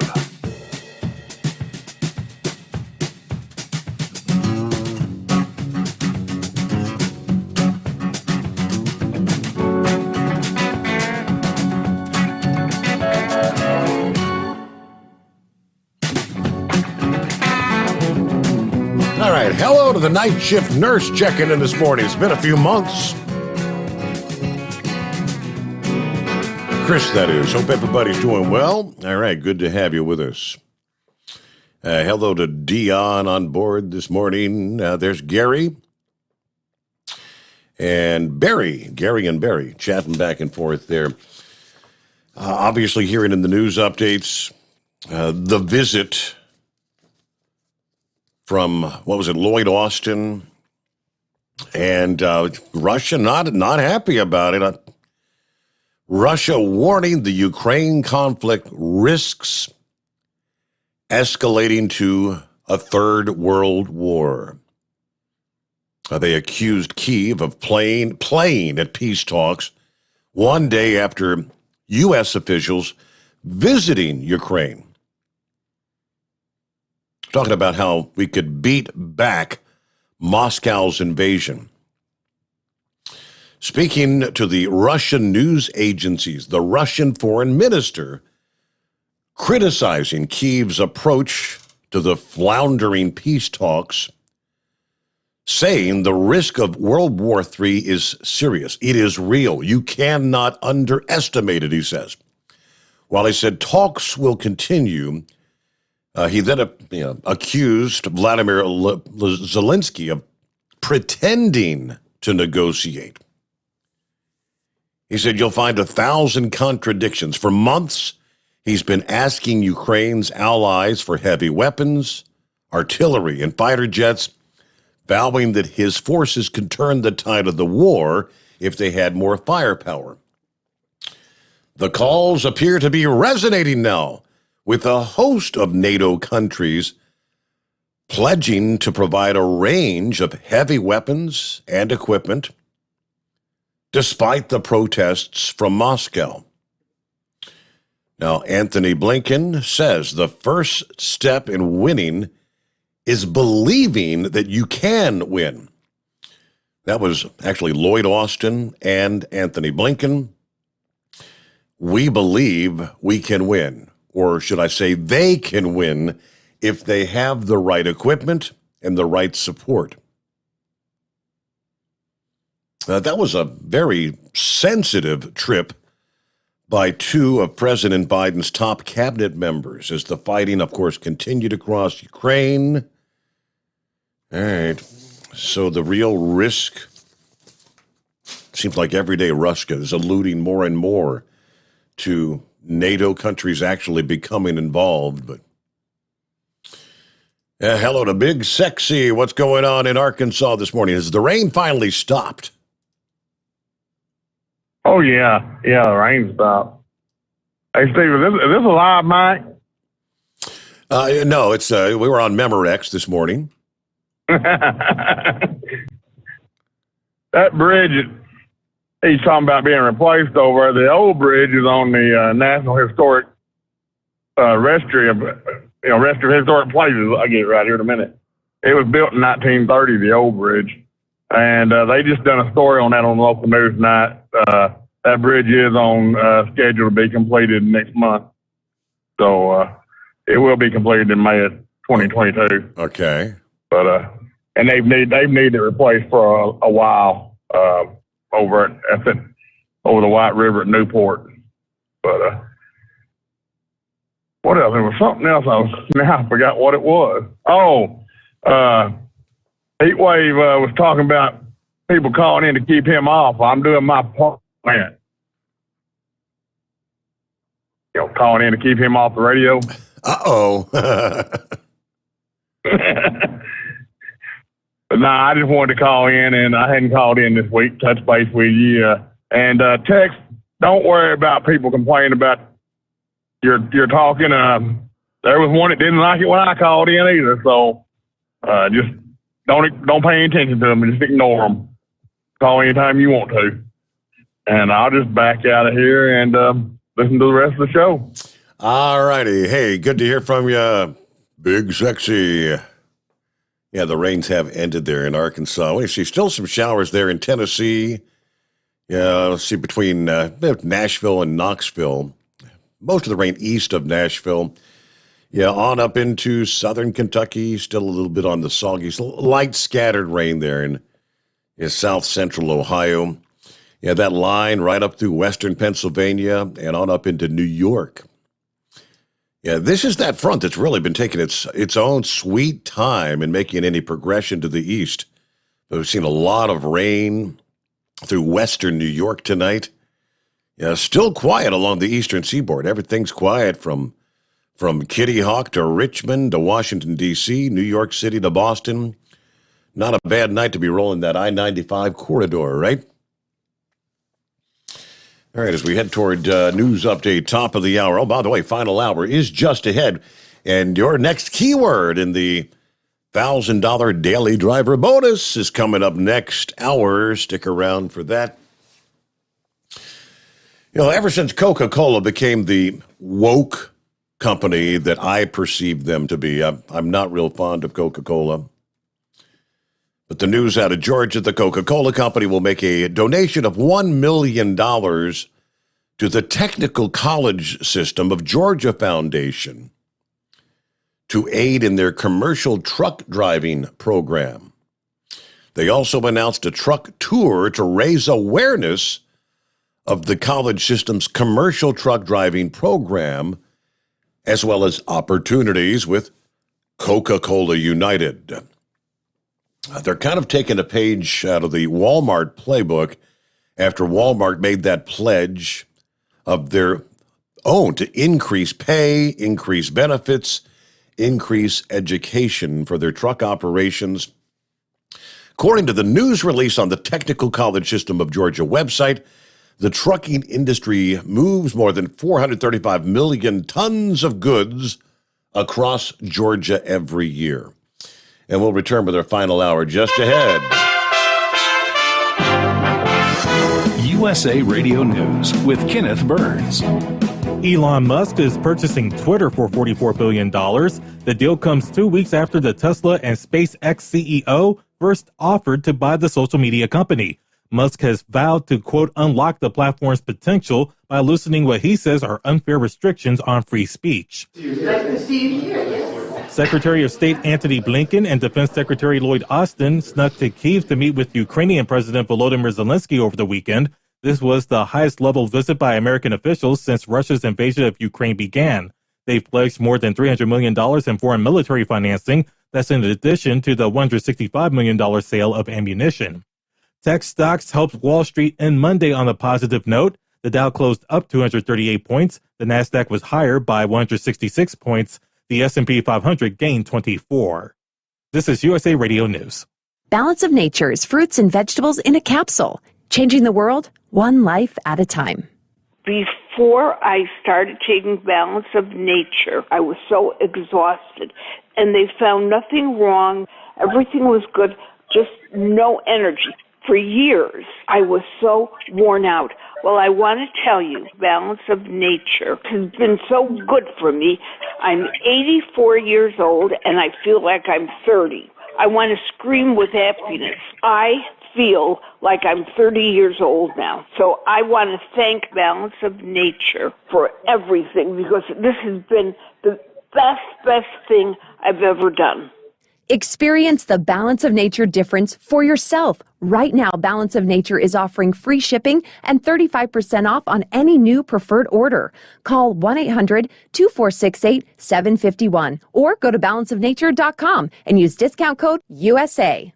The Texas Court of Criminal Appeals stayed the execution of Melissa Lucio, who was convicted of the 2007 death of her daughter Mariah. The stay was granted so a lower court can review evidence she claims would exonerate her. Michelle Lucio, a daughter-in-law, spoke to reporters by phone. We are just overwhelmed with so much joy.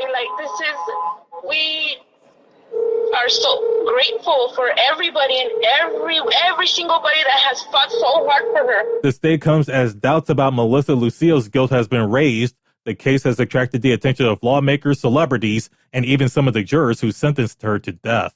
Two parents sentenced to prison in the Varsity Blues college admissions bribery scandal are appealing their convictions. Former Staples executive John Wilson and former casino executive Gamal Abdelaziz say they believe they were making legit donations to get their kids into elite universities. They are the only parents who have gone to trial in the case. You're listening to USA Radio News.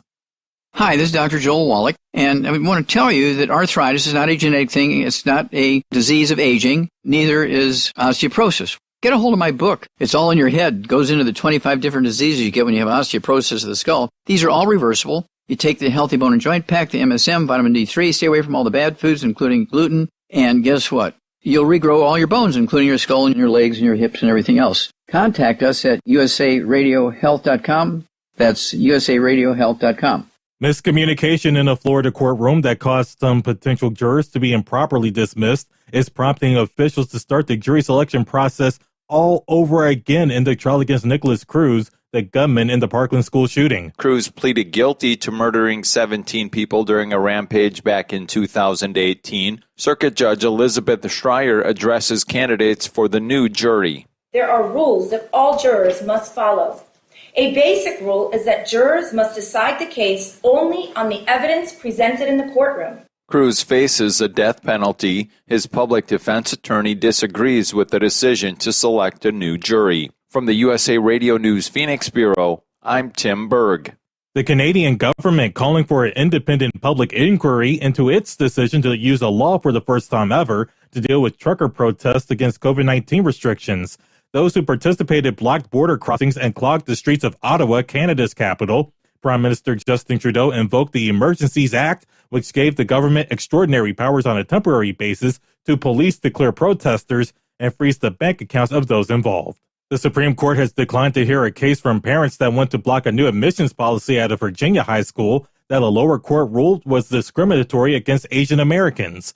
Thomas Jefferson High School for Science and Technology can continue to use the policy for now, as the Fairfax County School Board appeals the lower court ruling. For USA Radio News, I'm Kenneth Burns. At Hot Shot Secret, we share the science behind common diesel problems. For example, stiction. Found throughout the oil system, stiction is the sticky friction that negatively impacts your engine's ability to function at an optimal level. The molecular structure of oil is a hydrocarbon. The engine's extreme heat, tight tolerances, and high pressure cause the oil to break down and release hydrogen, leaving behind varnish, a carbon-based deposit. The varnish clings to the engine's moving parts, creating drag on the turbocharger, oil pump, and pistons. Symptoms of stiction include a rough idle and the loss of fuel economy and performance. Hot Shot Secret Stiction Eliminator delivers a 98% clean rating in third-party scrub tests. Its synthetic cleaner plus nano lubricant contains no harmful solvents and is formulated to be left in the engine to safely dissolve stiction for thousands of miles. It works as you drive. Stiction Eliminator is available at truck stops, Tractor Supply, O'Reilly's Auto Parts, and online at HotShotSecret.com. Hot Shot Secret, powered by science. In the beginning, it was all just tractor pulling. Stocks get superpowers, and mods venture beyond their limits. And nowadays, there's a class for everybody. From National Tractor Pullers Association headquarters in Columbus, Ohio, this is the NTPA Overnight Radio Report. As we noted in our last report, tractor pulling is in its 10th decade of existence, and the NTPA is in its 6th. But even as the object of the game, dragging a weighted sled the furthest distance along a straight course, has held constant for over half a century, the types of machines doing the pulling have evolved markedly, and every pulling fan now has a favorite division for which to cheer. At the NTPA's inception in 1969, all vehicles competed within a single category, but different classes were conducted for vehicles of differing weights, given that heavier vehicles have a natural traction advantage. As farm tractor engines wore out or suffered failure, innovative farmers found ways to replace them with automotive or industrial power plants, which brought entirely new technology into pulling. Thus came the first split into stock for ag engine factory chassis tractors and modified for tractors that had undergone a transformation of their engines and or frames. Stock became super stock as pullers ramped up the power on their still mostly original tractors by outfitting them with one or more turbochargers, larger pumps, and harder fuels. Modifieds grew into multi-engine monsters on dragster chassis, turning 30-inch wide tires at race car speeds. Some mod pullers downsized into the mini division,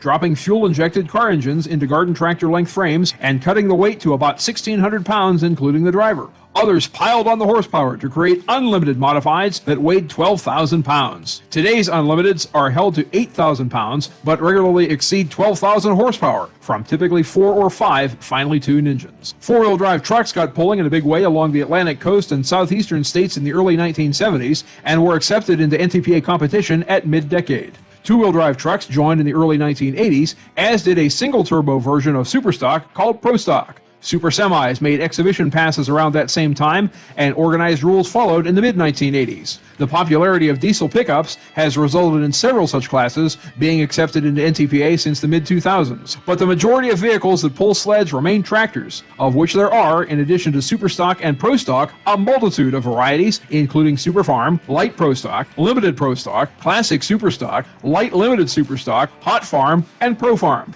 Each of these divisions have specific and uniform rules for construction that include limits on engine displacement, turbocharger size and number, tire size, drawbar height and length, and chassis length. To be authorized to compete at an NTPA sanctioned event, each vehicle must pass an on-site technical inspection and scale at or less than a predetermined weight, for example, 10,000 pounds for ProStock. All stock tractor and modified vehicles must be equipped with a roll cage, and all vehicles in every division must have shields, cables, engine interrupt, and other safety devices to protect the fans and participants. That, in fact, was the original mission and remains the most proud legacy of the NTPA, the conduct of tractor and truck pulling competitions in a safe and consistent manner. For more information about the NTPA, check out ntpapull.com, and if you have a question and can't find an answer there, drop me a line at ntpapull.com and mention that you heard about pulling on the Overnight Raider Report. I'd love to get a conversation going with you about the world's most patriotic, family-friendly, and powerful motorsport. Reporting for the NTPA on the Overnight Drive, I'm John Dunlap. Stay safe and pull hard.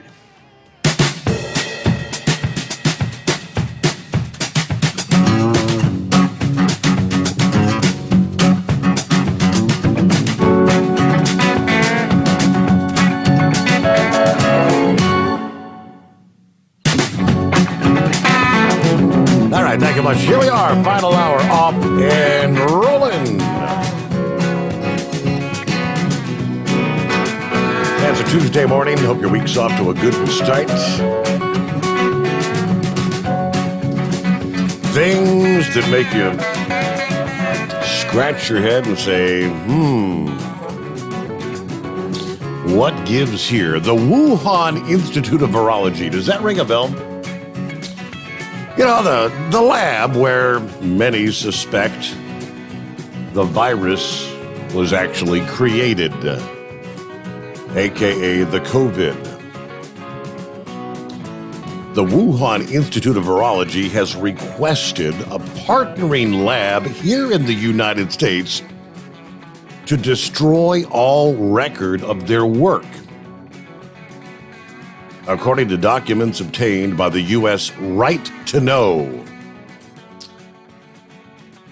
The document entitled Memorandum of Understanding of Cooperation between Wuhan Institute of Virology, Chinese Academy of Sciences, and the University of Texas Medical Branch at Galveston says that each lab can ask the other to destroy any so-called secret files or any documents, communications, data, or equipment resulting from their collaboration, along with any such copies. The party is entitled to ask the other to destroy and or return the secret files, materials, and equipment without any backups. So states the Memorandum of Understanding.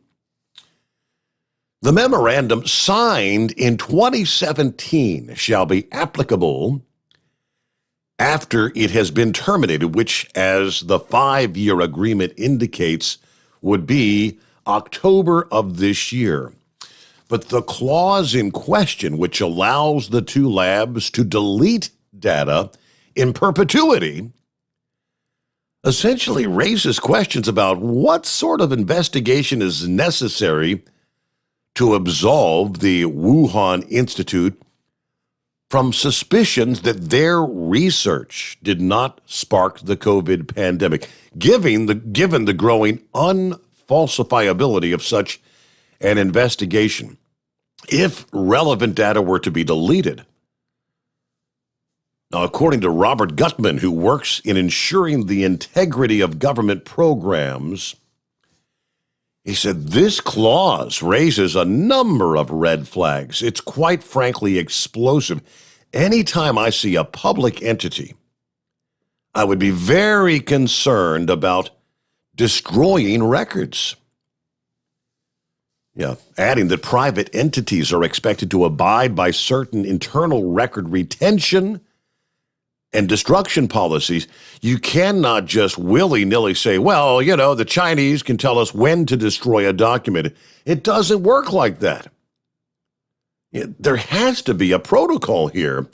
But according to Vanity Fair, when an evolutionary biologist named Jesse Bloom sent a draft of an unpublished scientific paper that he'd written to Dr. Anthony Fauci, no less, about how records of the SARS-CoV-2 genomic sequences, published paper from China, vanished without a trace, Bloom established that the National Institute of Health itself had deleted the sequences from its own archive at the request of researchers in Wuhan. These sequences, they note, actually map the nucleotides that give a virus its unique genetic identity, and it's key to tracking when the virus emerged and how it might have evolved.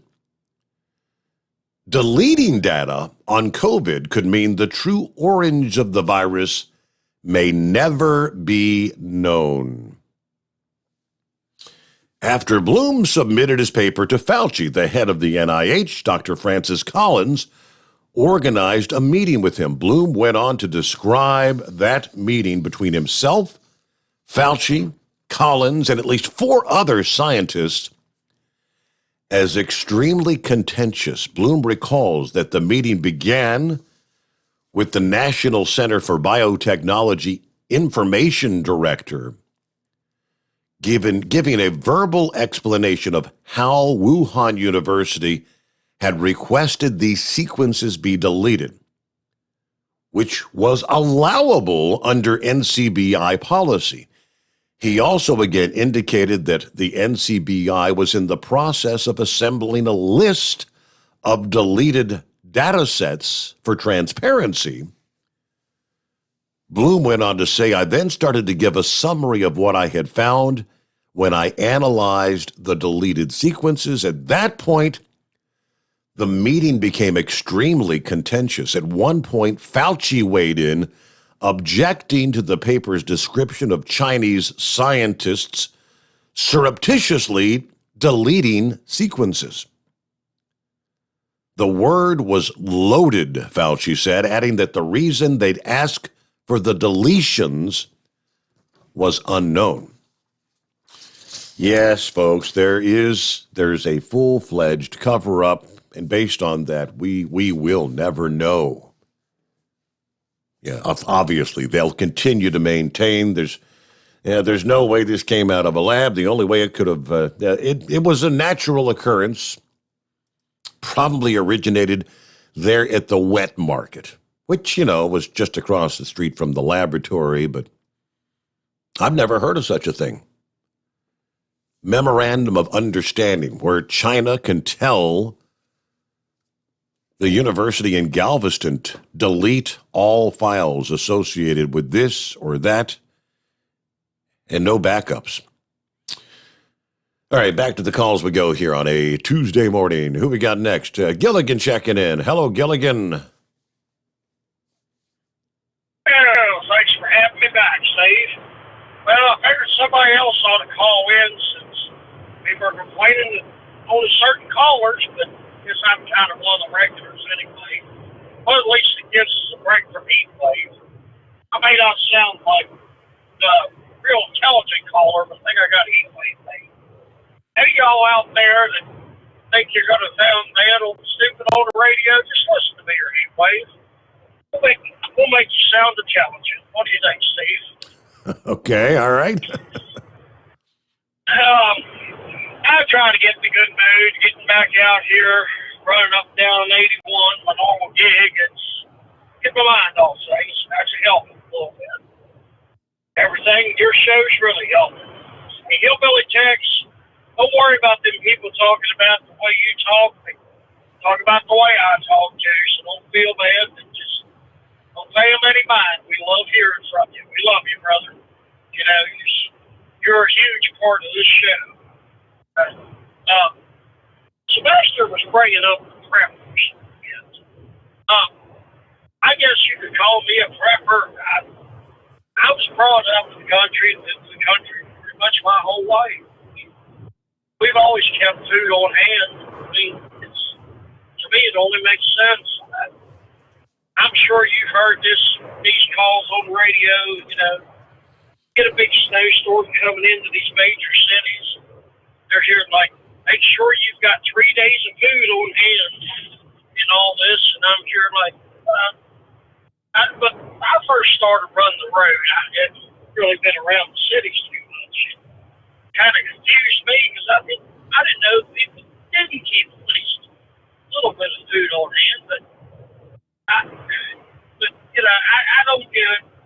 I never will. You got a snowstorm coming in, you got to be reminded to keep food on hand. Right. Does that make any sense to you, Steve? Anyway, well, I figured I'd just chime back in.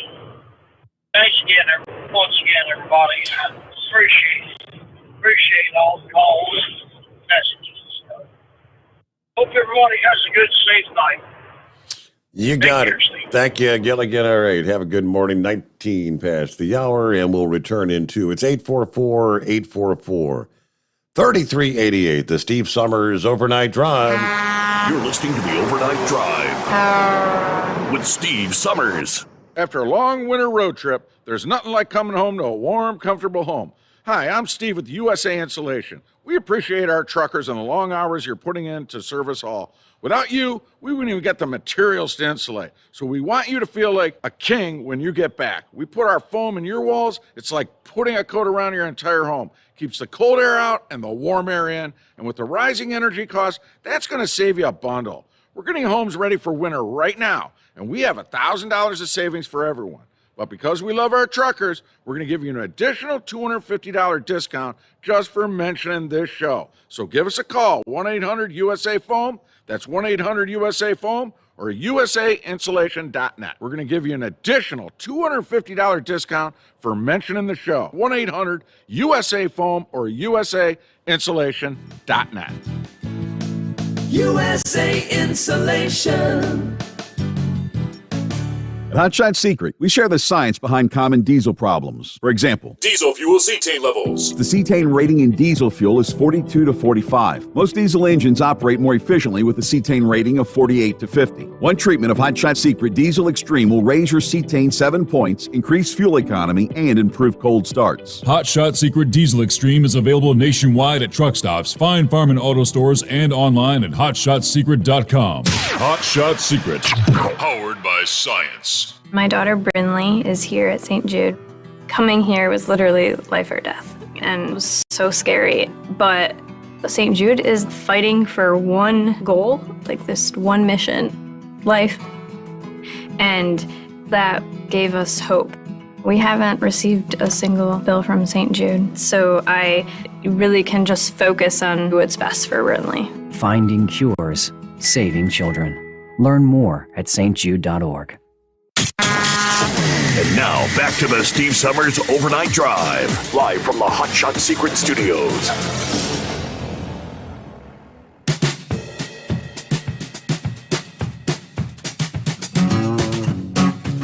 Hey, good morning to Truck and Phil, back with us again. Morning, Steve, and the Hot Shot Secret Nation. Coffee up. Happy Taco Tuesday. Ready to depart for Sterling Heights, Michigan. Make that flip back to Fort Wayne. Moving those GM parts, right?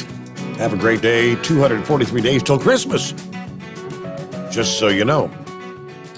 Thank you much. Semper Fi there, Truck and Phil. Good to have you on board. All right. Cincinnati Reds management made even national headlines.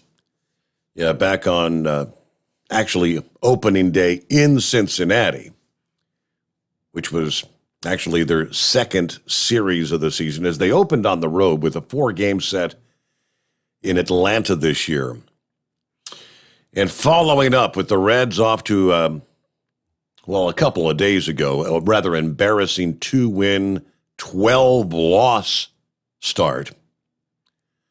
Fans are getting restless, letting their frustrations out. That's their longest losing streak in 6 years. There were several fans who made their displeasure known by wearing brown paper bags over their heads during Friday night's game, kind of lamenting the Reds' early struggles, while urging the longtime owner Bob Castellini to sell his controlling stake in the team. Their stunt apparently didn't go over too well, with a stadium official quickly jumping in to interrupt their interview with sports anchor Caleb Noe of the local ABC affiliate in Cincinnati, WCPO. The employee demanded that the fans remove their head coverings, spelling an abrupt end to their silent protest. As if morale wasn't already low enough, Cincinnati dropped its series opener against St. Louis, extending the Reds' drought to 10 straight games without a victory. Owners of an 83-79 record last season, which was good for third in the National League Central Division, the Reds had not yet won a home game this year. They ended that, I guess, night before last, when they took that third and final game against the Cardinals. Yeah, they had lost each of their 3 contests at Great American Ballpark. Cincinnati's lone playoff appearance in the last 8 years came during the COVID-shortened 2020 season, as they qualified as one of the National League wildcard teams. So even other media outlets say the Reds have been an unmitigated disaster, but at least Cincinnati still has Skyline Chili and Joe Burrow to look forward to. Yeah, a lot of people were saying that stadium was built by the people, the taxpayers in this city. It's a public venue. How can you try to force? I mean, it's their free speech.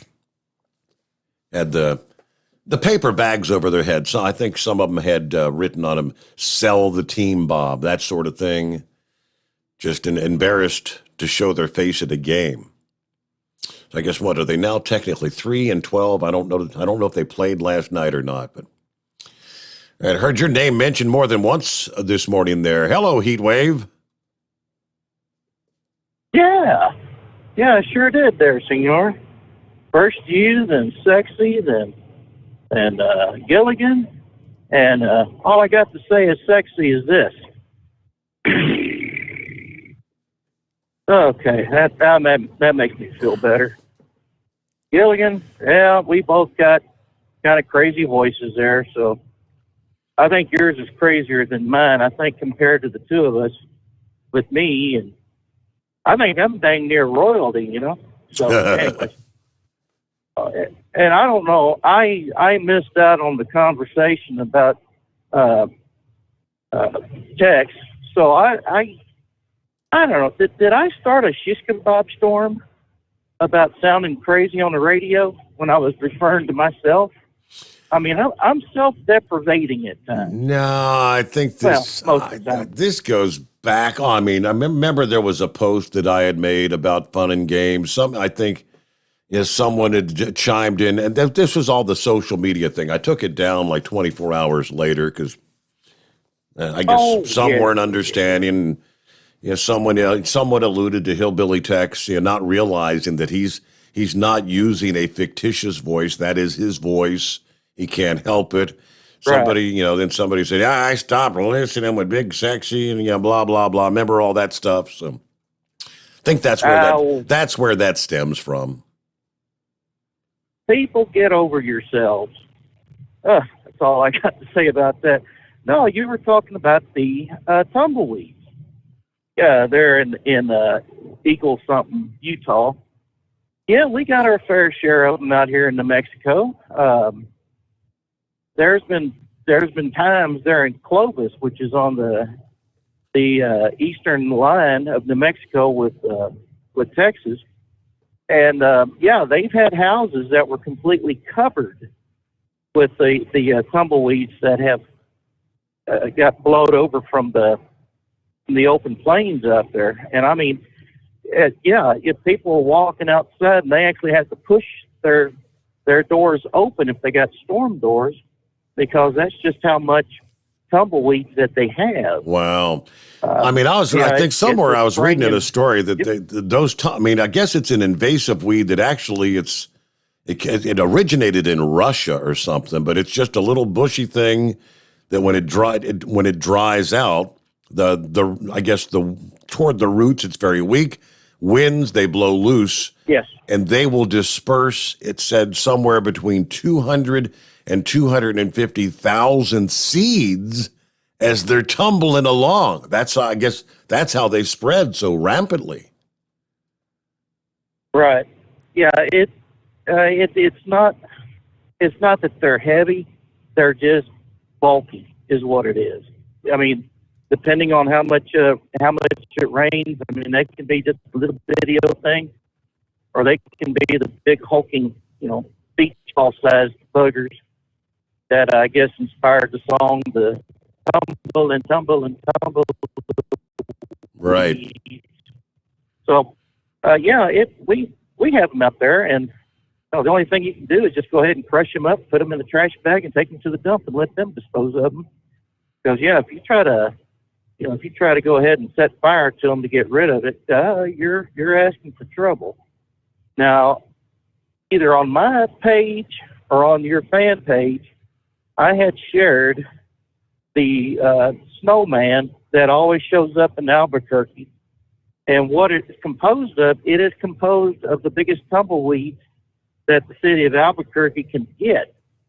And they've got chicken wire, and they make a snowman out of it.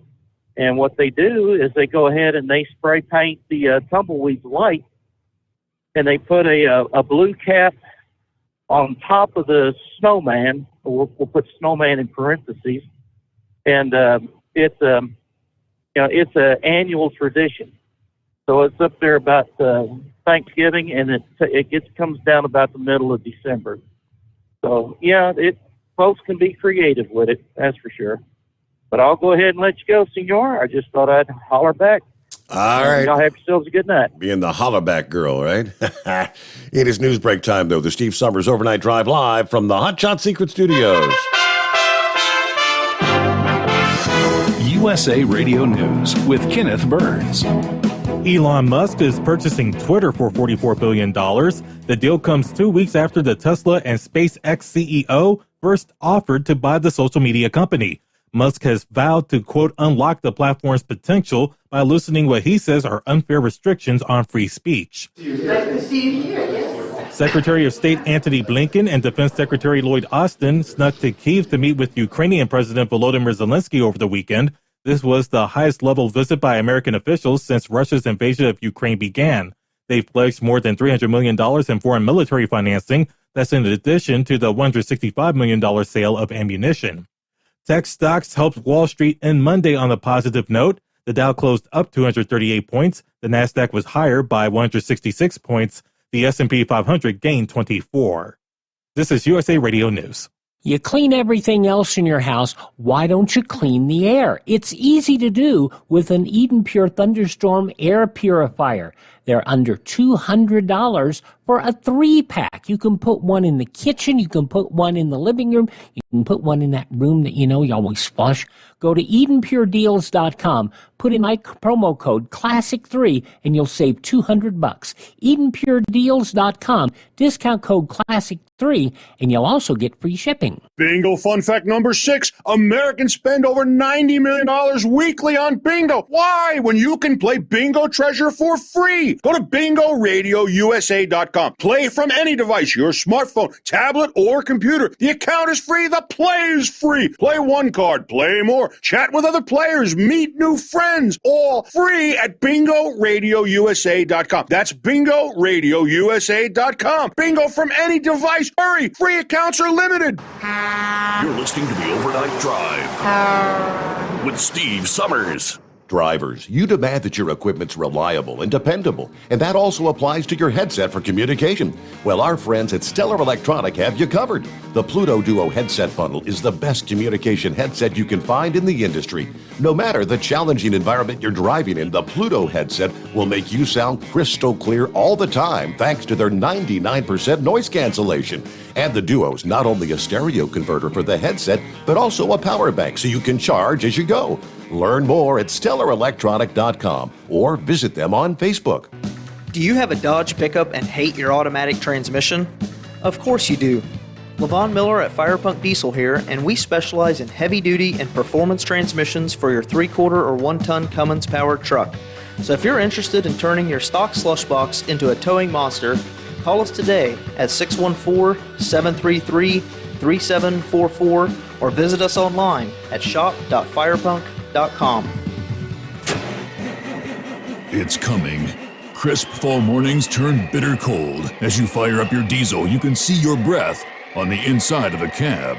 Imagine looking deep into your engine. Freezing temperatures impact your diesel's fluids, especially fuel. On a 23-degree morning, the paraffin wax in your untreated fuel starts to morph from fluid to large crystals. These crystals clump together and form a gel. At minus 10 degrees, your fuel hits the point where it no longer pours like a liquid. It's so dense that the flow through the fuel filter will slow, causing hard starts or no starts. Get prepared now for the cold that is coming. Hot Shot Secret Diesel Winter Anti-Gel is a premium fuel additive that lowers your fuel's pour point to minus 65 degrees. If it's that cold out, you shouldn't be on the road. You ought to be at home in front of the fireplace. Hot Shot Secret Diesel Winter Anti-Gel Premium Fuel Additive. Available now online at HotShotSecret.com. Hot Shot Secret.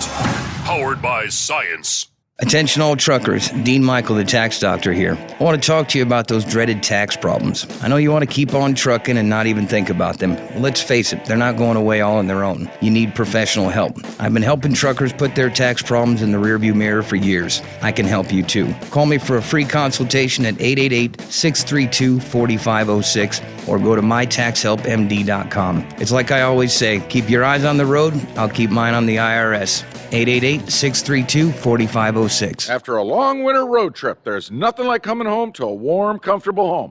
Hi, I'm Steve with USA Insulation. When we put our foam in your walls, it's like putting a coat around your entire home. It keeps the cold air out and the warm air in. We're getting homes ready right now for winter, and we have $1,000 savings for everyone. But because we love our truckers, we're going to give you an additional $250 discount for mentioning the show. 1-800-USA-FOAM or USAinsulation.net. Hey, Dad, your prescription will be ready in just a minute. Hey, Dad, your laundry will be ready in just a minute.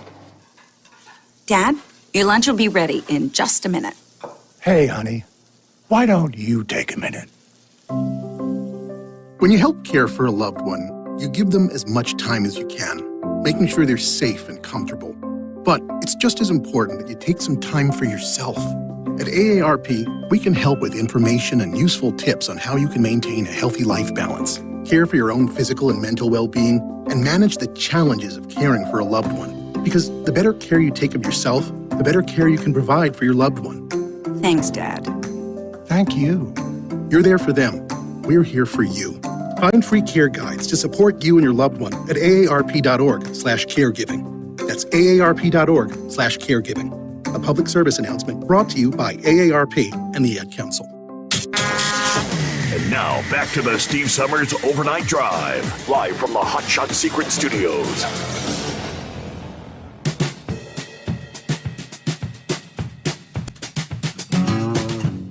All right, welcome back. It is a very, very touchy topic. And I oftentimes hesitate to even bring it up. But a couple of points I want to throw your way, just so you know the facts. I saw a post from someone here a few hours ago, just sharing via social media. It says companies like Netflix and Disney, etc., are experiencing what happens when you cower to 5% of the population that the other 95% know is pure absurdity. Simple statement. What's he mean? Disney, they are taking a beating. Disney's market cap has shrunk by nearly $34 billion since they've expressed their full-throated opposition to the Florida law banning instruction of gender identity and sexual orientation in public schools for kindergarten through third graders, which was passed in March, dubbed by opponents to the bill as the Don't Say Gay bill, which you've been hearing about, right? Yeah, the bill itself has nothing whatsoever about Don't Say Gay, but it was signed into law by the governor in Florida March the 28th. That same day, Disney dove in deeply into the conversation, issuing a statement highly critical of the bill, saying it's the company's objective to have that bill repealed. From that day forward, the day the company issued this statement, from that day to April 22nd, Disney's market cap has fallen by around $33.9 billion. Backers of the legislation say, hey, this gives parents more power, which should be the fact, should be the case, when deciding how and when topics like LGBTQ issues are introduced to their children. And personally, at the age of 5 or 6 or 7, in my mind, it is not that time. But that's me. And as a parent, I would not want that introduced to my child or my grandchildren. It also gives the parents the opportunity to sue school districts for violations of the rules that are set out in the legislation. They try to do these things behind closed doors and even issue memorandums that students don't have to tell their parents and parents don't have to be notified by the school. Classroom instruction by school personnel or third parties on sexual orientation or gender identity may not occur in kindergarten through grade 3 or in a manner that is not age appropriate or developmentally appropriate for students in accordance with state standards. That's what the bill reads. The governor, the day he signed the bill, said parents have every right to be informed about services offered to their children at school and should be protected from the schools using classroom instruction to sexualize children as young as 5 years old. Now, the same day DeSantis signed the bill, Disney issued a statement saying Florida House Bill 1557, also known as the Don't Say Gay bill, should never have passed and should never have been signed into law. They added, It was their goal for this law to be repealed by the legislature or struck down in the courts, and they continue to double down.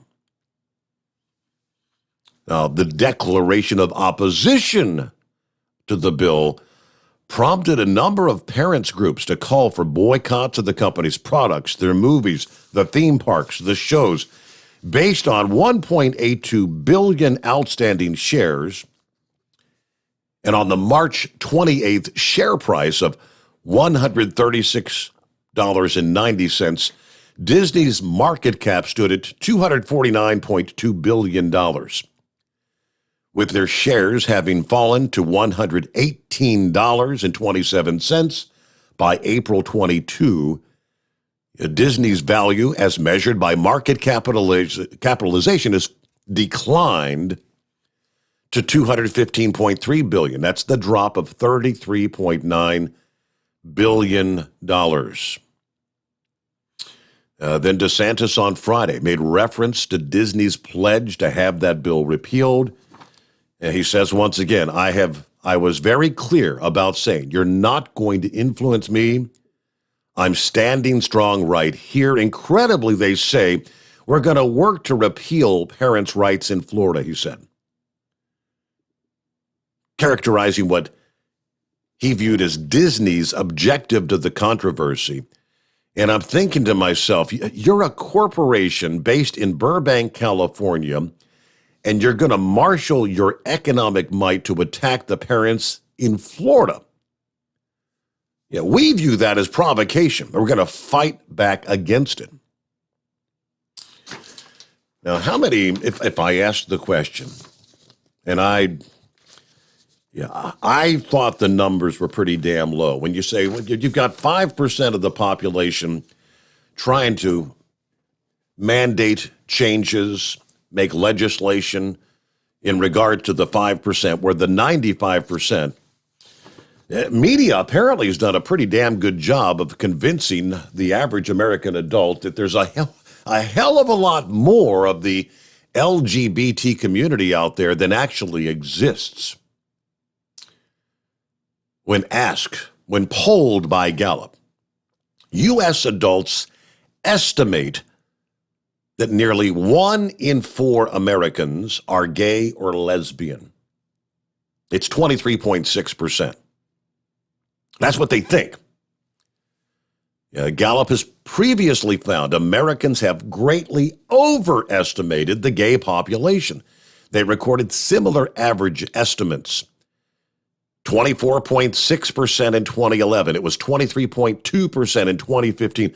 All of these polls where Gallup asked the simple question, a majority of Americans estimate the population of gay or lesbians to be greater than 20%. That's more than 5 times the actual number. In 2017, it was 4.5% of Americans identify as LGBT, based on respondents' self-identification as being either lesbian, gay, bisexual, or transgender. Going back to 2002, Gallup asked, estimate the proportion of men and women who are gay or lesbian, respectively. The results are nearly identical. An average estimate, 21% of men, 22% of women were gay. Greatly over-exaggerated. Gallup pointed out in their initial estimate of the entire LGBT population exactly who makes up that community and how this group should be measured is a subject of some debate. There are a number of ways to measure lesbian, gay, bisexual orientation, or transgender status. It can be assessed by measuring identity as well as sexual behaviors and attractions. Thus, the methodology is not the only way to estimate the percentage of the population. Still, all available estimates of the actual gay and lesbian population in the United States are far lower than what the public thinks it is. No measurement, no procedure has produced any figures suggesting that more than 1 out of 5 Americans are gay or lesbian. Americans overestimate the size. We've done this with other minority groups in the past as well, whether it be blacks or Hispanics. Apparently, women actually top the list, thinking that there's a far greater number in the LGBT community. U.S. women estimate that 3 in 10 Americans, nearly 30%, are gay or lesbian, the highest of any subgroup. Much higher than the men's perception, which is still well above what the actuality is. Men believe it was 17.4%. Even the groups offering the lowest average estimates of gays and lesbians exceeded the poll figures by about 4 times the actual number. Okay. Today, the latest numbers, Gallup finds 7.1% of adults identifying as lesbian, gay, bisexual, transgender, or something other than straight or heterosexual. So the numbers apparently have been increasing over the years, but the bisexual, more than half of those in the LGBT community identify as bisexual. LGBT identification is much more common among younger adults versus older adults. So the bisexual, I guess, that's the swings either way kind of thing, yes? The factual numbers.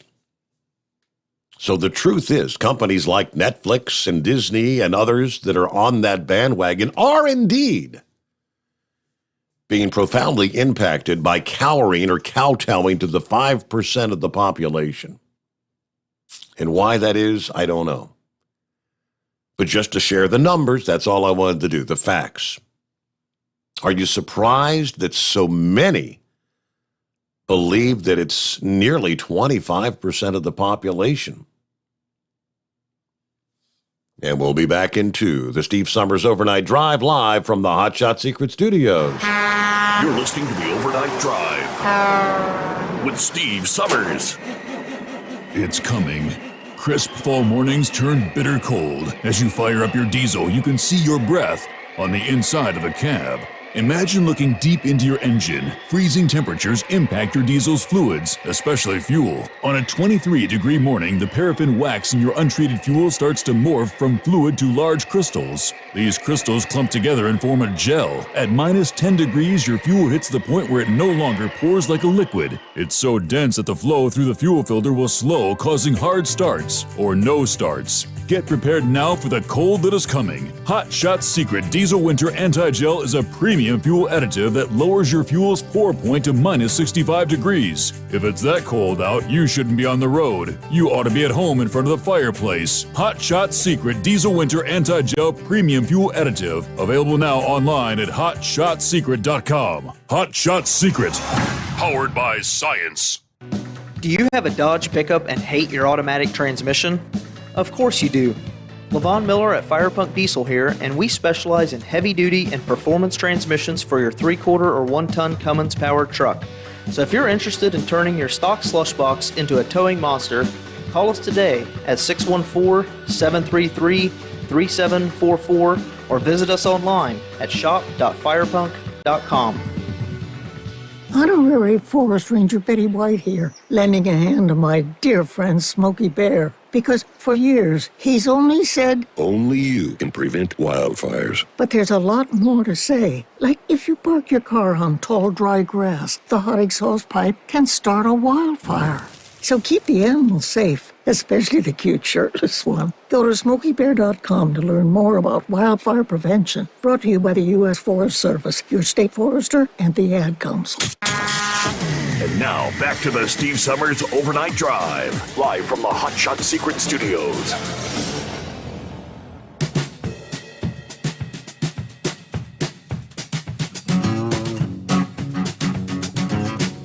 Hey, what do you say? Back at it here at 844-844-3388. Did we get our final keyword of the morning? I don't believe we did. Hey, your chance at $1,000 cash and a shot at the $10,000 grand prize. This final hour's keyword on a Tuesday morning is cash. Cold, hard cash. Money in the bank. Go to tncradio.live or tncradio.live on the app. Enter that keyword, again, cash, for this hour. And it's that simple. You're registered. You've got a chance at $1,000 cash. 2 more opportunities yet to come your way during the broadcast day at tncradio.live. You'll get a keyword during the morning grind between 9 and 11 Eastern this morning. And another keyword comes your way during the evening surge between 5 and 7 p.m. Eastern time. Morning to the blind man. Hey there, what's going on? Okay, well, I'm getting an echo. Hey, 1 2 1 2. That should go away. Testing. Okay, got it. About Tesla stock, if you got it, hang on to it, because from what I understand, Elon Musk is going to take it private. You'll get your money back plus looks like $54 a share. So you'll make out okay if you got the shares now. The Twitter stock. Twitter, you mean, right? Yeah. Yeah, Twitter. Yeah. Okay. So anyhow, see what else is going on. I got a surprise from one of the neighbors. He was very upset. He told me that the school is trying to recruit his son into being a transgender girl, and he told me he's having none of it. And I said, well, you voted for Biden and the Democrats in the first place, so your complaint to me is falling on deaf ears, so to speak. Mm-hmm. And another friend of mine down in Florida, she sent me a tape. We tape back and forth. And she's telling me that the governor down there and the legislature passed a bill taking away Disney's special privileges. Correct. So that's really going to hit them hard as well when the state officials come in there and find all kinds of stuff, give them a hard time, so to speak. And speaking of sports, did you hear what happened to Lucius Fox on Sunday? It's all over the sports world. He got sick behind the pitcher's mound, and they had to stop the game long enough to hose down the area where he threw up. So that was all over the news. So I guess that's all my baloney for today. It was good to talk to you off air when Chevy Guy called me, and Heatwave calls me every now and then to check up on me, and I gave my condolences to Gilligan. And Horse Feathers called me, and my best girl says if he doesn't live in Baltimore, she'd take me up to visit him and Gilligan. So anyway, that's all I had to say for today. All right, good to hear from you, blind man, and have a great day. Chevy Guy, hey, you're going to wrap it up here, looks like, on a Tuesday morning. What you got? Amazingly, on this story about Disney, my time 4 days off, I haven't been on much on the news part, looking at the news stories, Fox, I've been listening to NBC, ABC, CBS News, and they've been talking about this story, and it obviously has a feel of anti-DeSantis. And they always include just don't say gay. But at the end, every single one of them included the fact that they're fighting the teaching of this stuff to children from kindergarten to third grade. Right. In other words, the American people, no matter what the mind bend they want to put it to, when they start talking about their children, like they found out in Virginia, when they start talking about the corruption of our children, they draw the line. We'll put up with, if you come from a culture, it's your thing, do what you want to do. But we put up with you don't say this, don't say that. At work, keep your job. But people have drawn the line when it comes to messing with our babies, and there's still hope.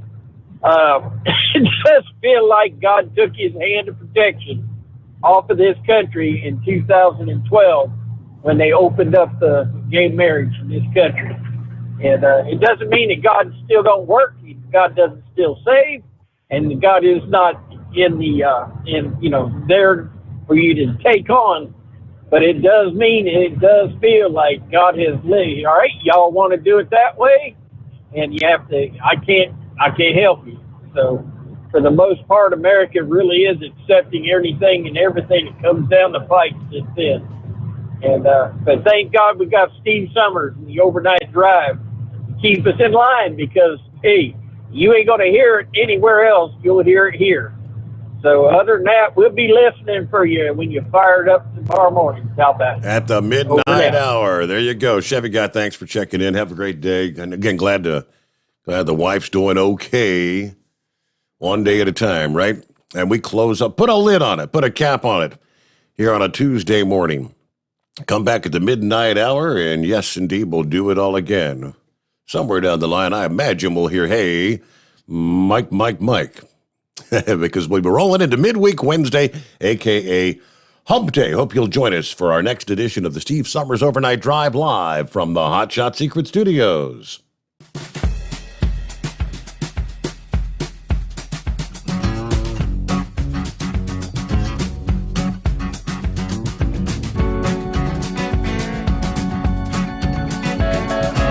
You'll never guess the places that I've been. You never guess the places that I've been. 'Cause everything is like a dream, yeah, but only in that dream that I live in. I'm never gonna let the day begin. Never gonna let the day begin. 'Cause everything is like a dream, yeah, but only in that dream that I live in. Oh, don't wake me up before you go, and I'll just make this bed my home. Oh, darling, please just let me sleep. Give me my dreams.